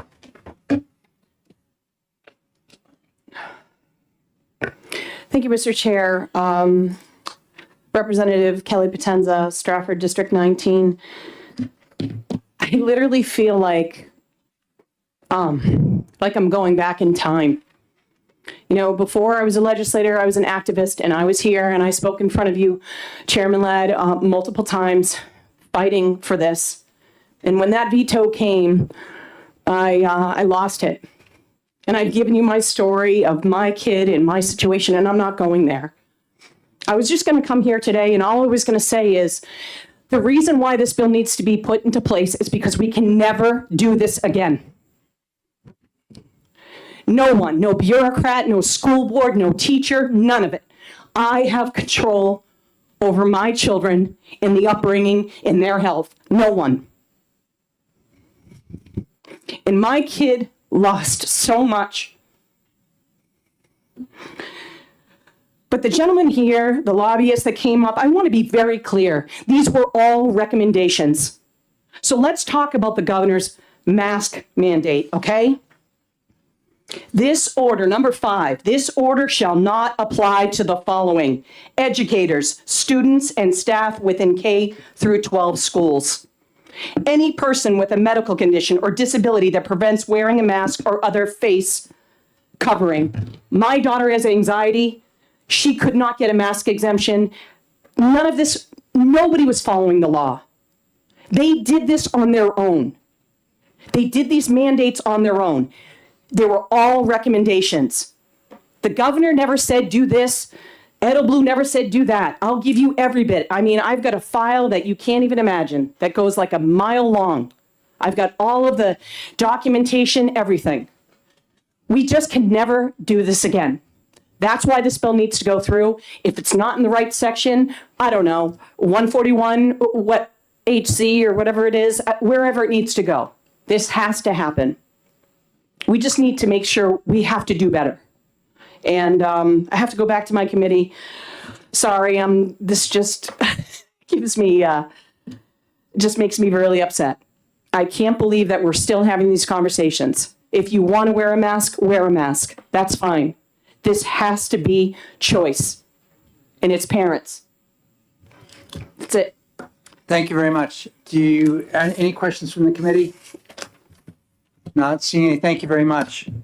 And with that, I'm going to close down this hearing. For information for the public, we will not be executing any bills in this committee today. So there are 3 bills scheduled to start at 2:30. Those bills will be taken up at a later date to be announced. No. Pardon me? Well, we can't see. Yeah, we're behind. That's right. Yeah. Let's see, pardon me? It was one of those.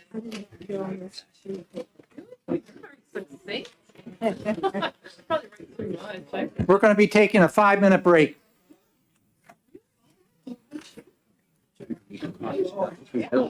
No, we don't. We don't need to do that. No.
Okay,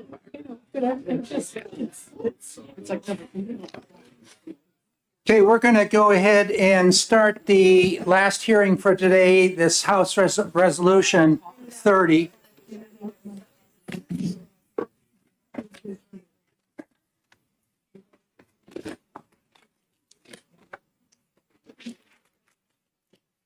Okay, here we are.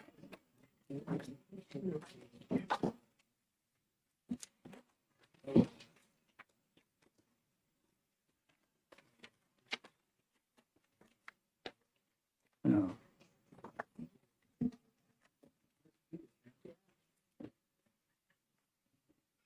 Okay, this bill is urging a robust climate education in schools, including current environmental and economic information. I'm looking at the number of cards we have here. There's about 16 cards here, so we are going to put time limits for 2 minutes. Several of us have to be out at another hearing in finance by 3:05 today. So a few of us might be switching in and out, but we're going to go ahead and start. Wendy Thomas, the prime sponsor of the bill, is welcome to House Education. Thank you. I think this is my first time here. Yes, it is. So I am going to be talking about an amendment, so I'm going to pass this out now. Now, for information for folks, the prime sponsor of the bill, as we conduct things here in education, we allow the time that's necessary for the prime sponsor to present his or her bill. So it may be 5 minutes, maybe 3 minutes, and maybe 20 minutes. We hope you don't go to 20 though, please.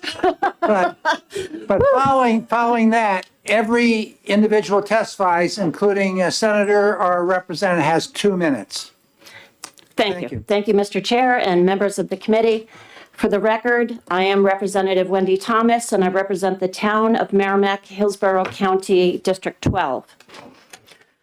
We have just gone through the warmest winter that has ever been recorded in New Hampshire.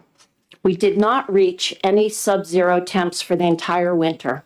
And if this trend continues, we also just saw the coolest winter we will have going forward. Why are cooler temperatures necessary? For our agriculture, our wildlife, including things like ticks. With a warmer climate, we are going to see significant changes in our environment. Our summers have become wetter and smokier due to wildfires that are constantly burning around the United States. Crops are being affected. Tourism is definitely being affected. If there's no snow, we have no skiers or snowmobilers. If there's constant rainy weather in the summer, we're not going to see hikers or ATVers. Climate change is no joke. We are seeing the impacts in our state on a daily basis. We've got floods, we've got high tides, we have no snow, we have increased rain, and we have temperature fluctuations. The climate of New Hampshire is changing, and if we don't prepare for a different future, we are going to be lost. Climate change is also going to impact our students and their families. It's going to impact all of us. This is our future. We can no longer sit around and see what's going to happen. We need to be active. We need to take significant steps to understand the nuts and bolts of climate change and what we can do on an individual and on a community level to combat it.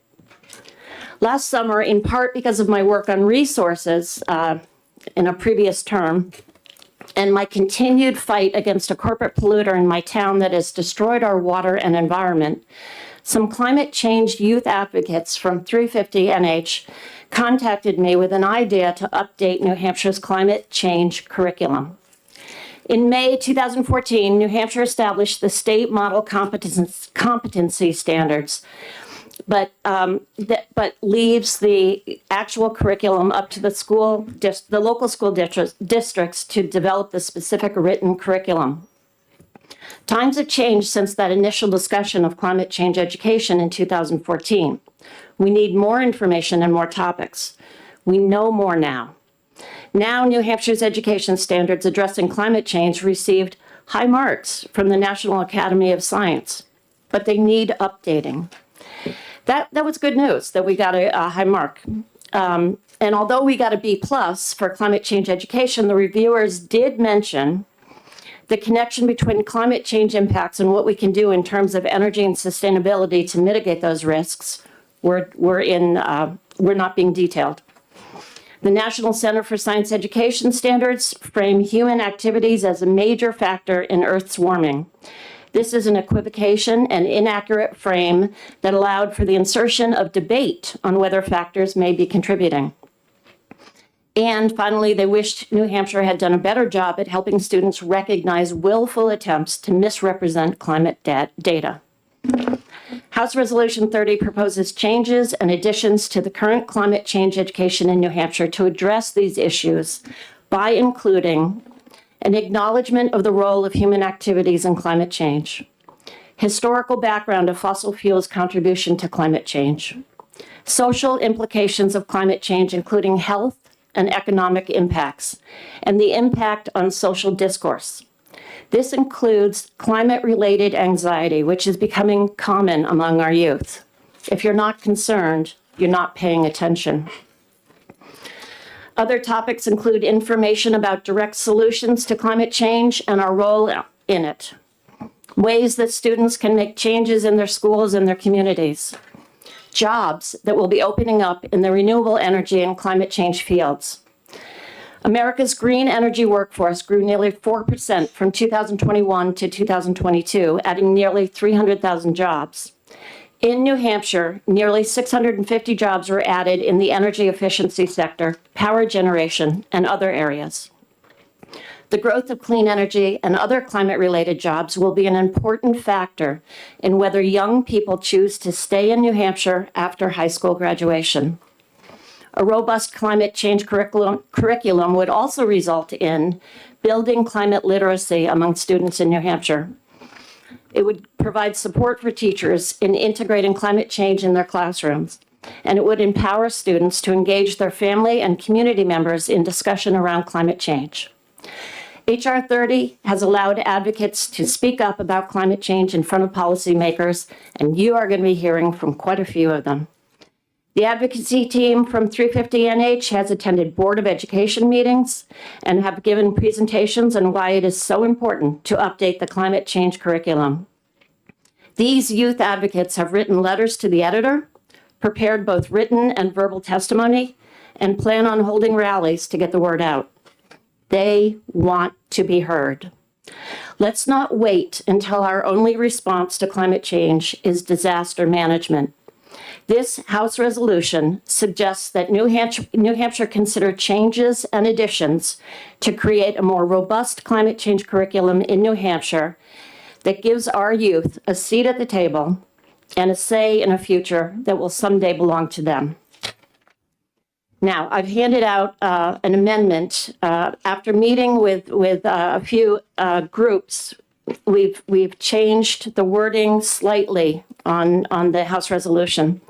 So if you look at the amendment,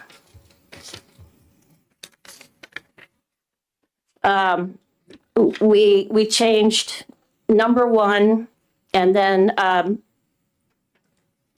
number 1 and then line 8, 6 and through 8. The reasons for the changes is we wanted to remove in what some felt was inflammatory language in section 1, number 1 of the resolution. And in the whereas, starting with line 8, we just focused more on the environmental impact. The biggest change, however, is in the resolve section at the bottom of the House resolution, where we have now called in the Department of Health and Human Services, as well as DES, to work collaboratively to compile and disseminate robust climate education curricula to schools. Now, why would we use DHHS and DES for curriculum? They actually have, there's a precedent, there's a few precedents. DES and DHHS have experience getting health and environmental information out to our residents. The NHDHHS TIC curriculum kits are a great example of free and available written material. DHHS also has created and disseminated PFAS guidelines for adults. And then DHHS, in collaboration with DES, has a resource for adult education called the New Hampshire Environmental Health Guide that helps people find the appropriate state resource or agency to address environmental concerns. So these two agencies would be the best to help develop a more robust climate change curriculum. And I'm very happy to take any questions. Thank you very much. Are there any questions from the committee? Representative Cordelli. Thank you. I think I might agree with you on one point anyway, and that's climate change anxiety. It seems to me that we all have done quite a bit to cause climate change anxiety in our young people. Going back to John Kerry and his book, I think his original estimates were that the planet by now would be inhabitable because of climate change. Or I guess it was called, I don't know, if it's climate change or global warming, I get confused about which term is proper at the moment. But don't you think that we all have caused climate-related anxiety in our students, which is part of, I think, the so-called mental health crisis in our schools? Do I think that we've caused it? Yes. I think it exists. I think the example that you gave of John Kerry, he did the best job he could do with the information he had at the time. So some of these projections fell short. Some of them were overly optimistic. We don't have to do anything. These students are smart. They're seeing that we just went through a winter with no snow. They're seeing that our summers are wetter now. There's a farmer in my town, because of the rainfall this summer, lost 100% of his grape crop. 100%. You know, if that continues, I'm going to be anxious about it. Other questions from the committee? Representative McDonald. Thank you, Mr. Chair, and thank you so much, Representative, for bringing this forward. I understand that this is a resolution, which is different than a bill, so there's a bit of a difference. But I'm a little bit confused as to some of the definitions within the bill. There seems to be some vague wording. I guess, for one example, what do you mean by a robust climate education, and what's your intent? And I guess, how would we define robust? Robust, to me, it would be filling in the gaps and adding what we have now learned since 2014 about climate change. So bringing it up to speed. That's my definition of robust. Appreciate that. Thank you. Representative Woodcock. Thank you. Good afternoon. Good to see you again. Good afternoon. If everything went according to how you like it to go with this ACR, what would you anticipate to find? I'm reading 13 through 17, but forget what it says there. What do you actually want to see? What concretely do you think can be done? And what do you see after this in terms of implementing this, if it could be?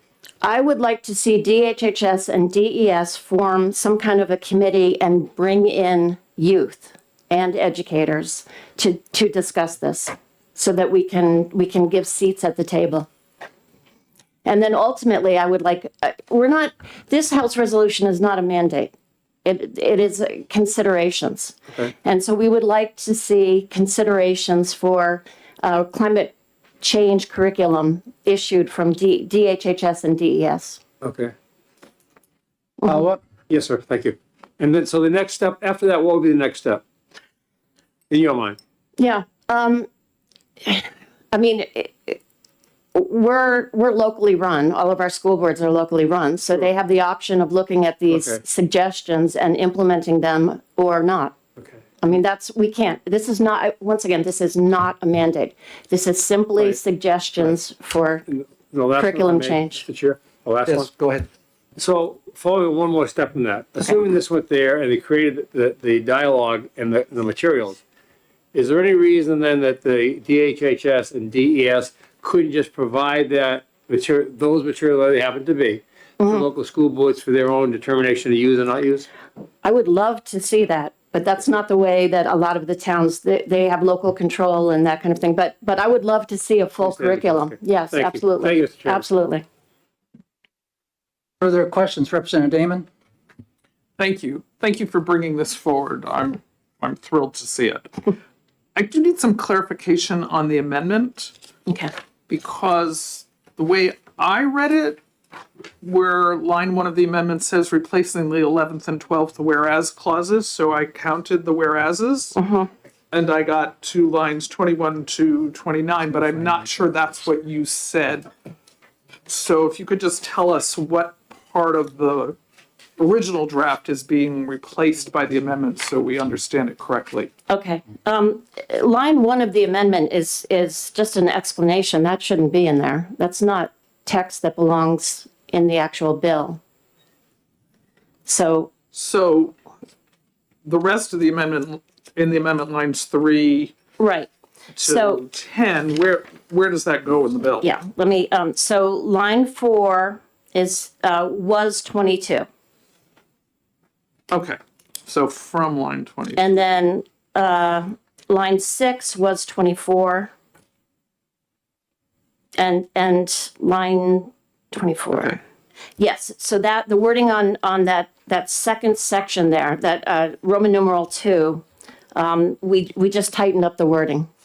Thank you for the clarification. Yeah. And then of course the resolved down at the bottom. Okay. Further questions from the committee? Representative, have you given any thought to, you're talking about compiling and disseminating a curricula or curriculum to the schools developed by the two agencies that you mentioned here. Yeah. Have you given any thought to a fiscal note or to the costs of doing this? And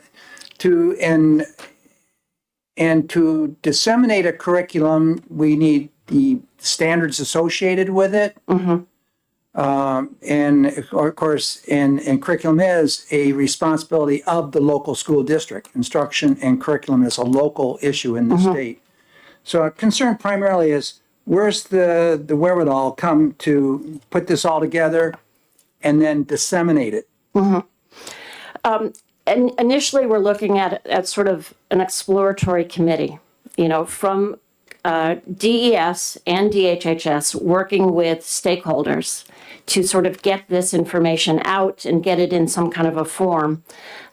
You're right. I mean, you've got to have standardizations for curriculum. So this is just the first step that will lead eventually to some kind of dissemination.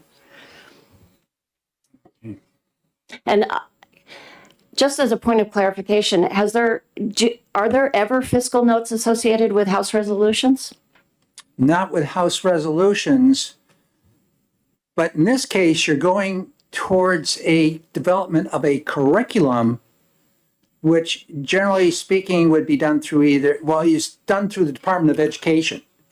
With a task force of educators to come together. It might involve technical support from UNH or Keene or Plymouth. It may involve other agencies and departments coming forward, and organizations that are nonprofits or that are familiar with the topic of being discussed, and working collaboratively together to develop this. However, eventually to be disseminated, it has to be done through the Department of Education. So this House resolution essentially gets the conversation started. It's not a bill, so it's not a mandate. Yeah. We're not making them set up a committee. We're not making them spend money. We're suggesting that they consider these topics. So it's a legislative attempt to get the conversation started. And then once it's started, we can go from there. And maybe next term I'll have a bill with a fiscal note. Further questions from the committee, Representative Cascadden. Thank you, Mr. Chair. Just a quick question as I was thinking about this. I think this would be fascinating, but do you know if there are any climate change electives offered in high schools in New Hampshire at this point, or? I am not the person to answer that, but you've got a whole slew of people behind me that will have that answer. All right. No, I was just curious because it would be Yeah. One resource you might use is the Education Commission of the states. They deal with curriculum, they deal with topics within the schools, and there may be another state that has gone further than this right now. You might be able to borrow a little bit of that information. I'm sorry, did you say it's called ECS. Of the Education states, Commission plural, of or the states? Which we're States. members of. Okay. And All we research and do a lot of work through them. Okay, thank you. I will look Yeah. into that. Further questions from the committee? Well, thank you. Oh, my pleasure. Thank you. And I'd like to invite Aubrey Nelson.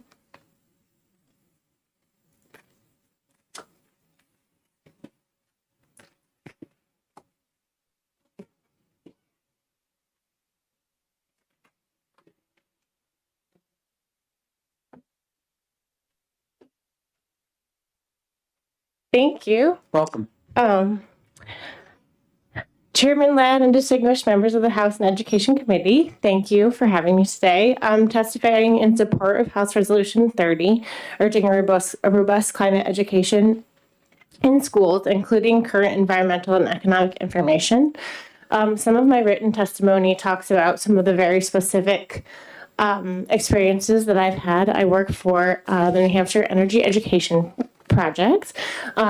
We actually do a lot of the work around climate and energy education in the state. And we feel that it's important that this resolution pass, partially because we just want to set a precedent and so that school boards can look and say, oh, this is recommended by the state. The House of Representatives thinks that this is a great thing to do in our school. And so school boards can look at that and say, oh, okay, that has a pretty high endorsement from you all. So in my work, I had a great opportunity to learn about energy and climate with young people around the state, hear what they have to say. One of the pieces that keeps coming back to me, however, is that as they learn, one of the fill in the blank pieces that I think that goes into a robust education is, okay, so what do we do about it? And what I hear from students, and one of the most important ways to tackle eco-anxiety or climate anxiety is the ability and opportunity to take action.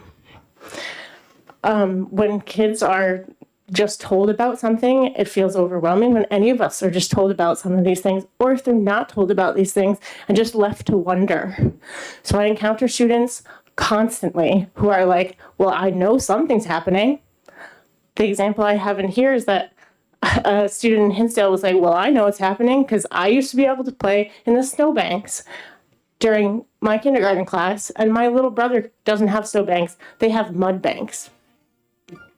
My own son is in kindergarten, and I feel similarly like he comes home with mud on his pants, not wet pants. So they know that it's happening. Students know that it's happening. But we want to make sure that every class has the opportunity to think about, okay, why is this happening? And so the clause... Your 2 minutes is up. Okay, I'm sorry. I would just say also in closing that we have a lot of resources to do this, and I'm working with the students at 350 to build a robust opportunity of resources for school districts if they want to refer to that. Thank you very much. No, do you want to take any questions? Yes, thank you. Representative McDonald? Thank you, Mr. Chair. Thank you for taking my question. I'm looking at your written testimony and you note your experience creating workshops. Are these in schools and are they a part of a particular class that we should be aware of? Yeah, so we can offer workshops, hands-on workshops to teachers around the state of New Hampshire. Many of them are free thanks to our partnership with New Hampshire Saves. So we can come and do energy and climate education in schools. And then we also have professional development for teachers who are looking to know how to do this in a way that's joyful, not doom and gloom and anxiety producing, and how to help students take action. So we have a whole host of opportunities. We also have equipment that folks can borrow if they want to do it themselves. So, and curriculum that's free online that they can use. And if I may have a follow-up? Yes. Are any of these classes for the students, perhaps they have a course in the class relating to the environment and you may come in to teach part of the course for the students, not the teachers? Mm-hmm. Yep, we can do that. We do that a lot actually with career technology students who want to learn about green jobs. We do that for K through 12 classes. It can be specific to environment, but it doesn't necessarily have to be. Thank you. Yeah. Representative Woodcock. Thank you, Chairman Lack. Good afternoon. Thank you for bringing your expertise to us. The question earlier was, do you have any idea about how many high schools currently have either an environmental club organization and or a curriculum in their science program? I'm not sure how many specifically have a club, and because everything is like based locally on what is offered, sometimes those programs also come and go. So I grew up in Moultonborough and we had one for 3 years and then it disappeared and then it came back. I don't have a specific number, no. Okay. I know that it often depends on interest, staffing, and right now there's a lot of interest we're seeing for sure amongst the students, and I got involved with the 350 youth because students were coming to us with this demand of we want more. So I'm here today partially because they want me to be. Okay, thank you. Thank you, Mr. Chairman. You're welcome. Are there other questions from the committee? Thank you very much. Thank you. Call Sonia Whitaker or Itowski? Yep.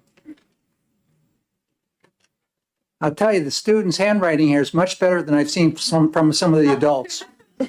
Really. Thank you. They need a little course in penmanship, but you're doing a good job here. Keep it up. Okay. Hello, my name is Sonia Witkowski, and I'm a Nashua High School North senior. I live at 23 Biscayne Parkway in Nashua. I support HR 30 because I believe that all students deserve the resources and teaching to be climate literate and to take advantage of the opportunities that a growing green economy offers. Last year, as a high school junior, I had the opportunity to take AP Environmental Science. I was lucky. I realized that many other students don't get this information on climate, that they are missing out on a subject matter that will impact them for the rest of their lives. They weren't given the knowledge they needed to feel confident in a changing world or to make a change in their own communities. And, most significantly, they weren't given the option to learn about a growing field of green jobs or the importance of a stable climate to New Hampshire's agriculture and tourism. What is absolutely insane to me that we risk losing 7,485 jobs and over 65 million in state and government revenue if we lose our ski season to climate change. And according to the Department of Energy in 2022, renewable energy jobs grew by almost 4% nationwide and now represent over 40% of total energy jobs. From solar technicians to innovative startups, workers to fill green jobs are in high demand. We all saw the shocking flooding across the Seacoast region this year. As we deal with more intense weather patterns, we are also going to need more workers to complete climate adaptation projects, such as maintaining dams and restoring washed out roads. By educating students on climate, we can show how lucrative and vital these career paths are and generate support for projects that prioritize climate resilient infrastructure. A stronger emphasis on climate will only make New Hampshire's economy stronger. I'm here to say that every New Hampshire student needs and deserves to learn about climate in school, and students, as well as everyone else who relies on New Hampshire's economy, are disadvantaged when we do not recognize the critical value of climate education. I ask you, will you do the right thing for New Hampshire students, our future, and our state's environment and economy? And I'm open to questions, and I'll try to answer as best I can. Thank you very much. Are there any questions from the committee? When you took your AP course, were you able to get dual concurrent enrollment with one of the state universities at the same time? I was not. Okay. Gotta check that out, Dave. Any other questions? Thank you very much. Yeah, well, Nashua, I thought they'd have it. Representative Wyatt? Yes. If all these students have testimony, it may make it easier because they're not leaving it. If you, they're all written testimony. Yeah, if you have written testimony and you only have one copy, if you're willing to depart with that, we can put it into the clerk's record here, which it's important. So if you have a copy, just drop it off with one of the reps right off on the left-hand side, your right-hand side here, and we'll make sure it gets as a part of the record. Okay, the next one right here is Elizabeth Bialowski. Bialowski, okay. Hello, Honorable Committee. Thank you for having me today. My name is Elizabeth Bialowski, and I live in Portsmouth, and I'm here to testify in support of HR 30 today. So some relevant background information about me is that I have a master's in social work concentrating in environmental and energy policy, but I came from a teaching background. I taught for middle school and high school for 6 years prior to getting my degree. And one of the major reasons that I actually switched my degree was because of how often my students would express frequent growing climate anxiety over the years. And I appreciated the question that you asked about whether or not that was coming from things like some of the data that has not necessarily played out, or also some things like media headlines. But most of the things that my students were saying was contributing to anxiety were things that they could see and feel. Some of the things I already mentioned today, like shorter winters. But a lot of my students came from farming backgrounds and farming families or like the food business. And a lot of them are losing business over the year because of lack of food supply, because of things that are contributing from climate change. So consequently, I also noticed a gap in our education system in being able to give them the information about why this is happening and also how we can make it better. We have the solutions out there, and education is a huge part of that solution. So this summer, when discussing with the 350 New Hampshire Action Youth Team about issues facing their communities and lives, one of the central things that came up for students was lack of access around climate science education. This was also reiterated by parents and community members across a number of forums that did occur. So part of the reason why we worked with many youth on this House resolution was because of right now how bare the standards are of climate science in New Hampshire. There are only a few standards total, and they're mainly addressing weather patterns, which, when taught in isolation of some of these wider topics that are introduced in this House resolution, aren't as contextualized. So, for example, some of the topics that we outlined in this House resolution were agriculture, sustainability, energy, and jobs in various environmental fields. In this sense, one of the benefits of HR 30 is the outcome of youth staying in New Hampshire to do green jobs, which benefits New Hampshire's local economy and also helps retain our youth population in New Hampshire, which is something that we've seen as a growing problem in the last few years. Your 2 minutes are up. All right, thank you. I'll just say in conclusion that you had asked about the finances of this potential resolution. So it has been introduced in a few states, but most concentrated in New Jersey, and it cost there about $5 million in grants. And there's still ongoing some research around that right now. Connecticut is also planning to adopt the same thing. I think that the number would be smaller in New Hampshire because we have a smaller population, but just wanted to bring that number to the table too. Thank you. Yeah. Any questions from the committee? Thank you very much. Thank you. Susan Kaplan?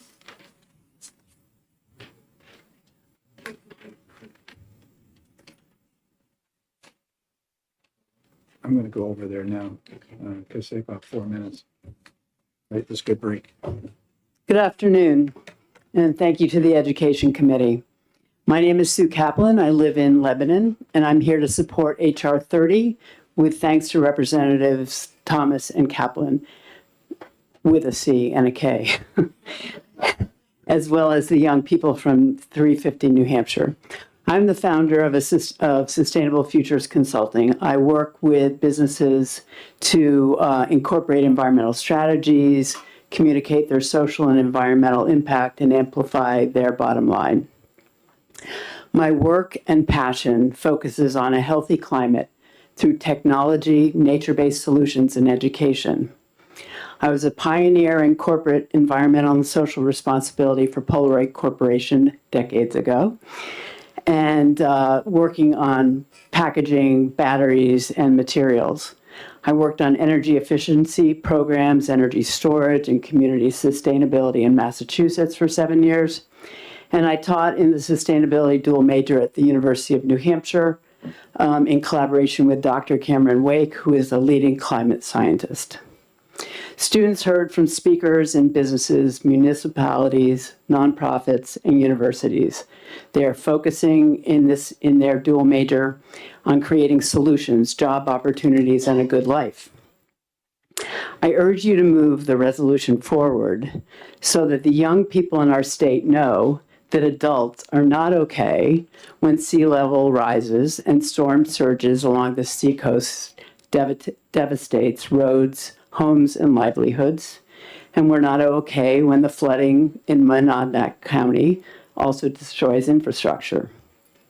Why does HR 30 matter to New Hampshire?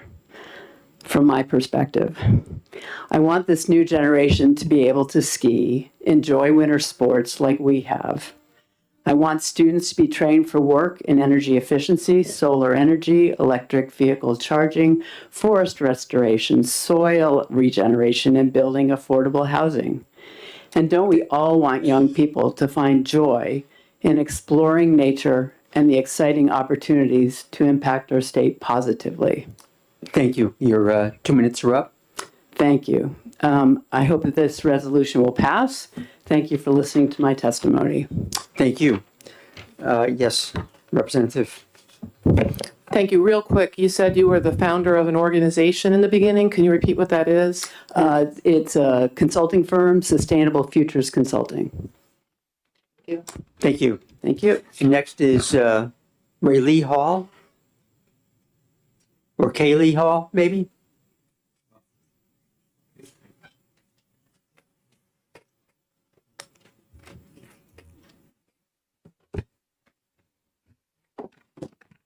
Hi, thank you for having me.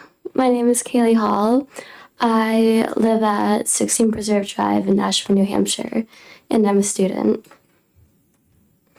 I'm here today to express my support of the bill HR 30, as climate education will eventually play an important role in protecting New Hampshire's infrastructure and wildlife. Due to the climate change already prevailing today, our state has already seen 4 severe flooding events in this past decade. These flooding events not only cost the state millions of dollars to restore damaged roads and eroded stream banks, but also polluted a bunch of aquatic habitats in New Hampshire. These severe storms have allowed for more invasive species to enter New Hampshire's ecosystem as well.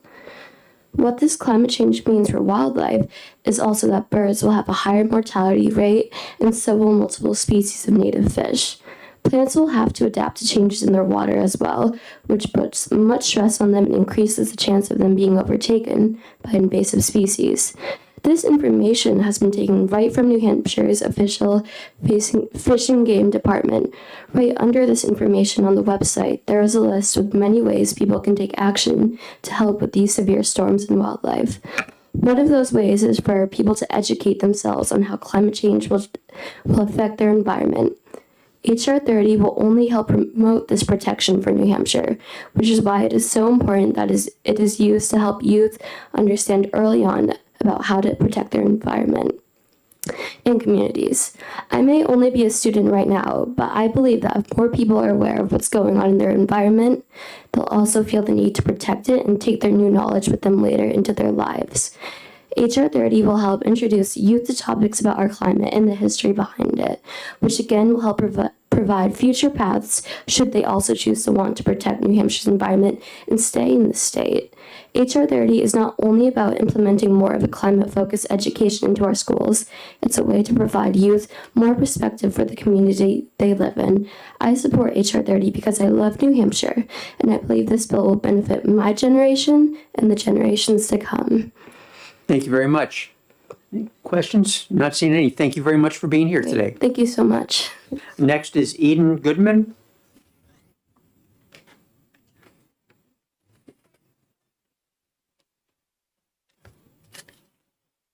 Good afternoon, committee. My name is Eden Goodman. I live at 6 Sweet Meadow Drive in Nashua, New Hampshire. I appreciate the opportunity I have to speak in support of HR 30. As a senior in high school, nearing the end of my public schooling, I've reflected on the environmental education I've received over the years, being told to turn the lights off when leaving a room and recycle. Beyond this, I had the understanding that environmental issues could only be tackled by adults with political power. Realizing that climate change will affect my generation far more than those currently in office, all I could do was hope that someday someone in my generation would be able to tackle these issues. I was eventually given an internship opportunity, allowing me to learn more about food systems and agriculture. I opened up to the idea of sustainable agriculture and agricultural impact on climate. Gaining an understanding of how soil can sequester carbon from the atmosphere and how food transportation contributes negatively to climate changed my understanding of the environmental issues we face. Knowing the vast contribution of that agriculture can have in mitigating or exacerbating the effects of climate change, I see how protecting our planet is not only about conserving resources, but also taking the actions to look after the health of our Earth. These concepts impacted many of my habits and the decisions I make daily when buying food and other things. Also, this is exactly why I support this resolution. Expanding education on environmental issues will enable students to make eco-conscious decisions and empower the students of today with providing them the background necessary to one day combat environmental issues as the engineers, scientists, and politicians that have the power and means to do so. Thank you. Any questions? Seeing none, thanks very much for being here. Next, Sarah Weintraub.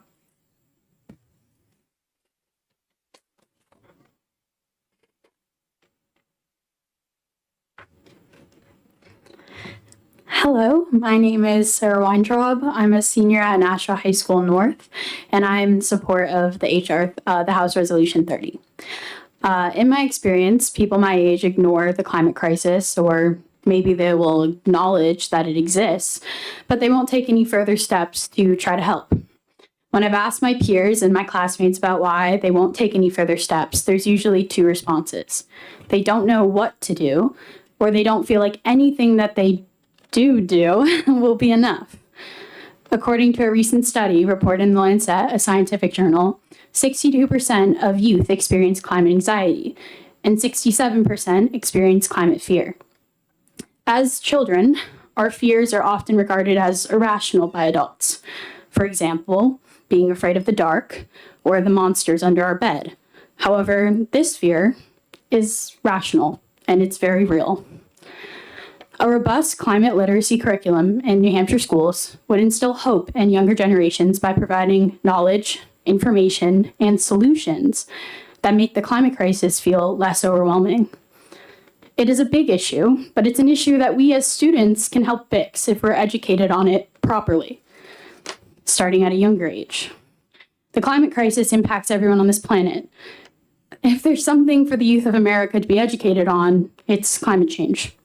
As residents of New Hampshire, even as young adults or children, we have seen the impacts that climate change has had on our state.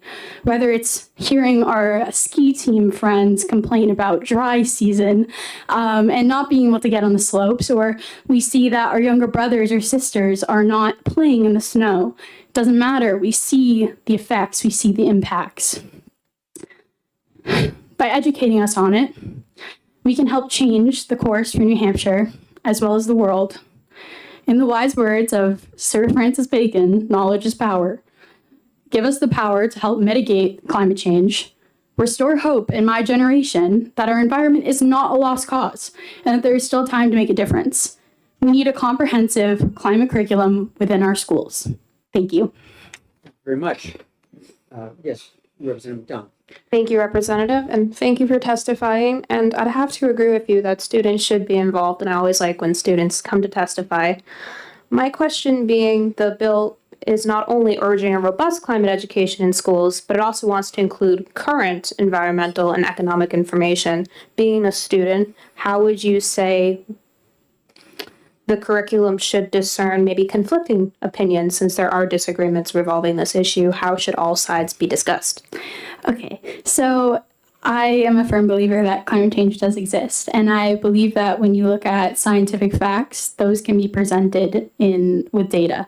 I believe, however, that there are opinions that are differing. I think as long as teachers and our educators stick to facts that are presented within the curriculum, that it should be okay.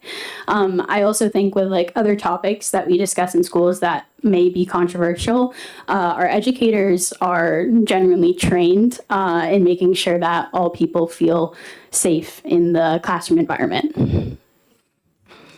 Thank you very much for being here. Oshnik from Londonderry, and maybe you can help me with the last name.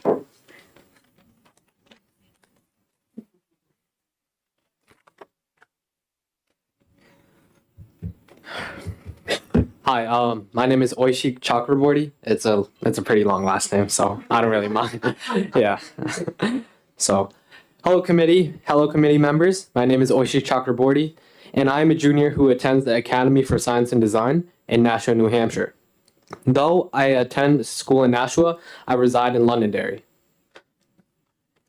I support the HR 30 resolution as it will benefit the entirety of New Hampshire and future generations to come. The importance of climate change needs to be addressed, especially in younger generations, as we are the future of this nation. There is no better way than implementing this than a climate literacy education program within the New Hampshire school system and educating the youth of New Hampshire by motivating them to participate in climate-related events. Gatherings like litter cleanups in public parks preserve the environment and keep humans and animals from hazardous conditions. Events like these can encourage participation from everyone interested and will influence more and more events like this. With climate education implementation in the schools, the youth will also learn how efforts like pollution deterrent events are essential to keep society to keep New Hampshire parks and regions thriving, greenery sustaining, our air breathable, and our waters flowing.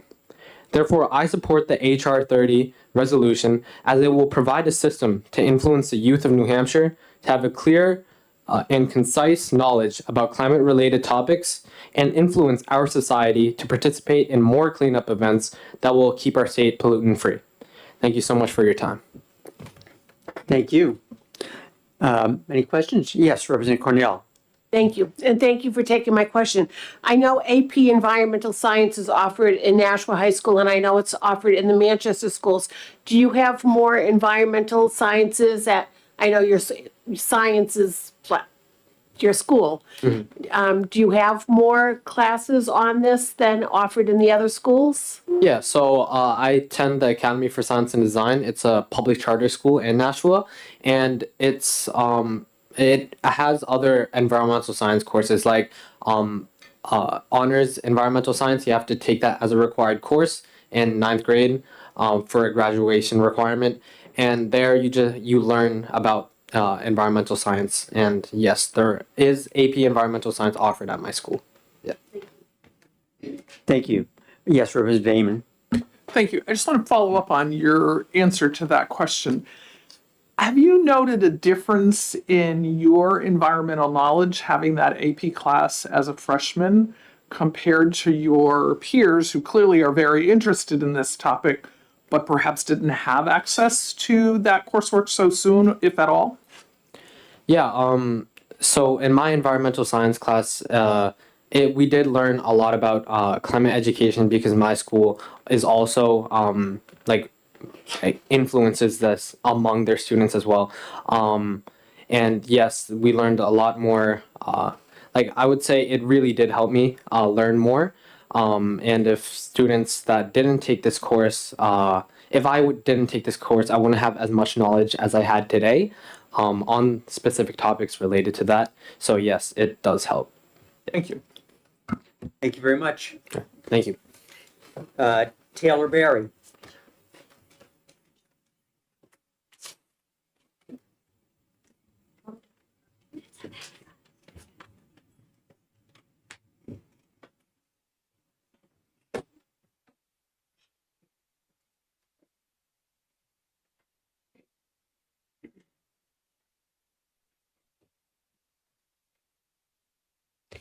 Good afternoon. My name is Taylor Berry and I'm a senior at Nashua High School North. I'm here today to testify in favor of HR 30.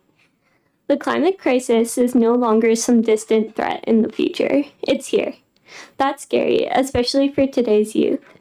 This fear and anxiety stretches into every aspect of our lives. It's hard to focus on building a successful future when we know that it will be threatened by climate change. That's why we're here today.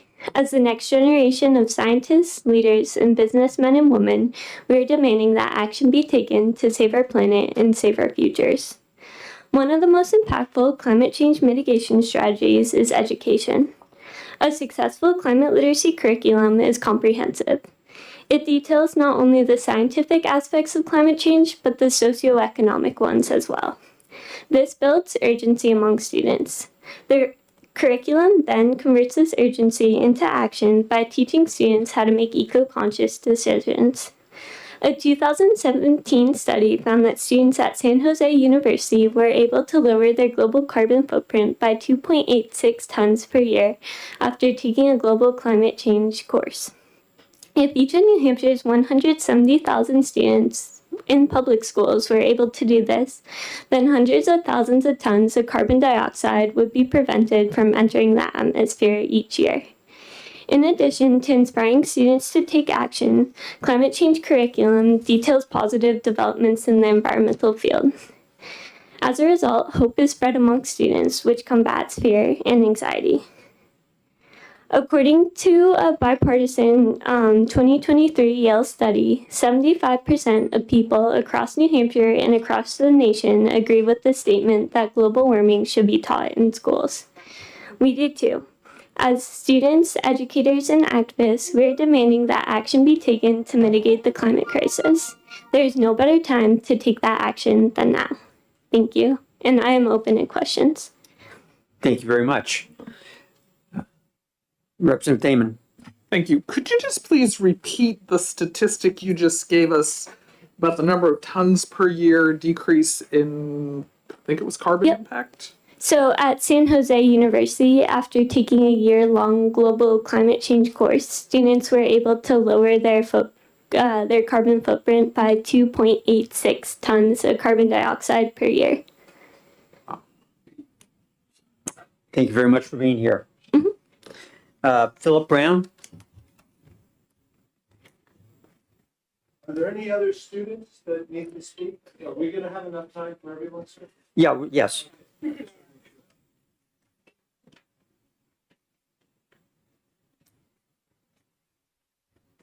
My name is Philip Brown. I'm a retired Concord High Science teacher. You gotta wait till you get to the Yeah. Oh, I do. I can't use my teacher voice. Okay. Oh, my recording voice. Okay. So anyway, I'm a retired Concord High Science teacher of 35 years. I'm also a co-director of an organization called SOS STEAM.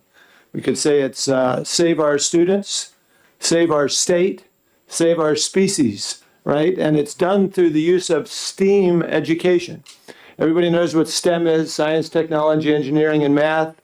We feel that we have to add the arts so that students can interpret and share what they've learned through the visual, written, and performing arts. And STEAM is an authentic science assessment. We are looking for ways to do this, right? Things that we can do as a society to help our students get rid of this anxiety, help our students develop skills that will allow them to survive into the future. The backside of that sheet that I handed out to you has some recommendations on what we should be doing. We've already focused on energy alternatives. We've already focused on civil engineering and architectural designs that need to be changed. I would also like to suggest that we develop a spiraling K-12 science curriculum that uses authentic science assessment in the manner of the Forest Watch program that I was part of at the University of New Hampshire for almost 25 years. So there is a way to do it, but the key right now, things that I think we should be working on with our students are forestry, forest management, tree growth, tree monitoring, and garden growing.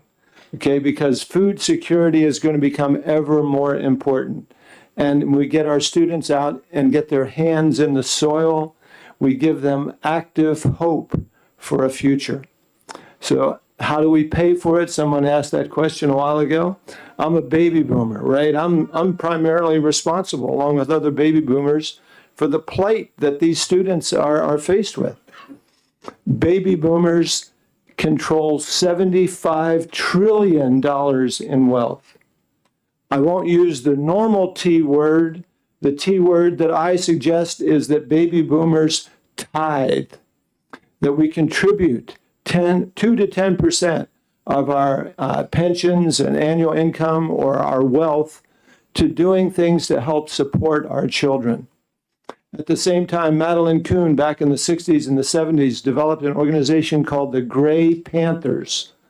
Volunteers retired people who are willing to champion and support our students into the future. Sorry, your time is up. I am done. Great. Good timing. Thank you very much for being here. Any questions? You can check out the website. Barrett, Christina? I have other copies over here on the table. Is Barrett here? Guess not. Thank you. Nathan Callahan?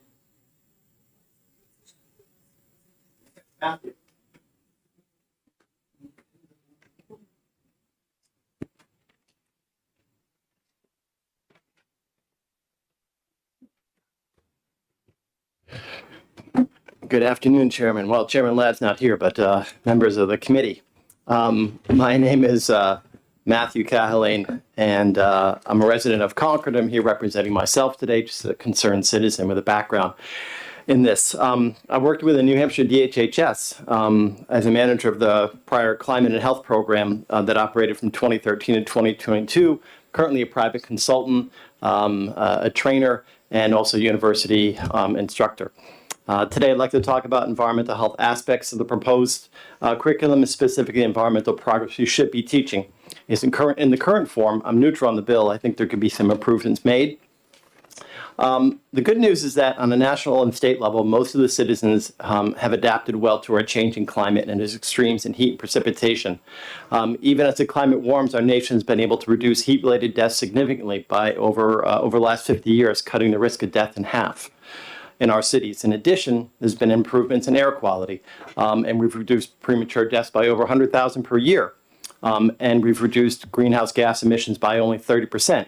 These are environmental health and improvements that you rarely hear about from media and advocacy groups. My hope is that the bill will encourage an informed conversation within the legislative body in our schools. We should teach our young people that this is a strong and healthy nation, and when needed, we have taken bold actions to improve the environment and public health for all of our citizens through bipartisan action. I believe we need to teach our citizens and youth about our past successes if they're going to have the competency and the critical skill, critical thinking needed to take on the challenges in the future. I want to say we have solved big problems before and we will again. I think that's a big message that's not getting through to our schools. Bad news is the climate is rapidly warming. It's causing disruption in our weather patterns, unbalanced ecosystems, and threatening our health. Here in New Hampshire, my work with the Department of Health really discovered that probably the strongest climate signal is on tick-borne expansion of tick habitat and tick-borne disease. That's really significant. That's strong. You can see it. Other things less certain, but we know the number of days over 90-degree heat and temperature are increasing, and the number of extreme weather events are increasing. Time's up. Time's up. All right, I'll just say that I believe that there's an opportunity to improve our science curriculum by including more information on environmental progress and success, but a few questions remain. What is the content of the current climate curriculum in our schools? Is it adequate or is it robust? And if the curriculum is changed, what are examples of the best curriculum? I think that if you looked into those in the near future, there'd be very useful use for this particular resolution. Happy to take any questions. Thank you very much. Thank you for being here today. Anne Polidny, if I'm close. Yes, you hit the nail on the head. Ann Podlipny, I'm from Chester. I'm going to cut my remarks in half and really make it very short because so much has been said and it's all great information. HR 30 introduces climate education in the high school curriculum. As a former educator, I have great respect for curious students who seek to enrich their learning by incorporating challenging subjects into their coursework. What knowledge at this crucial time, 50 years after Earth Day, could be more important than understanding the root causes of climate change and its impact on a world these very students will inherit? I'm a longtime resident of Chester. 5 years ago, I proposed a warrant article resolution in support of honoring Indigenous Peoples Day. The town approved it, persuaded, I believe, by the testimony of one high school student who stepped up to the podium asking that students like himself be taught all facts regarding the history of Columbus. Ignorance is not bliss, he argued, just the opposite. Being underinformed or uninformed was to him a great disservice. In order to make up his mind, analyze data, and think critically, he needed complete information. The request ignited the community and the resolution passed. The same holds true for discussions about climate. As students face an increasingly unpredictable environmental future, the more science-based data they receive, the better informed they become and less likely to experience feelings of helplessness and despair. Instead, they're more likely to adopt the credo, "Don't throw up your hands, roll up your sleeves." I've witnessed impressive results when students develop useful resources for engagement. Their knowledge builds effective communication skills, as you've seen, and self-confidence.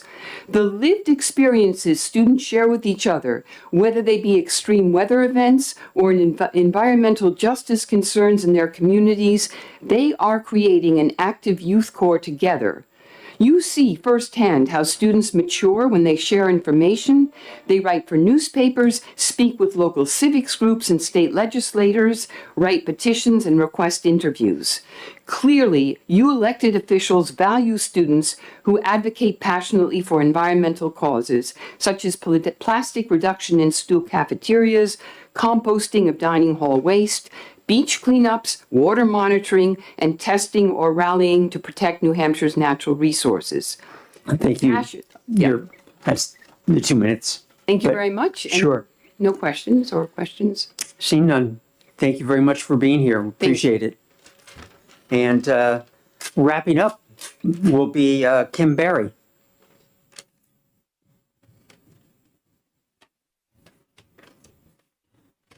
Hi, good afternoon.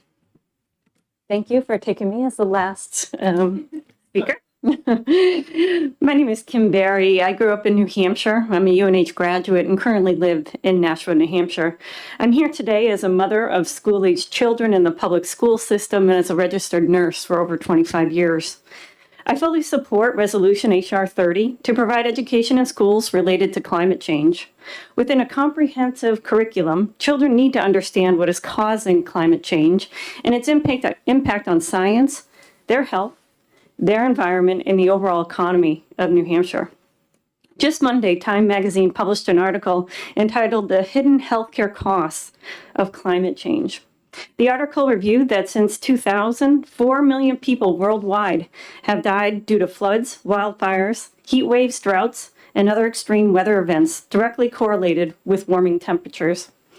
These events increase emergency care and require significant clinical and financial resources for months, even years after the event. We have the opportunity to proactively address them and create future leaders to prevent these costly emergencies. Here in New Hampshire, we are at extreme risk for large wildfires. Just like the western parts of the U.S. in 2018 and 2020, fires have destroyed over 2.7 million hectares of forest. Changing rain patterns, increasing wind speeds, and increasing heat have reduced overall rainfall in the summers, leaving the forest drier than previous seasons. A wildfire in the White Mountains would be devastating to our precious state. A wildfire would be deadly and cause significant smoke pollution, asthma reactions, respiratory failure, and cardiovascular failure, and other health concerns for Granite State communities, in addition to costing the state significant funding to control the fires and rebuild communities. We must protect our state and implement countermeasures to reduce our vulnerability to wildfires and other climate change disasters. By educating our youth, we are providing a pathway for them to create systems, products, and various protections to save our forests and preserve our health. By reducing greenhouse gases, we reduce the incidence of wildfires. By reducing wildfires, we preserve our pure air quality. By protecting our air quality, we reduced asthma and respiratory complications. It is all connected. Education leads to change, which improves our state and the health of Granite Staters. Thank you. Thank you very much. Good wrap up. Any questions? Seeing none, I want to thank everybody for being here, especially the students. We have a busy day scheduled tomorrow. I think we begin at 9:30. Yes. So I'm sorry, just two very short things. Like everybody on this committee, I'm willing to bet I am so impressed with our New Hampshire youth. Our future is in really good hands. I also know that you're execing this tomorrow, and I am subbing in another committee, so I won't be here. So if you have any questions, please send them to me by email. Thank you. So 9:30 tomorrow, Republicans will caucus here at 9 a.m. And we all might have a little caucus once we get started tomorrow. But looks like a busy day ahead. So thank you very much.